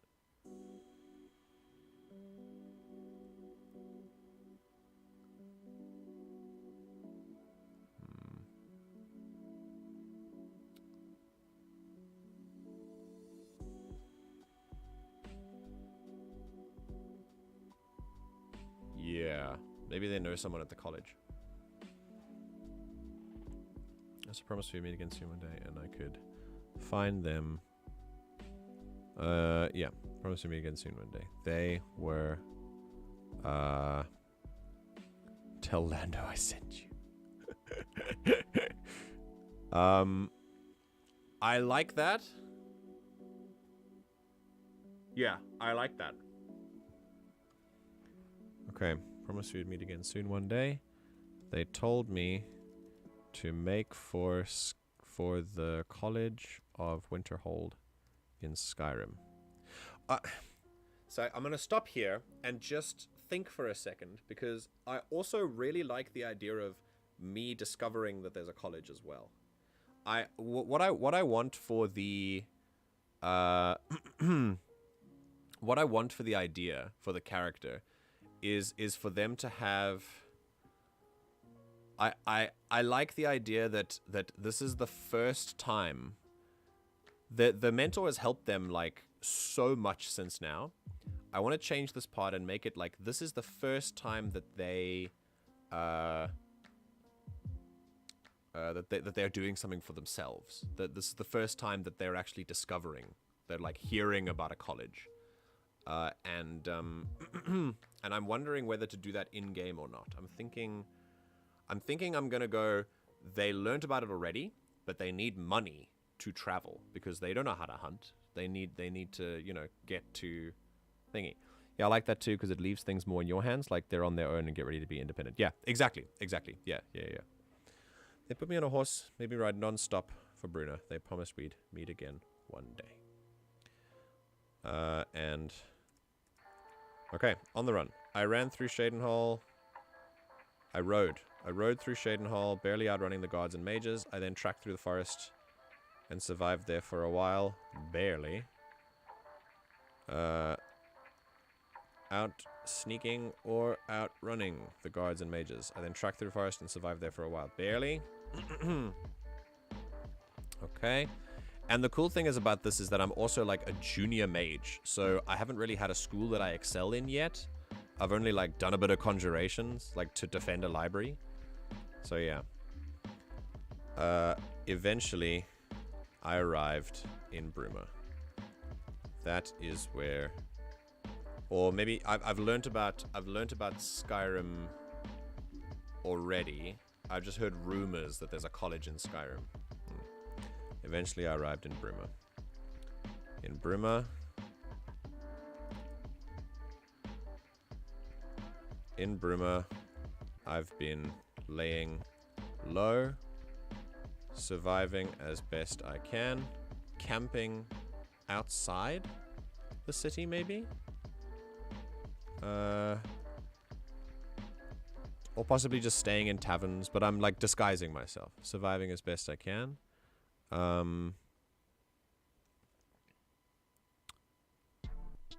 And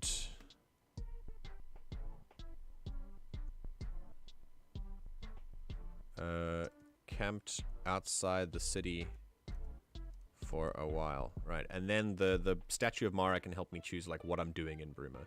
At some point in Bruma, I heard rumors through traveling mages that there was a college of magic in Skyrim, and a library, a great library, a famous library, a world famous library. With that, I prepared to set off, looking for a new path, a way to escape my past, and a way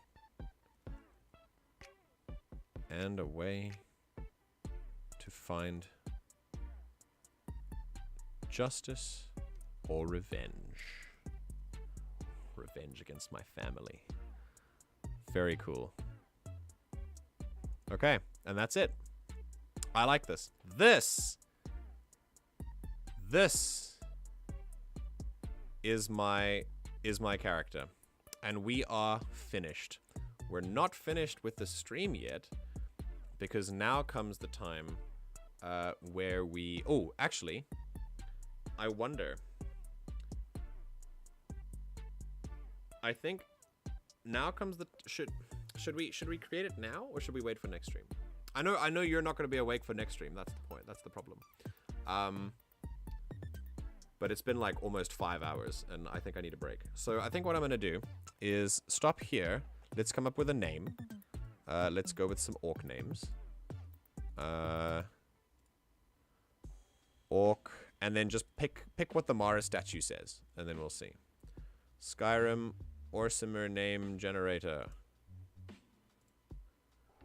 Right. I'm gonna be a dude. I'm gonna be a dude because it's the easiest to make my voice sound more believable. as a male presenting person. So so we will see. All right. What is my name? Also, why these are Elder Scrolls names? Why don't they have like Gro Shurag or like how do we Ah, there we go. Preceded by Gro or Gra. Okay, cool. All right, so I'm Gro. So something grow something.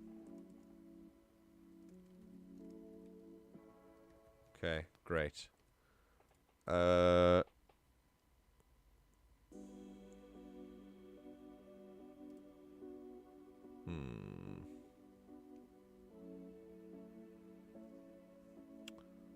Magak. Grow Magak. Oh, I like that. Something grow Magak.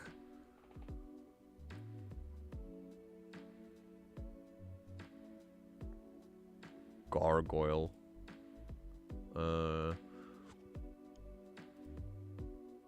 Grumish. Murzok. Bum. Are you gonna go through the character sheet on your next stream or leave it a surprise? I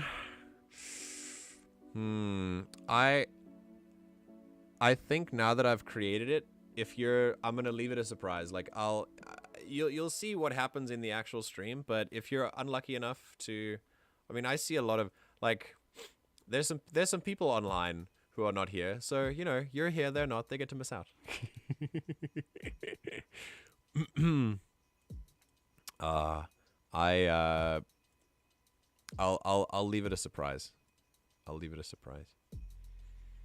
They can figure it out by watching. They can watch the VOD as well. If you're interested, you can watch the VOD, which you are probably already watching now.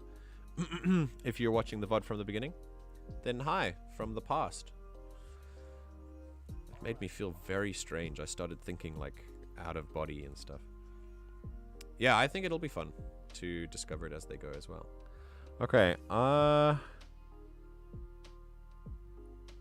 nothing's kind of jumping out at me. Showbush. Muragorn. Ooh. Guragog. Morbgol. I really love orc names. They're like Murgol or Ugnag.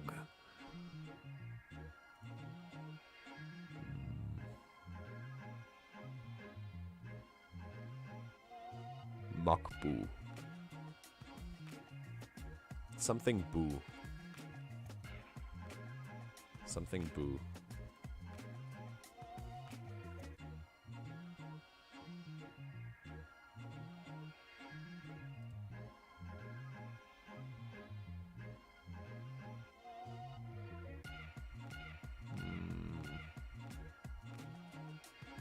Ogrul.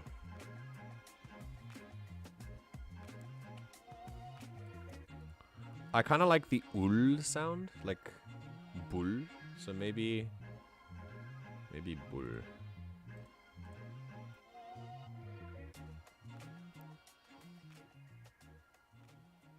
Ulag bull.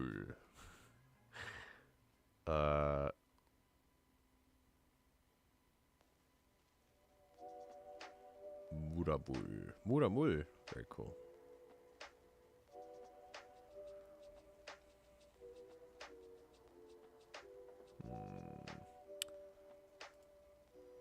Shagbul. These are so interesting. I keep relating them to other concepts. Dushbul. Dushman. The most normal orc in the world. Dushman. Yes, I know. Dushmun. But Dushman sounds far more like the Tristan of orcs.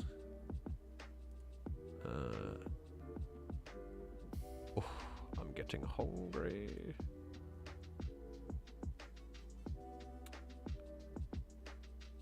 Makum. Makum!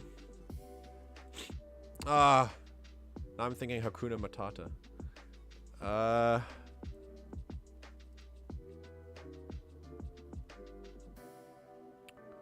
Bogkul. Bochkul.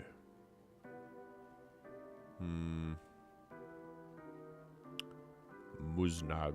Agurag. Agurag is pretty cool. Agurag Gromagak. Agurag. That's actually a pretty unique Kagul. Kagul, Agurag, Shuzdu. These are nice. Ugdugog. This is so cool. This is like, you know what I am?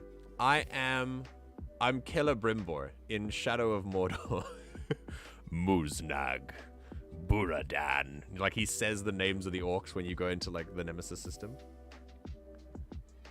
As soon as you encounter an orc captain, it's like, Ugdugog. It shows you his weaknesses.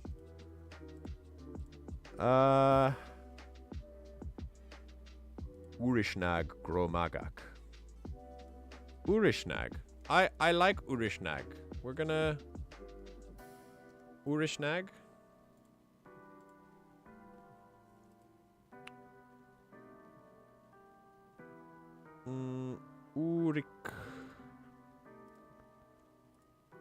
Uriknag? Let's check out the female names. Let's see if they've got any that are interesting that could be used for me.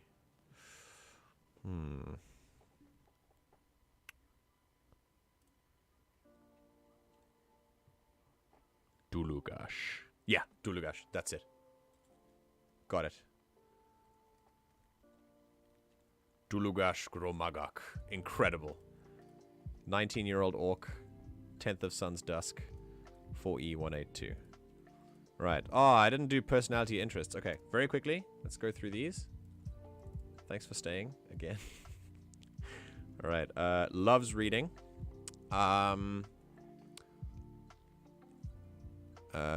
Let's go with...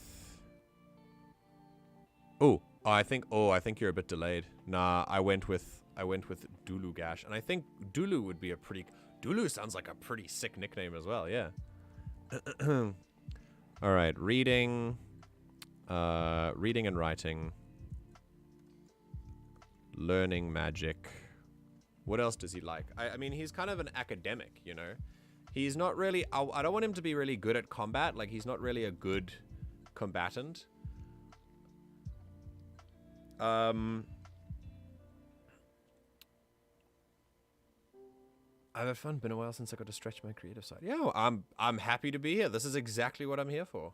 I'm here so that people can explore the things that make them happy and comfortable. And at the same time, I'll be doing the same. So learning magic and reading and writing are the obvious ones, but is there anything else that he would enjoy doing, do you think? I imagine, like, maybe he likes playing music. Maybe he likes playing music. I like to think he enjoys the lute. Playing the lute.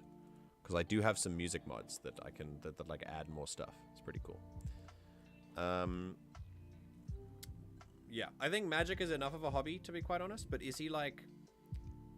Does he enjoy enchanting or alchemy? Like, is he a... I don't want to go too far into potions, though, because that's like a whole other character. So reading seems like a good enough, like, secondary hobby, if magic is the first one. And he's not really an enchanter, so we'll work on enchanting in another character, maybe. Yeah. Reading, playing the lute, learning magic, and maybe enchanting as a backup, like, because I do like the idea of enchanting. Maybe he enchants things to sell as well, so maybe that's like a way that he makes money. Okay, so personality. Under the surface, very hurt and betrayed. Quite shy and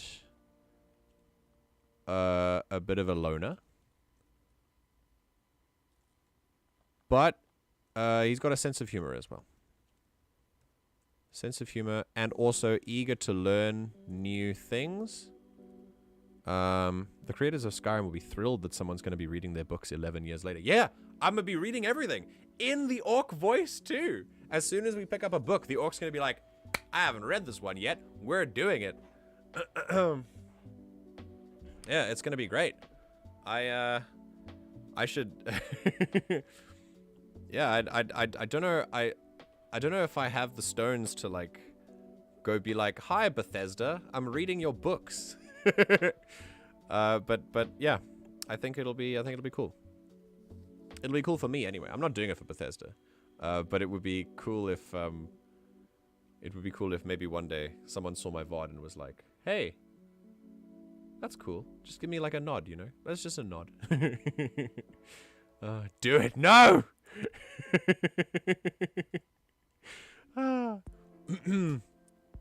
Once I've kind of settled into the character, maybe. If the character lasts long, because I have a few like survival mods for the cold that might not work super well.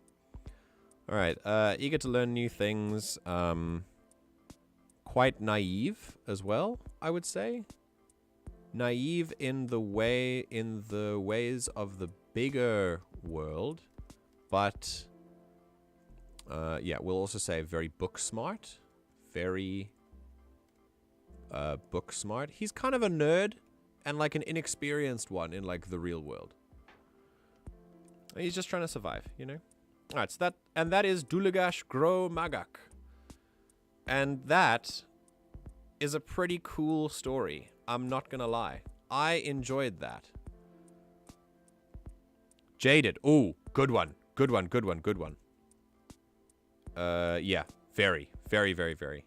So I want his sense of humor to like stay, because I don't want him to be like a super depressing character. I mean, he has a depressing backstory, but I don't want him to stay that way. I want him to like keep a sense of humor so we can keep it light sometimes. But yeah. Man, that was great. And we're not even done yet. We're taking the last 5 minutes to round it up to 5 hours of stream. And we're gonna look at thingy.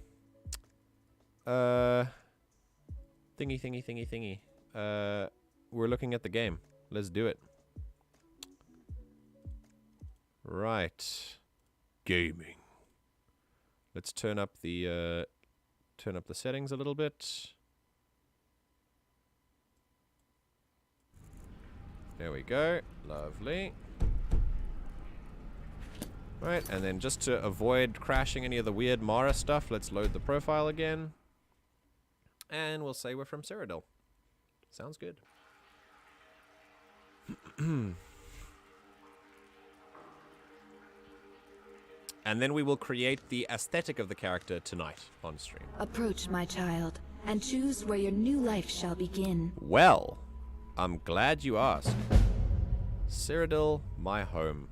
Which path do you choose to partake? Right, so if I'm not living for the sake of battle. If I say I will survive against all odds, we've got a few others that say I'm a Talos worshipper or I'm a courier who's been left for dead near the lakeside shack. Now,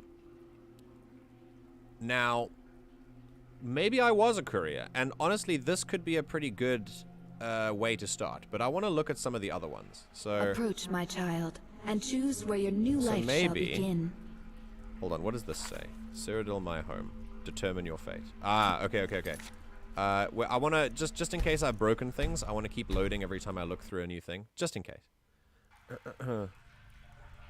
Camp often and seek shelter. That is directly from Frostfall. We will see. But also, just to give you an idea of the kind of mods that I have, just have a look at that flame. Just look at it. It's amazing. So I'm not looking at chat right now. Hang on.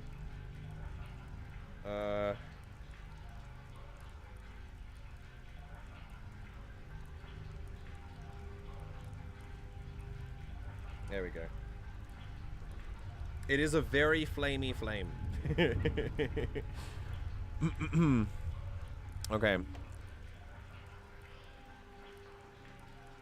Flamio Hotman. Is that the name of this mod test, Nord? Also, is the lighting fine? Like, is the lighting okay? Do you know what I'm actually thinking? I'm actually thinking of taking my camera away for the actual like roleplay aspect of it, so that I don't have to worry about green screen issues and stuff while I'm doing it. So yeah, maybe for the thing I'll take my camera away. Oh, it's an Avatar reference. Ah, okay. Approach, my child. Yeah, and choose where your new I'm in life shall Cyrodiil. begin. I'm in Cyrodiil, and I prefer Path of Leisure. That's the other one that I think of. I don't think the battle one really works. I'm a patron staying at the inn. I'm a student in pursuit of the arcane arts heading to the Synod Enclave. Hello? That's freaking great. I mean, I'm heading to the Synod Enclave, but like I'm more heading away from one. So I don't know, like would that work? The patron, I mean, if I'm a student, they would give me robes. You know what I'm gonna do?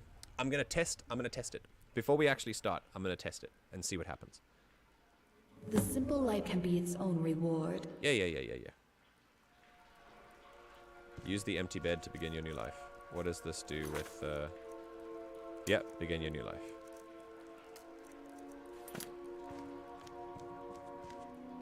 Okay.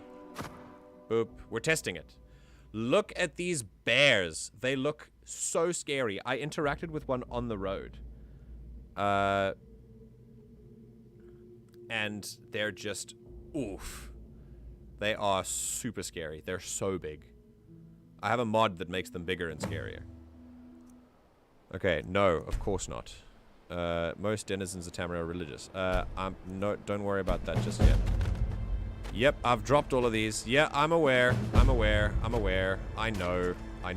God, that gave me a lot of stuff. I'm also incredibly cold right now. Just hold on a sec. So, no, that's not that. I'm looking for my, yeah, visit Bruma. Yeah, I know. I'm just, wait. Why do I have two spell tomes? Why are there so many here? I dropped them all because I have a mod that like does the inventory space thing. So if I don't have, you know, a backpack to carry all this. Hi. Don't worry too much about me. Oh my god. That's gorgeous. Legs ache. I'd be coming down with hell joint. Oh no. Alright, yeah, I know. I'm waiting for all the alert messages to go away. I'm not freezing because I haven't activated Frostfall yet, but Sure. Yeah. Hi. Hello. Don't mind me. We're good. The problem with this start is that buff and in the buff. Absolutely. The problem with this start is that I already have mage stuff, which is fine, but I don't know if I like would I have stolen from the Synod here? Ooh, they're Nibonese rope. Why can't I carry anything? Oh. It's because for some reason I just have a ton of spell tomes, which I'm gonna have to choose. Oh, it's a mage light staff. Oh, cute. That's awesome. It's because I have all of these frickin' books. Oh my god. And I've got 2 of some of them. It's so weird. Helljoint, I think I have that IRL. Okay, everything seems fine. What does this staff do? Hey! Wait. Does it summon something? Oh, it just shoots. Oh, it shoots one off. Sick. Okay, awesome. Yeah. Okay, sick. I mean, I don't eat spellbooks. I learn from them like individually. So we're gonna do that in a sec. For now, scroll of prepare for adventure. Oh. I'm gonna drop all these and just check with the oh no, I didn't mean to drop that one. It's fine, we're gonna start this again anyway. Okay. Yeah, I know, just a bunch of books. They look great though. Give me the mage robes. Okay, what do I look like? Ooh, that's pretty cool. That looks like an Oblivion mage. That's awesome. Maybe your mentor gave it to you on the... Look, yeah, jeez. I really love to read. I'm probably gonna use these. But in a, yeah, I've completed the Cyrodiil My Home, so that's fine at least. But it just says visit Bruma, so it doesn't actually put me in the Mages Guild. You know what I mean? So I actually really like this. So I'm gonna take some time out of stream and just work on this, but this is freaking great. Let's load, and I think what I'm gonna do is actually I'm wondering, you know what, Taters, this is you. I look so sick. I want to make an outfit like that. Yeah, it's cool. It makes me look like an Oblivion mage. Yeah, so what I'm gonna do is we're gonna load back up this one, and I'm gonna give this choice to you. Taters, you tell me, do you think I should create the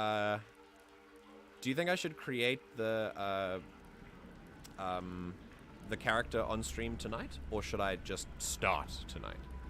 I feel like I'm leaning towards creating it on stream because I want people to be in the process, but at the same time, it would be cool if I could just start it. But it's also not the only thing I'm doing on stream tonight. I'm also doing some music stuff. So yeah. What do you think? And while that's happening, I'm gonna just activate and save. Approach, my child, and choose where your new life shall begin, leaving your life to chance. Oh shit! So be it. No, I didn't mean to press that one. Oh, damn it. Can I delete? Yeah. I would make it before so it's surprise and so you can jump right in. Okay, you know what? Fair. I'll take a break. Ooh, that's a nice looking mace. I'll take a break, create the character off stream, and then come back with it created. All right. Approach, my child, and choose where your new life shall begin. I'm in Cyrodiil. And with that, once we're done with this, we'll end the stream. For a path of leisure, and I'm a student. The simple life can be its own reward. Yeah, sounds good. Especially because this is like not very immersive if I'm going for as in character as possible. So yeah. Right. We're saving as a new save. Wait, no, I need to change my name so that I can create a new save file. So finish a name. Oh wait, no. It's fine. No. Damn it. It's fine. I'll work it out off stream. Let's see for now. We will just turn down this audio and come back. Take away. Go away. We're chatting again. I'm back in the cantina. Ah, goodness gracious. All right. Let's see. Ooh, we've got some cool, like, trailers and stuff. Oh, there's, like, some trailer royalty-free music. I like this. Very nice. We'll end off like this. Ah. Everyone, thank you. Oh, I'm so glad you enjoyed. I'm so glad you've been here to enjoy this with me. It's been so nice to have you. It's nice to have met you through Akil's Discord, and I hope I'll get to chat to you soon. If you would like, unfortunately, you'll probably miss the all of this work's culmination, but you'll be able to watch the VOD for sure. But thank you so much for joining. I really, really appreciate it. And for everyone else in chat, everyone else who's watching who hasn't been in chat, it's totally fine. I'm glad that you've been here. And yeah, for anyone else who's watching the VOD, I hope you've enjoyed yourself. And yeah, we shall begin with the story of whatever his name is, because I already forgot it. The orc mage on the run, looking for a new life for himself in Skyrim. And we will see that, yeah, I hope, have a great day too, Taters. Thanks for being here. And I hope everyone else has a wonderful day, morning, noon, or evening, wherever you are in the world. Be sure to be kind to yourself and take care. I'll see you in about 8 hours.